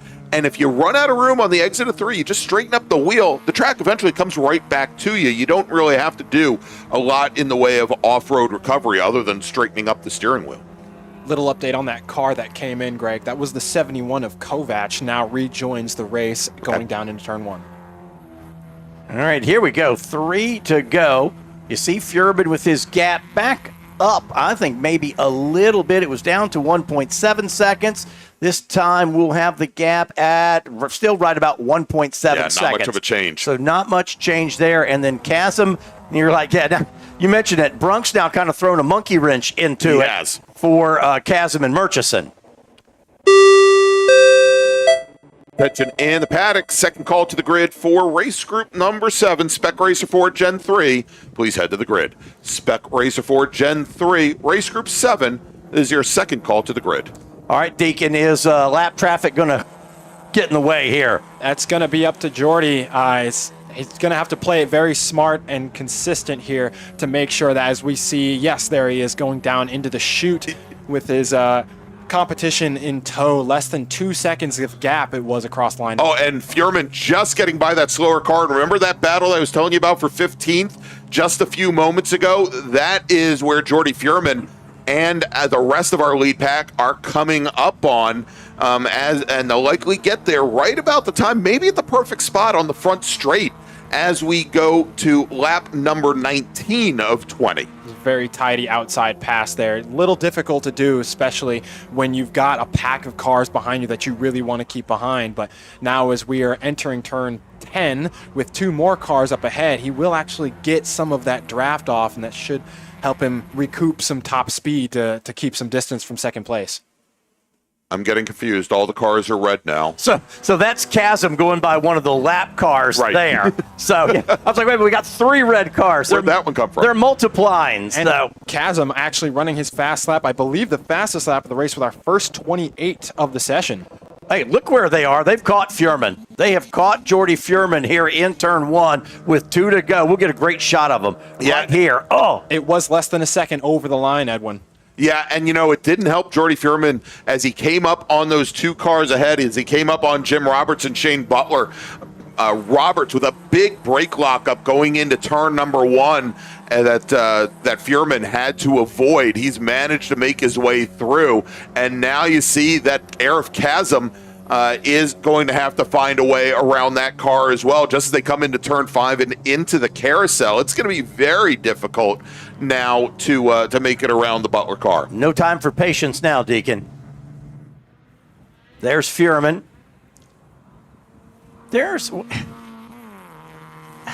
Did Brunk get by Murchison? I believe Scott Brunk has gotten by Murchison. Yes, he has. Yeah, there's Furman, Chasm, and Brunk now is to 3rd. Nice job, Scott Brunk. Well, here we go. Furman now coming out of 10 should see the 1 board to go. 1 lap until possibly taking the SSM championship.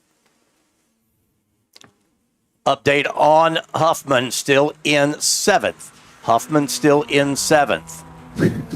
And Heather Marie in the chat says this boy, meaning her son Jordy, has 1 more lap to go.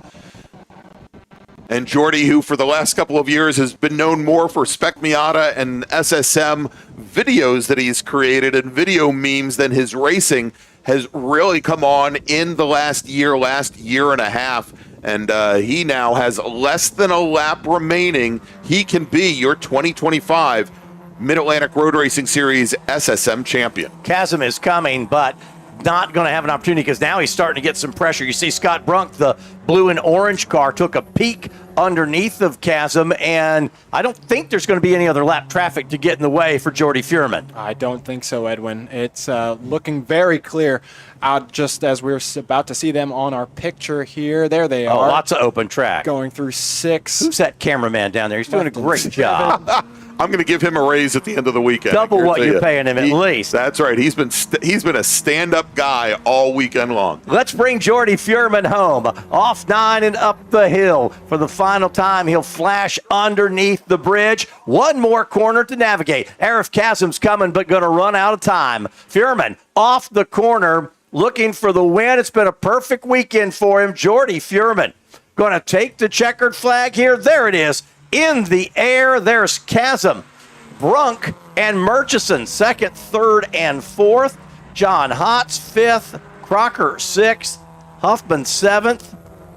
And then we'll wait for him. It looks like Jones was running there in 8th. Here comes Jones now. Yep. And did you notice at the very end, Scott Brunk, about 100 feet from the finish line, ended up moving the car very quickly to driver's right as he just sensed that Colin Murchison was going to make a move, and Murchison then had absolutely nowhere to go. Defense until the end. Great run there, especially for Jordy Furman. Congratulations on a hard-fought SSM championship, and your heart has to go out to Jamison Huffman, who was leading the championship coming into the weekend, and unfortunately for him, the car just was not up to the fight. So that was everything we had hoped for as far as competition. Indeed. All right, let's make a final call to the grid for our next race group. Attention in the paddock. Attention in the paddock. Final call for race group number. Who is it? It's 7. Race group number 7, Spec Racer 4 Gen 3.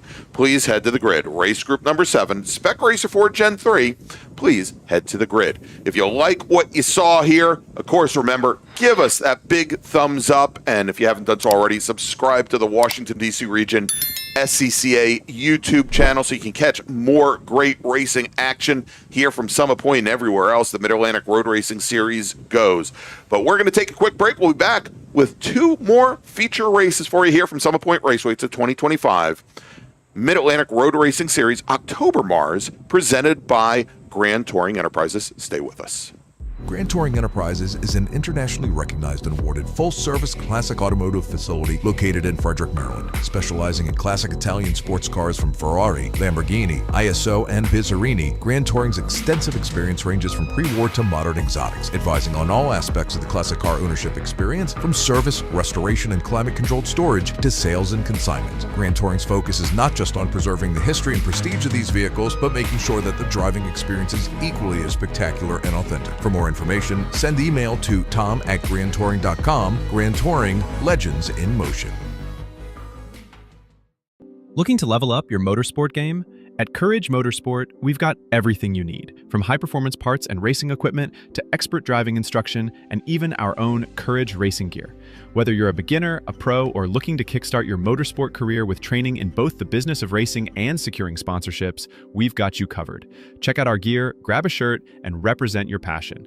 Email us at trackready@couragemotorsport.com or visit couragemotorsport.com and get ready to hit the track.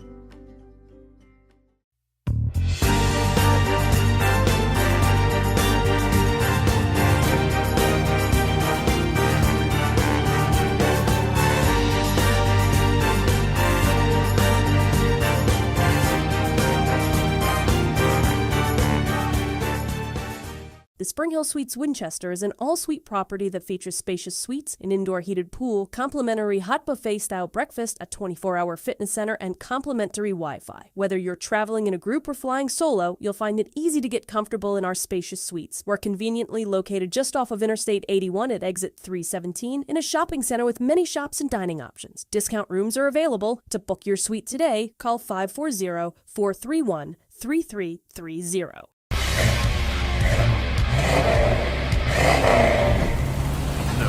Baron AEM, bringing you all the classic hits. Need a ride? No. Okay.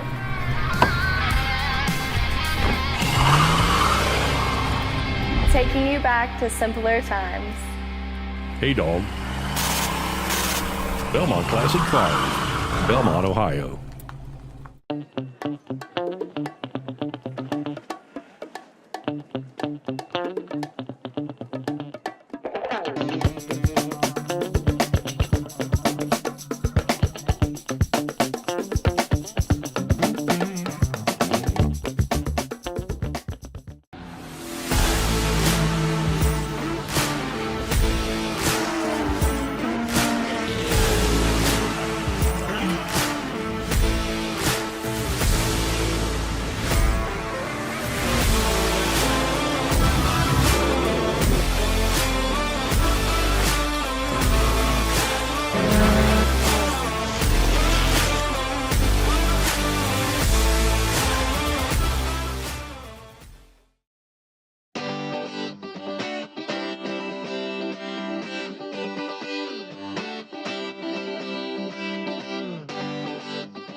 Grand Touring presents the October MARRS, the 2025 Mid-Atlantic Road Racing Series. This is the season finale. In fact, we're getting really close to the finale because there's only 2 races left. I'm Edwin Pardue.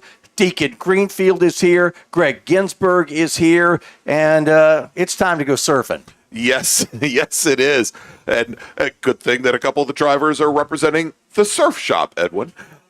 Let's go. As they're heading out for their pace lap now, let's run down the starting order. Let's meet him. Stephen Shue, one of the surf shop drivers in the 81 car. Next to him, the 55 of Sam Schechter. They had a great race yesterday. Theo Pepes, he actually came up in the booth, visited with us this morning. He's in the 27, and Joe Blanks in the 74. Brian Cates is in the 21 car, and Keith Fraser in the 7. They make up row number 3. Kyle Herlitsky in the 50 car. And then the Kevin Silbert, number 14. They're in row number 4. Petri Otavainen in the 88 car. Michael Lemania in the 8. They're row number 5. And then row 6, the 80 car. Philip Ackley, Ron Rice in the 67. And Owen Kreminga in the 31. And one thing Theo was telling us here, we talked about the great job he did early this season. Getting that car to a fire station was on fire. Yeah. But he did let us know that's not the same car that he roasted here earlier this season. Different car. No, so we roasted him this morning. Yes. And he told that it's the same bodywork, which I found probably more surprising because all of these Spec Racer Fords, they do have fiberglass bodywork. And apparently even with the heat and the flames and the fire over Labor Day, it was salvageable. And so new chassis, and perhaps, we talked about with the fire that the electrics wiring and everything be a huge undertaking to get replaced, but good to see him out there, and the folks from Doggone Racing, Mike Amy, after a very hectic week at the runoffs last week, coming back and getting Theo ready for this weekend's racing. Deacon, another Spec series here. All the cars are really, really close. And it makes for some really good racing. We saw it yesterday. Yeah, I was actually just taking a look at our Surf 3 championship points going into it. Looks like Liam Kerper is our leader by quite a bit, followed by Stephen Shue in second. But looks like the closest fight for the last step on the championship podium is going to be between Michael Lemana and Kevin Silbert, who will start, let's see, P10 and P8. So that should be a pretty close fight for third. All right, pace car on the pit lane, turning things over to Stephen Shue. Now, Shue not known for having real good starts normally, but yesterday was incredibly strong, led the field through turn 1 as the starter looks over the field, and green flag is in the air, and we're underway with our last Spec Racer Ford Gen 3 race of the Mid-Atlantic Road Racing season. It's Stephen Shue to the inside, and it is Sam Schechter in that light blue number 55 machine to the outside with the little prism. I'd like to call it the Pink Floyd car, going through turn 1, getting ahead of Stephen Shue. He got a good run on the outside. Shue talked about what he wants to try to do a little bit different in turn at number 1, and we'll see how that plays out. But it'll give Schechter the lead here. Then Shue and Pepes in third place. And they're single file now, but we'll watch them. You get a pretty good toe on the long straightaway, which makes turn 1 so important as the passing area for these cars. Absolutely. These cars have a great body shape, I believe to be intentionally, but they race exceptionally well. You see just as close racing as you see in something like Spec Miata, so a really, really tight field. Yeah, the way they've designed the ducktail, and this body style has been in use since the mid-'80s when it was first known as Spec Renault, with the engines from the Renault Alliance and Encore, designed again in the early 80s, and the body has changed a little bit. First to accommodate the 1.9-liter Ford motor from the products that were used after Renault left the market, and then now they're using a 1.6-liter Ford motor. So primarily just on the rear body piece to handle the sizing of the engine and the exhaust, but very little has changed, and they're very, very draftable. There's Keith Fraser. I believe they're tucked to the inside, the 7 car, and we saw him take a wild ride yesterday. Yeah, off of turn 1 on the opening lap, ended up down the access road. Much better start for him today.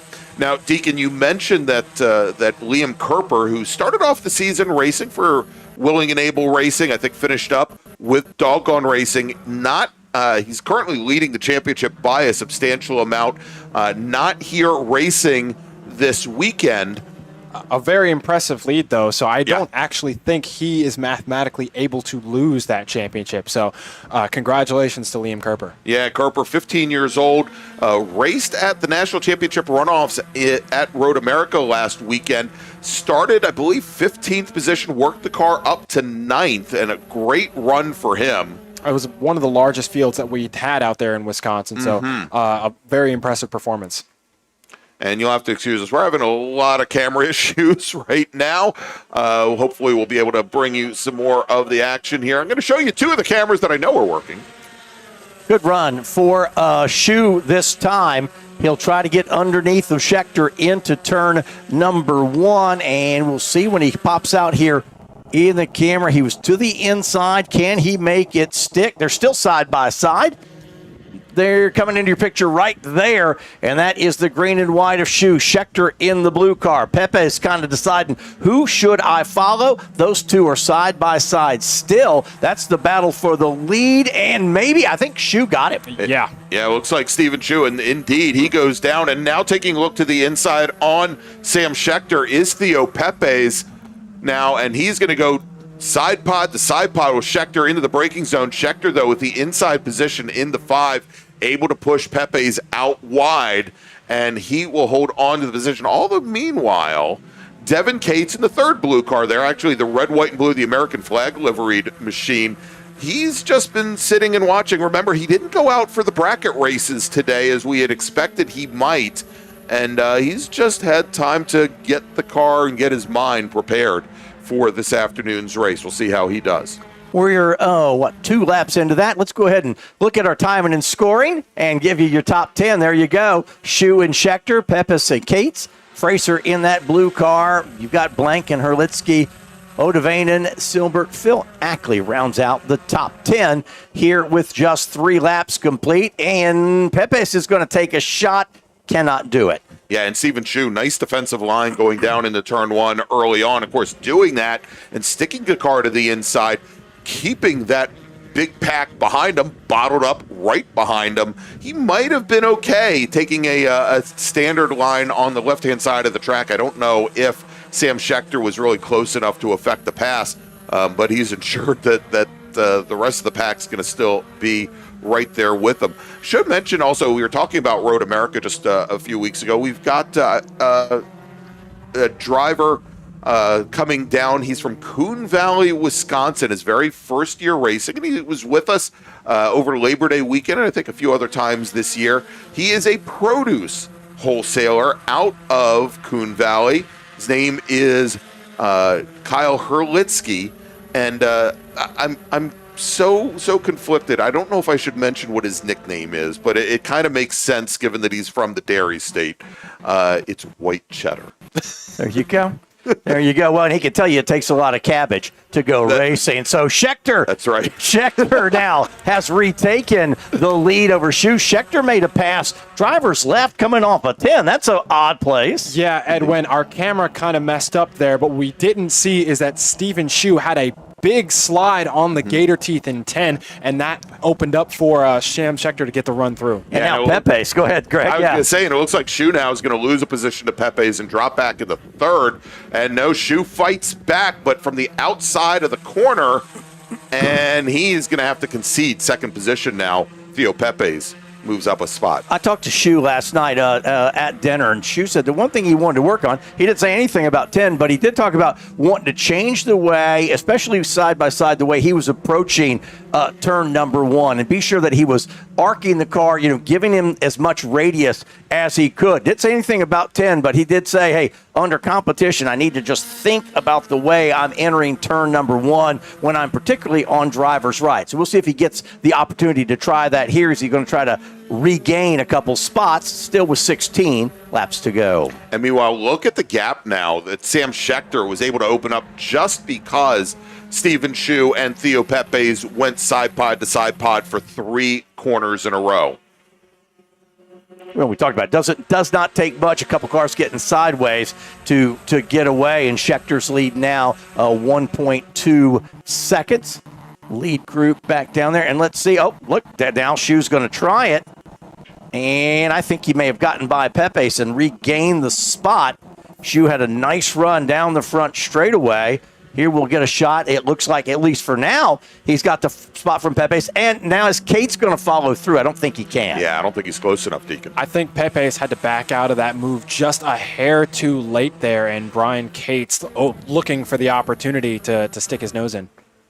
Well, now this will be fun to see if Shu can close in now on Schechter. Pretty good gap back there between the two, but he's got some clean running. We'll see how hard then Pepe's is going to push him to try to get the spot back. But like I say, Cates has gotten very racy. So there you go. There's your top 5, all under a blanket. Going back from Schechter, Pepe, Shu, Cates, and Fraser. Top 5 with 15 to go. Going back to that championship contending that I was talking about earlier, I don't think we have LaMena on track with us today. So as long as Kevin Silbert finishes, he should clinch 3rd place. Yeah, we saw Mike LaMena out a little bit earlier for the for the Spec Miata race, and as you said, he is the only driver that I see that did not make the grid for this final event of the season. Good run so far, a little bit further back in the pack here. Joe Blanks, by the way, Joe Blanks, most gorgeous dog in the paddock, I think, this weekend. A dog that we think it's named Steel, and it's just this like silver grayish puppy. Very nice on back there. Also, we talked about Herlitsky.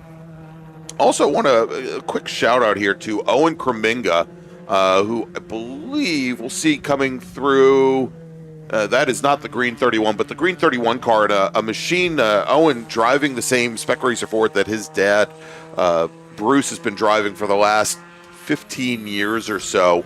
Now running, I believe this will be his 3rd race of the season. Just, not a lot of seat time in the car, just trying to get some practice, but has shown to be pretty strong here over the course of the season. You talk about passing along a passion. That's literally passing along a passion to the next generation. As we jump back up to our lead pack, and now Brian Cates making an attempt here to get past Sam Schechter. Or is that Theo Pepe's? I'm sorry. That's Pepe's, I believe. Yes, because Schechter, as we see, is far out in the lead. And Cates going to try to take 2 cars. He gets around Pepe's now and takes a look at Shu to the inside. Well, I thought he was going to get 2 cars on one lap. And now, Shu slams the door closed. I thought that was going to be a side-to-side contact there. I'll bet you Brian Cates did too. He had him cleared, but maybe by about 2 inches. That's some good racing. So now Cates there is in 3rd. Pepe's has fallen back to 4th, and now Keith Fraser getting really racy there, and Joe Blank's right in the middle of it. This is good stuff. Schechter kind of doing his own thing, and we've said this before, the more they race behind him, Deacon, the better off Schechter will be. Yeah. Schechter across the line that last lap with an almost exactly 3-second gap. I'm sure it's extended, so we'll see as they come across the line. There's Schechter on the screen going through turn 10, and there's the pack behind. Cates doing a nice job coming through the field a little bit. Started back there on row number 3.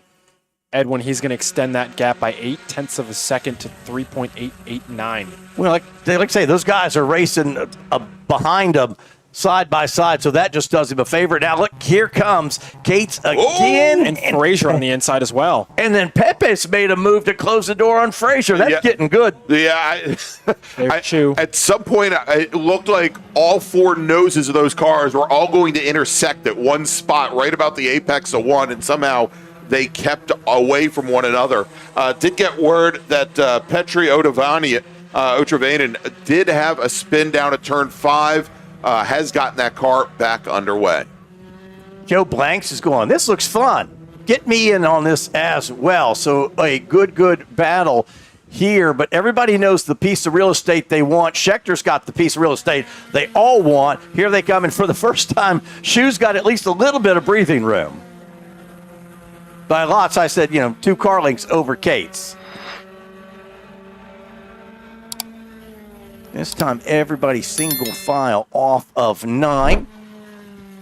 Now we get to that usual point in a spec race where you fight for the first couple laps to try to establish a good position, and then you get to the middle there, and then you think, okay, I want to start setting up for the end there. So now this 5-car pack is going to probably start to slot in and just run together to see if they can catch Schechter. As just as I say that, never mind. We're going to fight going down into turn 1 as Kate's over-unders very cleanly into 2. We'll see if he can keep that as our camera switches. Yes, looks like he made that stick. Very tidy. Yeah, Pepis ran in there, washed up. It let Kate swing back around. It's going to cost Theo a couple of spots there. As Keith Frazier now gets around him as well. So move Frazier now up in the 4th, and Theo Pepes drops back to 5th.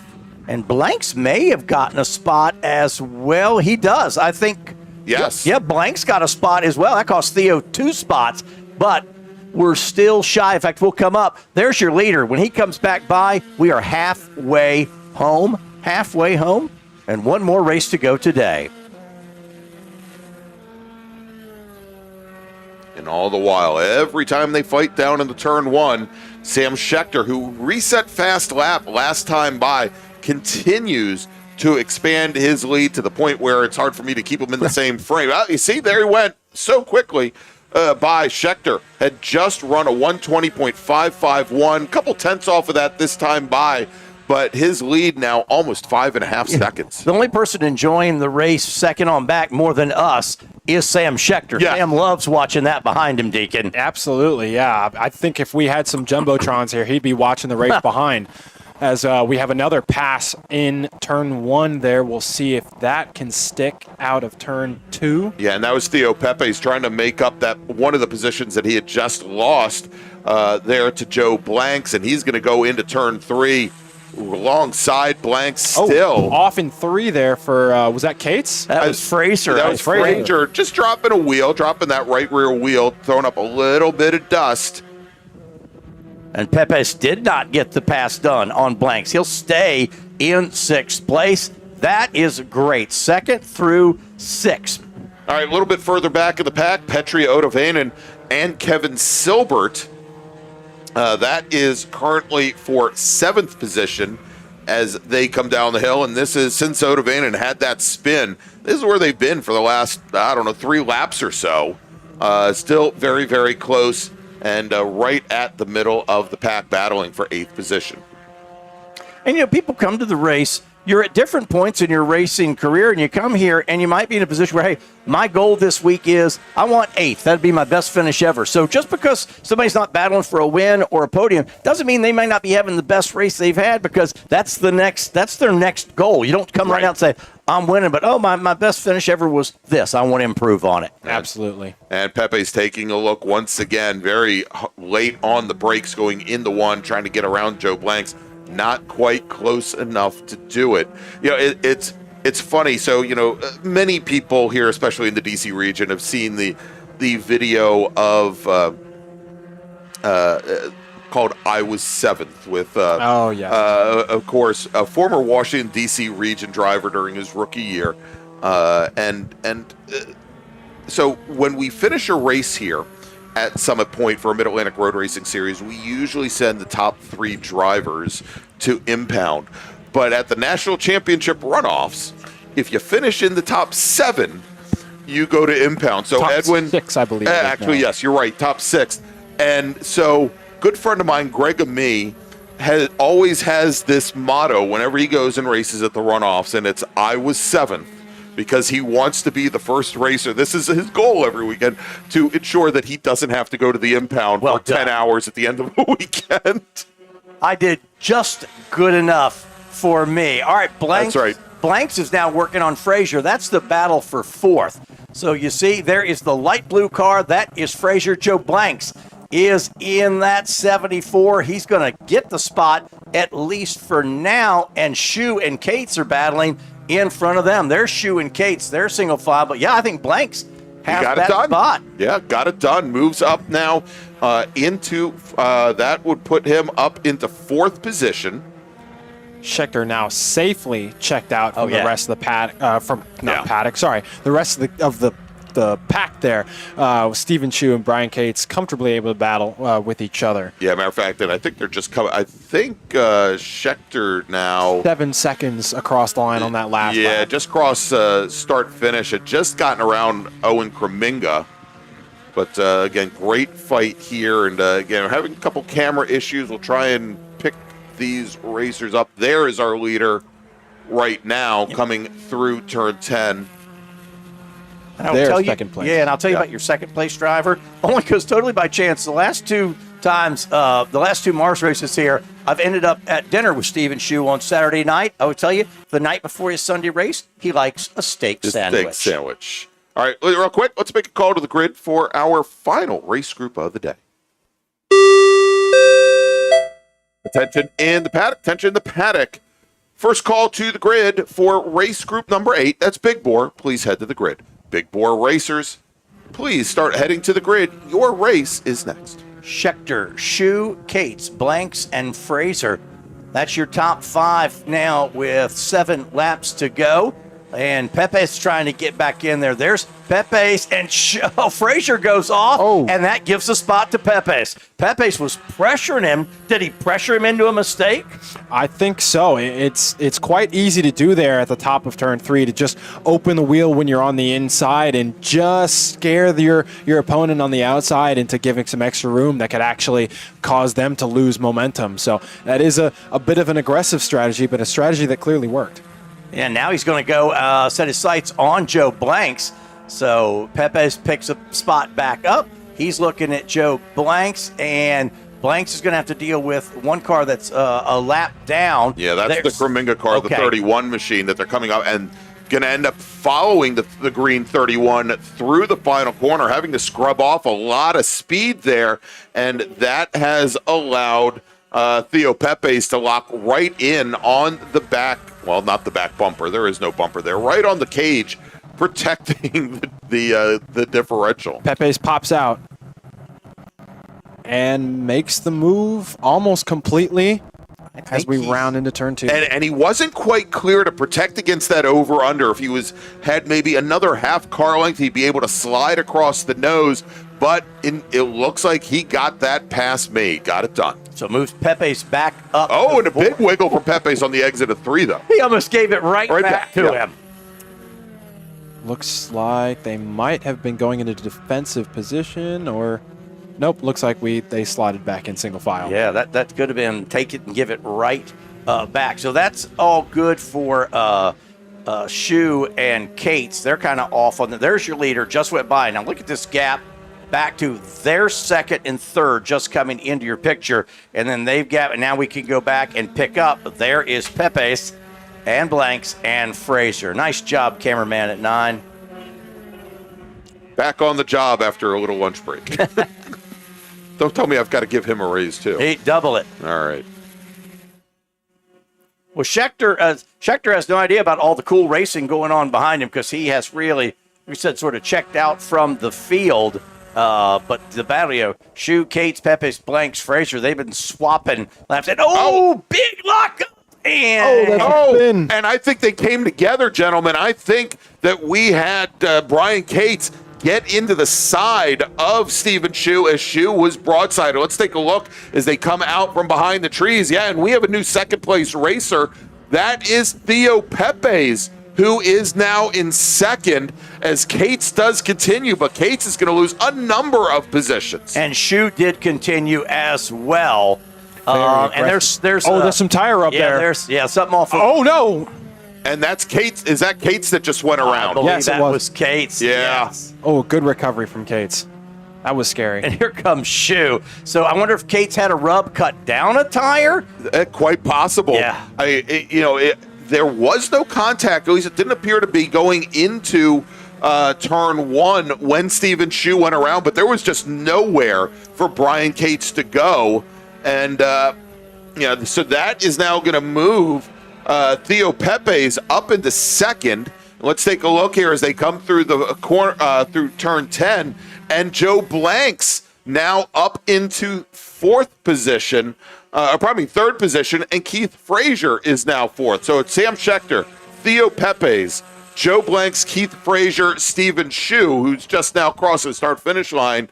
He's going to begin lap number 17 in fifth position. And let's go back for just a second. It wasn't contact that Cates had that caused Shu to spin. Shu began to spin on his own. Yes. Blocked the track, and then Cates got into him. So there was contact, but the contact did not cause the incident. Correct. And we were talking about Sam Schechter being, just sitting back and watching the mirrors and watching the race behind. He is now, because of this change, so far ahead, I don't think there's any point on this track where he would be able to see the second place racer from his mirrors. That got a little crazy, Deacon. Yeah, that was exactly what you expect from the last race, Hail Mary type of pass in the last race in the October MARRS Championship. Yeah, Shu just went a little wide in the corner of the car, and it was like this slow motion, kind of lazy spin. Again, then he's sitting 90 degrees perpendicular, and Cates had nowhere to go. So tough break for both of them, particularly for Cates there. All right, so what we're watching now is the battle for second with Theo Pepe's and Joe Blanks. Pepe's has already been able to come back and get around Joe Blanks once. We'll see how well he can defend. And Greg, we've just had Brian Cates pull into the paddock. His race is over. Yeah, his race now done, and it looked like he had a tire going down or some tire damage there at the rear of the car. So unfortunate for him after a very strong run here in the final MARRS race of the season. There's your second place battle you were just talking about. Pepe's and Blanks. That is second place. There is Frazier in fourth place. Again, we're not showing you the leader because he's on his own time schedule. Attention in the paddock, attention the paddock. Race Group 8, Big Bore Racers, please head to the grid. Race Group 8, Big Bore Racers, this is your second call to the grid. And just as I was about to make that call, gentlemen, we had Joe Blanks run wide, going through the chute, put two wheels in the dirt, somehow managed to gather the car back up, but he loses a lot of ground now to Theo Pepe's, who we see coming around and out of turn 10 all by himself. And now Joe Blanks, who's running in third, he's got to really worry about Keith Frazier in that blue number 7 machine. Frazier's in line for a podium. Yeah, he could lose that podium spot. Blanks and Frazier, and Deacon, I think Frazier's going to try something here into one. Yeah, waiting on the view here. We'll see him coming off turn 3. They should be coming into view. Boy, what a mistake. What a mistake for Blanks there. I mean, He's just racing hard, but he's going to hold the spot for now. So Blanks still third and Frazier in fourth with it'll be one to go next time Sam Schechter comes by. If we could pick up our leader where he is on the track, I believe that's him right there. And no, that's Pepe's. Our leader now. Too fast for the camera, coming up the hill. He's coming up the hill out of turn 8 right now, coming out of turn number 10. Yeah, our cameramen, they're so excited. They're having trouble showing up with next car through. That is our leader, Sam Schechter, and he is going to now start his last lap of Summit Point Raceway here for the 2025 season, as he now has, I'd say, somewhere along the lines of a 15-second lead as Theo Pepe's just now coming out of turn 10. Yeah, Greg, the 27 just coming off the exit of 10, as you see going across your screen right now. Your leader was already turning in for turn 1. So I'd say a massively impressive, almost 18-second gap between them. All right, so let's watch this battle for third between Joe Blanks and Keith Frazier. They're heading down into turn 1. And again, we apologize, having some camera problems down there. We'll catch them as they come out of turn 2. Blanks still has the spot. And you see Frazier right in his tire tracks. Blanks has the spot. This is the final lap. That's for your final step on the podium. But right now, Blanks has the position. Still about 2/3 of a lap to go. Nice job down the chute for Blanks. And Blanks holds off Frazier going into turn 5. Tell you what, let's pick up our leader. He's coming underneath the bridge now, getting past some slower traffic as he now rounds onto the front straight, taking the win for the second day in a row. It is Sam Schechter. Congratulations to him.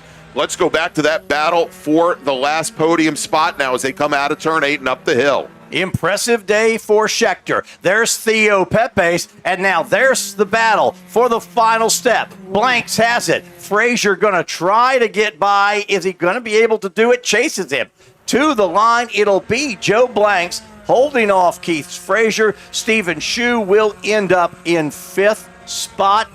Greg, that was a race. What a race. And Deacon, it looked like for a while there nobody wanted to win this race. And everybody left having to improvise based on what the driver ahead would do. And you have to feel for Stephen Shue. He really had this race. I don't want to say it was locked up, but he had his second position firmly in his grasp, and an unforced error caused him to fall all the way back to 5th. Yeah, Stephen ran a really good race all weekend long. So unfortunate to see it, but sometimes that just happens in racing. All right, so that is going to wrap up Spec Racer Ford Gen 3. Sam Schechter, who's going to be taking his victory lap, gets his second race win of the weekend. Theo Pepes finishes second. Joe Blanks rounds out the podium. Keith Frazier, Stephen Shue, your top 5. Next up, well, first, let me make a call to the grid because we've got just one race remaining here today in the 2025 Mid-Atlantic Road Racing Series season. Attention in the paddock. Attention in the paddock. Final call to the grid for race group number 8. That's Big Bore. Please head to the grid. Big Bore racers, please head to the grid. We're going to take a quick break. We'll be back with 20 more laps of racing here from Summit Point Raceway. It's the 2025 October MARRS presented by Grand Touring Enterprises. Stay with us. Grand Touring Enterprises is an internationally recognized and awarded full-service classic automotive facility located in Frederick, Maryland. Specializing in classic Italian sports cars from Ferrari, Lamborghini, ISO, and Bizzarini, Grand Touring's extensive experience ranges from pre-war to modern exotics, advising on all aspects of the classic car ownership experience, from service, restoration, and climate-controlled storage to sales and consignment. Grand Touring's focus is not just on preserving the history and prestige of these vehicles, but making sure that the driving experience is equally as spectacular and authentic. For more information, send email to tom@grandtouring.com. Grand Touring, legends in motion. Looking to level up your motorsport game? At Courage Motorsport, we've got everything you need, from high-performance parts and racing equipment to expert driving instruction and even our own Courage racing gear. Whether you're a beginner, a pro, or looking to kickstart your motorsport career with training in both the business of racing and securing sponsorships, we've got you covered. Check out our gear, grab a shirt, and represent your passion. Email us at trackready@couragemotorsport.com or visit couragemotorsport.com and get ready to hit the track.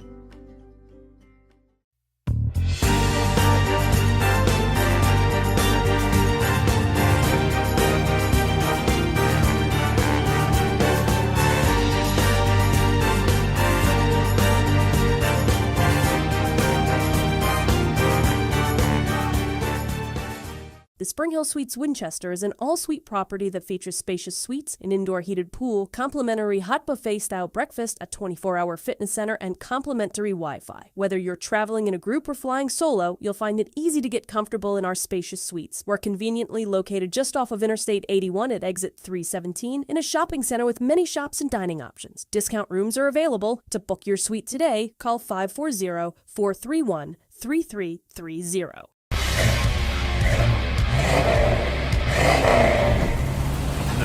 Baron AM, bringing you all the classic hits. Need a ride? No.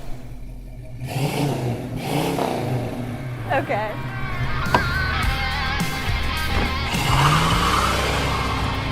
Taking you back to simpler times. Hey, dog. Belmont Classic Cars, Belmont, Ohio.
Grand Touring presents the October MARRS. Yes, the 2025 Mid-Atlantic Road Racing Series. This is the season finale, in fact, final race of the weekend. I'm Edwin Pardue.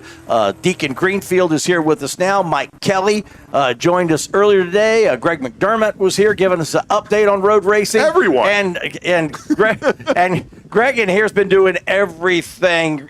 Director, on-air, producer, cameraman, everything. So Greg Ginsburg, give yourself a hand because that's a busy weekend for you. Well done. Thank you. Well done, sir. All right. The fast cars that make a lot of noise on track now. Looks like we've got Devin Mistak and the 47 David Smith, the 69 Andrej Balik, Alec Mazel in the 61, and Mike Herbert in the 62 is, I believe, the way we'll roll off for the final race of the day. So a little bit smaller field than we saw yesterday afternoon. We did get word that Andrew Mistak, who we had some great in-car footage from yesterday, having some back issues. Seems to be a recurring theme around here. So Brian Donati, you're not the only one. And he, unfortunately, was not going to maybe be able to make the race, but good to see these last cars out here on track for the final race of the 2025 Mid-Atlantic Road Racing Series season. So it doesn't look like we're going to have Corey Markovitz in his Porsche 911 Cup car, nor Andrew Mistak. Caius Musmar, of course, had those mechanical issues. But we do have David Smith in that beautiful GT1 C3. I believe it's a C3 C4. No, it is that's a C4 Corvette. Yeah, absolutely. C4 Corvette. Andre Blanc in the black ITE Corvette, the number 69 machine. And did we see also Maysal in his American sedan Ford Mustang, and Mike Herbert in the BMW. This is like Mike Herbert's, I think, like 48th race this weekend, by the way. You can stay busy. There's the green. We hear the rumble. It's a Chevy 1-3 thundering pass on the green flag. Field heads to turn at number one. Again, final of the weekend, and probably have the nicest weather right now that we've had all day today. The ceiling lifted, but I'll tell you, folks who were worried about the weather, it behaved, and we've been treated to some great racing today. So not at all what we were expecting. That's right. For everyone but Deacon, it behaved. Right. I'm thankful. That's I'm right. thankful. Because you got to use your wet I weather did. tires. I got to use my wets, so I'm happy. What is a feast for some, a famine for another? Yes. Yeah, we'll be doing the entire book of Proverbs here later. All right, Andre Blanc jumping out to a quick second place in the black number 69 ITE Corvette. Yeah, these quick cars, 20 laps goes by rather quickly as well. You know, the fastest lap qualifying-wise, they were down almost to, Markovitz, he's not here in this one, but in GT2, he was down to almost a 116 flat, 116.082. That's getting around the 2-mile circuit. I think Markovitz also, we saw him earlier in the bracket race as well earlier this week, and actually got down to the 15.7. Yes. So yeah, very, very fast lap around here. Speaking of fast lap, it's good to see Devin Mistak out front in the GT2 Camaro. I believe that is the previous chassis that his father Andrew used to race. Yeah. It's really good to see him gaining more confidence. I know he used to race a Ford Fusion NASCAR. So switching over to the Camaro GT2 platform, he looks a lot more confident. Yeah, and that Fusion also was a very, very unreliable car. I think we saw more times than not where it was pulling off, usually on the second or perhaps third lap. But this car has been very consistent for him, and he ran a very good race yesterday. Unfortunately, started from the rear of the pack. Now, again, it wasn't a very large pack; it was only 8 cars yesterday, but was able to work himself up into third position behind Markovitz and his father Andrew. I don't know what the theme is with bad backs this weekend, but we do send one more wish to Brian Donati. I hope he's feeling better. I know he's been checking in on us to make sure we're behaving here. So, Brian, hope you're feeling better soon. A very respectable lap for Mistak there. Across the line with a 17.6. All right, we'll check in here for a few moments with Andre Blanc. It's been about 2 years since we've seen Blanc here in the Mid-Atlantic Road Racing Series. We want to welcome him back for the season finale.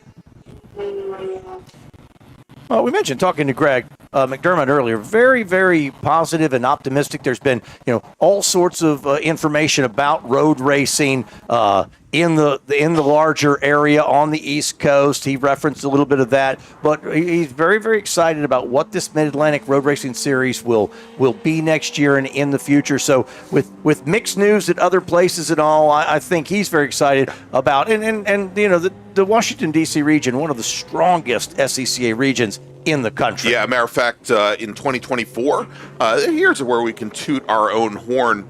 Edwin, in 2024, the Washington, D.C. region of the Sports Car Colombo Region of the Year.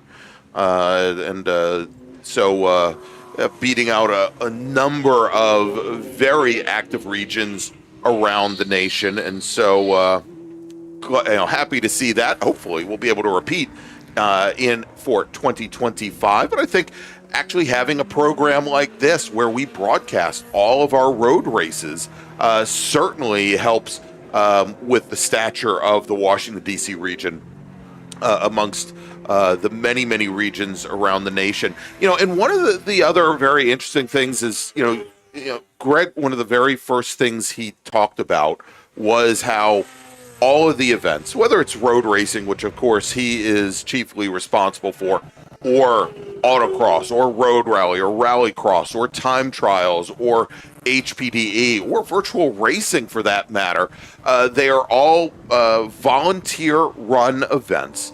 And much like we've had an influx of much younger racers, like here, the one sitting behind me, Deacon right back over here.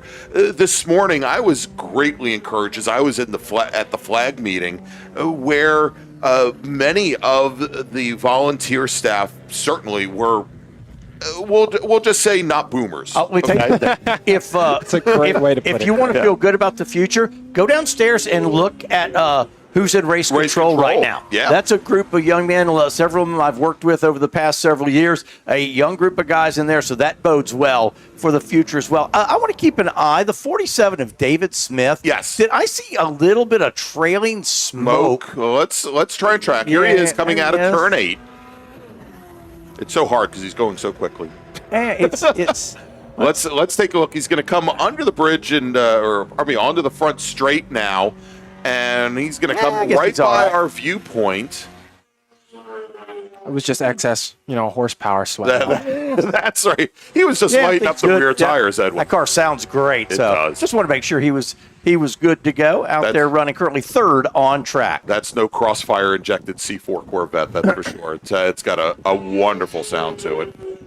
A little bit of out of class there, but as we see now in the distance on our straightaway camera, we've got the orange American sedan Mustang and the BMW close together. That's your closest on-track battle, per se. There's Alec Mizell and Mike Herbert running 4th and 5th overall. And actually, they've been right with each other since the drop of the green flag here. So let's follow them around a little bit. Yeah, within 0.2 of a second on that last lap, and their fastest laps within less than half of a hundredth of a second. So yeah, very, very close. Well, we watched them. I'm going to jump back in on something you said, Greg, and I just get the pleasure every now and then of jumping in here and helping you guys. But the stuff that you and Brian do, and having this type of access, thinking back, just going back to Jordy Fuhrman, with Mom at being able to be at home and watch him, the stuff you guys do to bring these races to other people, it helps the region a lot because people want to be a part of it. Yeah, and as we watch, and I want to thank everybody here in the chat. We are Regine Huddleston, of course, Mike Monahan, who's the driver's rep for SSM, Jordy's mother, Ben Foltz, who was actually here racing, was in the chat as well. Steve Moeller, ITS racer. Deacon, your Aunt Sherry is always in the chat, Yes. Cheering you on, no matter what racetrack we are at. I mean, it's done a lot. I think, and let me break out of cameraman mode or announcer mode here for a moment as we watch Maisel and Herbert going into turn one.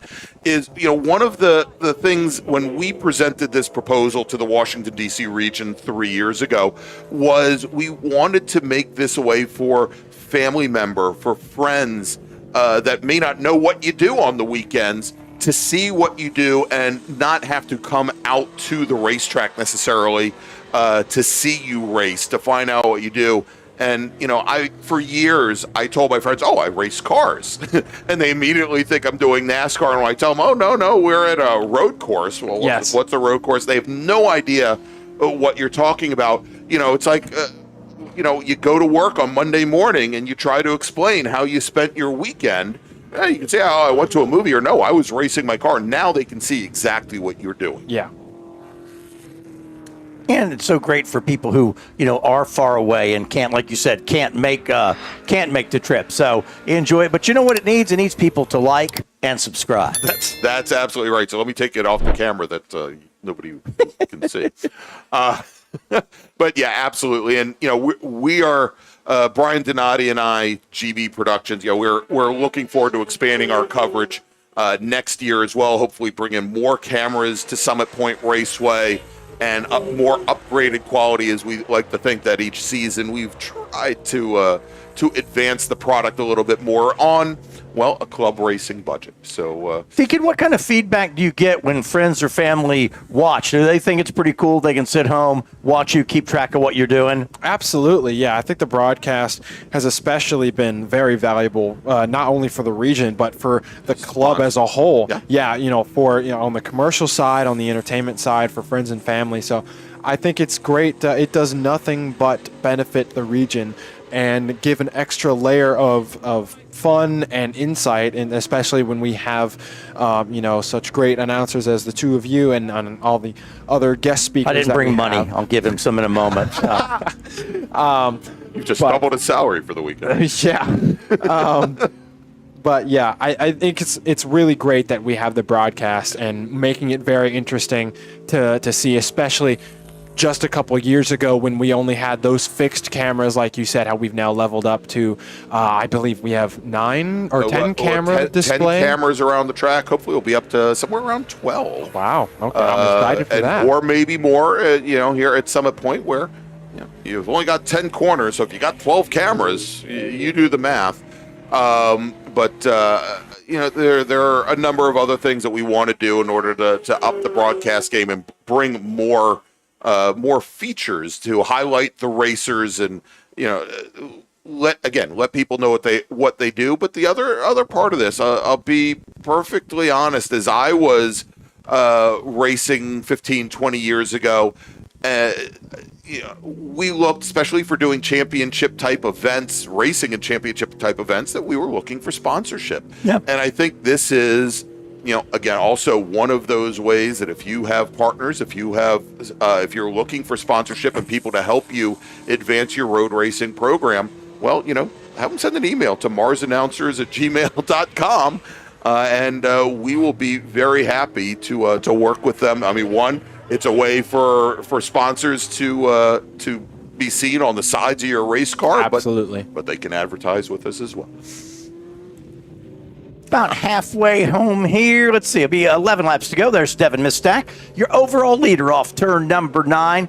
He'll come by, complete his 9th lap, and so 11 laps to go. And he is turning some nice laps. His quick lap, 1:17.3. That's getting it done out here, Deacon. Yeah, he's very close to almost getting into that 16 number where his teammate Andrew Mistack was running yesterday. So very impressive to run that consistently. These two guys still continue. Maisel in the 61, the Mustang, and Mike Herbert in the BMW. They've run close together, like I said, out of class, but they've run close together the entire race. Real quick, you were talking about, and we'll watch him here coming back through turn 3, Devin Mistak. He's down to, what did you say, a 1:17.35 he got a as his fast lap? That's almost 0.7 of a second faster than he ran all day yesterday. Wow. Even with the rain washing some of the rubber off the track, again, these cool temperatures, it's only now here, I'll tell you what, let me bring one of those advancements I was talking about. There's our weather right on the screen, only 63 degrees ambient air temperature. He's finding it to be, this green track to be really pretty fast. Yeah, 117.357 for those of you keeping track at home. There he is off turn number 10. Yeah, we did finally get a little bit of the gusty winds. It stayed away, but nothing like they had talked about. Like I say, the rain went away first thing this morning, and we are just getting the message now. Halfway home next time Miss Dak comes by. I'm talking about people's lap times. I probably ought to put them up on the screen. Hey, good idea. As we watch now David Smith, who just turned his fastest lap of the race last time by, a 1:24.289 in his GT1 fourth generation Chevy Corvette. Of course, that shows you with the different classes of cars, Devin Mistak, how much quicker he is than the rest of the field. Be interesting to see if he can improve on that 117.35. And we'll check back in with him in just a moment. Going to go and watch Andre Blanc now in his Chevrolet Corvette. Blanc's got a quick lap right now of 124.248. 124.248, the lone ITE car. 124.248. And let's see, what did he do? Yeah, so, 124.767 was his fastest qualifying. So he's right there running some of his fastest Almost laps of the weekend. Half a second faster, yeah. So many of these racers finding more time in this pretty green track. But also, about 10 degrees, 15 degrees cooler than it was yesterday. Hey, Deacon, we were talking a little bit about wind, and I know a lot of it depends on kind of the shape of your car and everything, but how gusty does it have to be out there, particularly for your vehicle, for you start to feel some effects? Yeah, not very.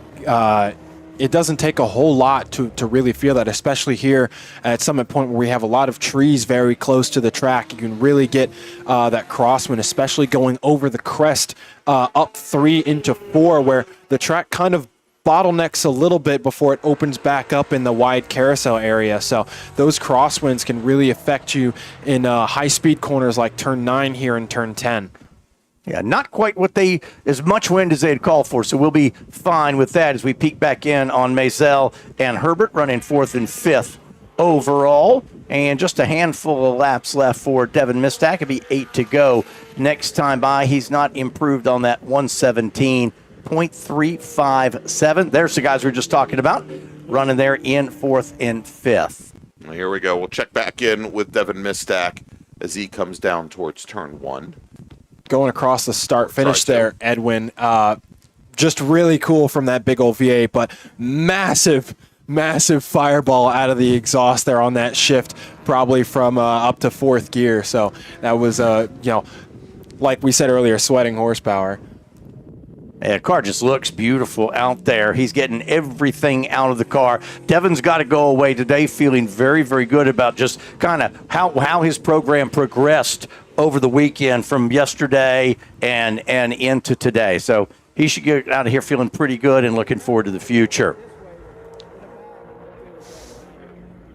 I'd like to see if he can pop off another quick lap here. We'll see, but maybe just riding now, and only 8 to go. As you said, Greg, you mentioned there another SCCA event on the East Coast still coming up this year. Yeah, a matter of fact, the Jersey Road Racing Classic, otherwise known as the Jerk, next weekend at New Jersey Motorsports Park's Thunderbolt Circuit, hosted by the South Jersey region of the SCCA, our many-time partner in the Mid-Atlantic Road Racing Series. If you want to find out more, you can go to the South Jersey Region SCCA website. That is pretty easy to remember. It's just sjrscca.com. Season starting to wind down, but if you take a look, there's still a bunch of opportunities to be on track before we get to the end of the calendar year. That battle between Maisel and Herbert spread out just a little bit. I think it's because some of the out-of-class traffic is going past them, so it stretched them out a bit. Yeah, both Blanc and Smith coming through, and that has split up the Mustang and the BMW. Quite a lot of sunshine starting to peek through down in turn 1 now there, Edwin. Yeah, I didn't expect that today at all, Deacon. It was beautiful for everybody. Like I said, you're the only one that really wanted rain, and it worked out pretty good for you. So yeah. I was glad Group 1 ran in that order because you got a nice wet racetrack this morning. And, yeah, you see there's the 47 coming through of David Smith. Yeah, and both Blanc and Smith making passes on the American sedan of Maisel and Mike Herbert. Yeah. Got them spread out a little bit. We'll see if maybe those two guys come back together before it's over. I believe all of our cars in Group now, even though running different times, have all found each other now on the front straight as your leader going across the start-finish, chasing down the M240i of Mike Herbert. It's almost like the opening lap of the race. They're all right together again, just inverted. They just inverted the running order. So, well, and that's one thing you got to watch in here is the diversity of car here. Again, some of those closing rates, I should say, down the front straightaway here can be quite dramatic. If one of the GT2 cars is coming through, you just have to be aware. You're looking and you're watching mirrors as well.Mistack still standing on that 17.357. If that ends up being his fastest lap of the weekend, doesn't improve it there, he'll still be very, very pleased with how he ended up this weekend. He will, but we were talking a little bit yesterday that there's always this father-son rivalry between Andrew and Devin, seemingly every weekend that they come out. And Andrew yesterday turned in a 116.225. His fastest lap of the weekend. So still a little bit up on Devin, and I'm imagining here that Devin's going to get quite a bit of ribbing from Dad when he gets home if he can't beat him here. Andrew's always incredibly positive and encouraging of his son's racing program, but he never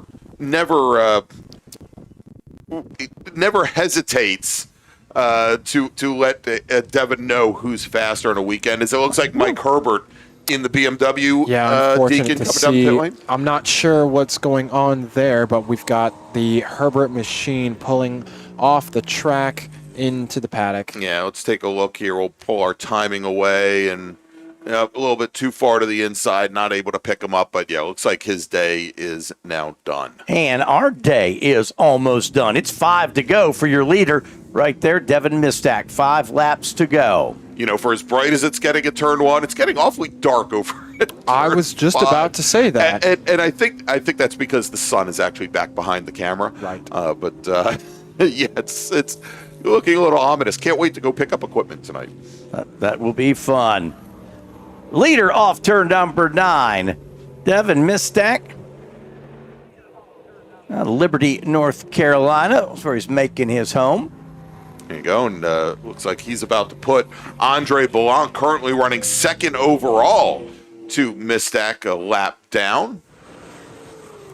And I keep missing Andre Blanc as we're trying to pick him up in the same frame. There we go. There we go. And Deacon, again, thank you for joining us this weekend. Much appreciated, giving us some insight that we don't really get unless we're chatting with drivers. And again, having folks pop up, I always love. Pepe's coming up this morning, just chatting with us before we went on air to give us some behind-the-scenes stuff. It really is good. It adds a lot to what we can bring to the streaming broadcast. So thank you, man. Of course, yeah. I love helping the region out. And I want to thank somebody else for joining us because he's right in the shot right now with that green hat.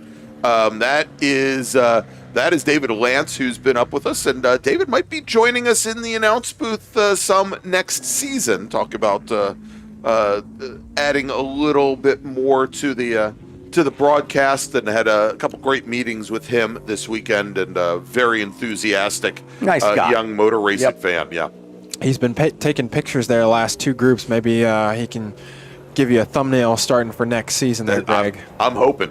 I'm gonna start with the artwork early. Yeah, Devin Mistak, there we go, crossing the line on camera. Now he has about, I think, 3/4 of the lap of open track. So hopefully he can break that 16 and then maybe spend the winter making fun of Dad. Exactly. Well, and that's a good time. You got some track to yourself. The track's probably in as good a shape as it's been all day long. And, right at the end of the session, pop off a quick lap and load it up and take it home.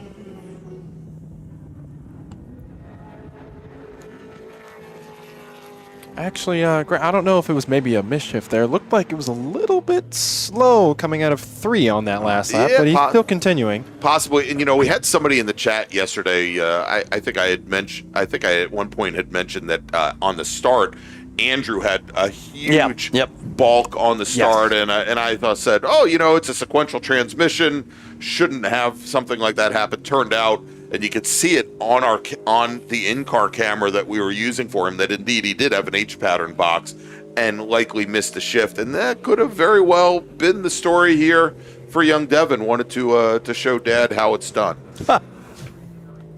Let's see what his lap time is. Here he is, off 10. Trying to improve on that. There he is. 1:17.357. No, he's I think he's kicked it into easy run. Yep. I'm sure all that horsepower burns through tires very quickly.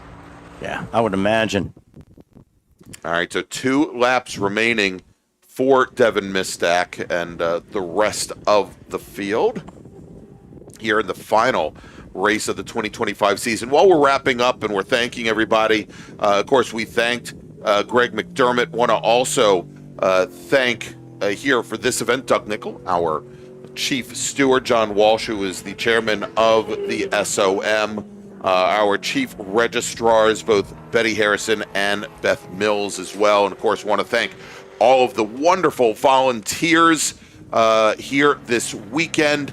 It takes a village, and sometimes we've got almost a full village here. I'm not going to run down all of the different specialties because I know I will miss one and I'm going to upset somebody, but so many volunteers does it take to put on a road racing event like this. I can't imagine how many volunteers over the course of running the runoffs just a week ago. Hundreds. That's an army.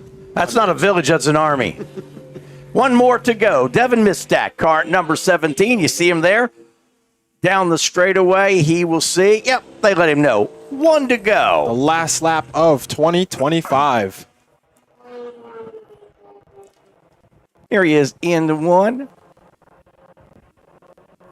Also, I'd like to thank Chuck Edmondson, regional executive of the Washington, D.C. region of the SCCA, Steve Martin, chairman of the board of directors of the Washington, D.C. region, and I'd be remiss if I didn't thank another very special Washington, D.C. region member. He happens to be the chairman of the board of the National Board of Directors for the Sports Car Club of America, Bob Crawford, who, without Bob's guidance, Brian Donati and I would not have been back in the booth here after a couple of years away. And I would say that it is probably Bob's initiative that has brought you all of this video streaming here of the Mid-Atlantic Road Racing Series. And so want to thank him and the entire board of directors of the Washington, D.C. region as Devin Mistak comes up and underneath the bridge for the very last time. And gentlemen, he comes onto the front straight to see the checkered flag. Down the straightaway, we'll look for the checkered flag in the air. There it is. Devin Mistak, and I give him credit. He ran a good last lap, a 1:18.277. So he does not improve on his 1:17.357, but solid day for the car at number 17. David Smith in the 47 car will finish second. Yeah, that's the GT1. He got around Andre Blanc, so that was second overall. Great and his run. best lap of the race, too. Yeah, Way to great bring it run home. for Smith, especially after the problems that he had during the race yesterday. Great run for him. And Alec Maisel in his American sedan Mustang. There he is coming through the carousel right now, the last racer on track. So let's follow him around to wrap up the 2025 season. Off turn number 9 for the final time. He gets to do the final lap of the MARRS season for 2025. Turn number 9, and he will look to the starter stand, checkered flag in the air, and call it a season.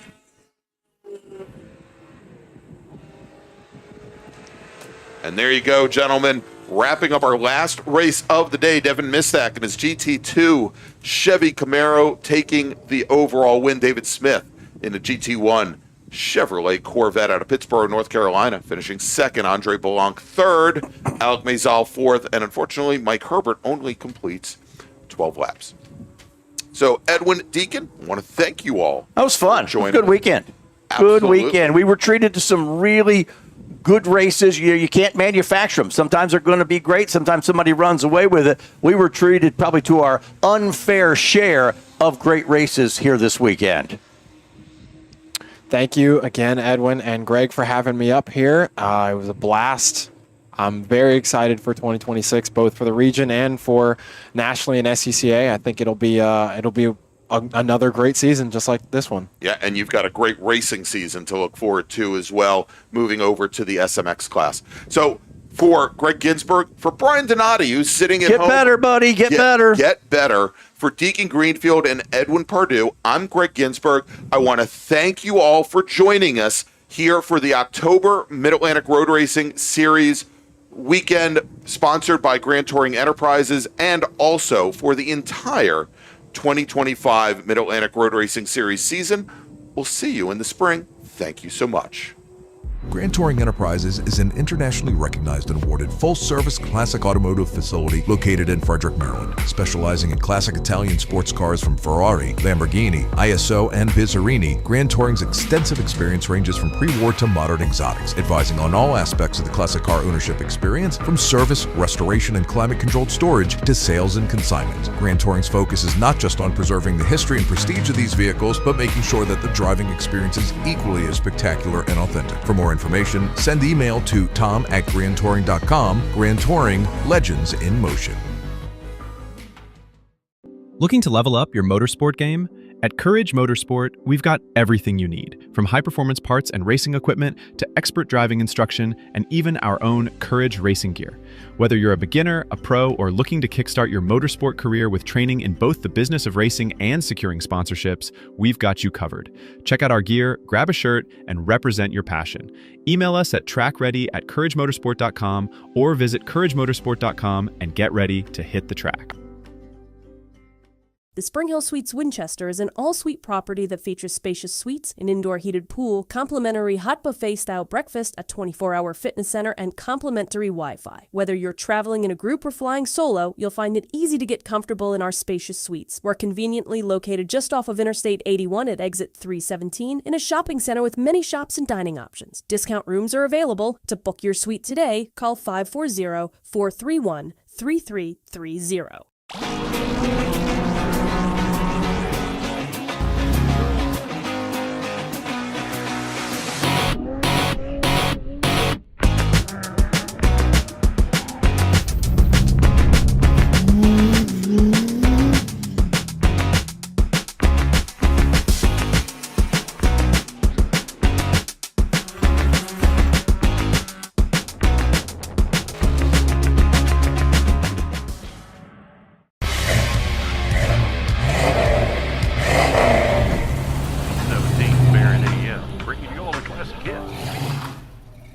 Need a ride? No. Okay.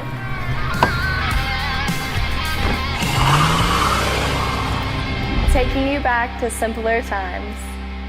Hey, dog. Belmont Classic Cars, Belmont, Ohio. Since 1976, Radial Tire Company has been providing the Washington, D.C. area with quality tires, expert knowledge, and the finest service. They have earned a reputation as a premier specialist in hard-to-find performance tire and wheel applications and stock tires from all the top manufacturers for whatever you drive. From performance and race cars to SUVs and trucks to your daily drivers, Radial's mission is to assist you in getting the most out of your tires and car. To get a competitive quote on your next set of tires, now with free shipping, or to schedule online, visit RadialTireCompany.com or call them in Silver Spring at area code 301-585-2740. That's 301-585-2740. RP Performance is the only premier race shop in the region that specializes in both street and track Mazdas and is located right in the heart of racing at Summit Point's Gasoline Alley. RP has been involved in countless race wins and series championships across many classes with drivers of all ages. Not just a full-service shop, RP has been helping drivers with their individual racing and other track event needs for over 30 years, providing trackside support, arrive and drive packages, as well as race car transport services. And they're known for its help all attitude. RP Performance is your go-to for getting cars back on track for that positive experience at Summit Point when you're ready to pack it in. For more information about RP Performance, come talk to them here in the paddock. Call them at 304-728-6749 or email them at Brett, that's B-R-E-T, at rpperformanceracing.com.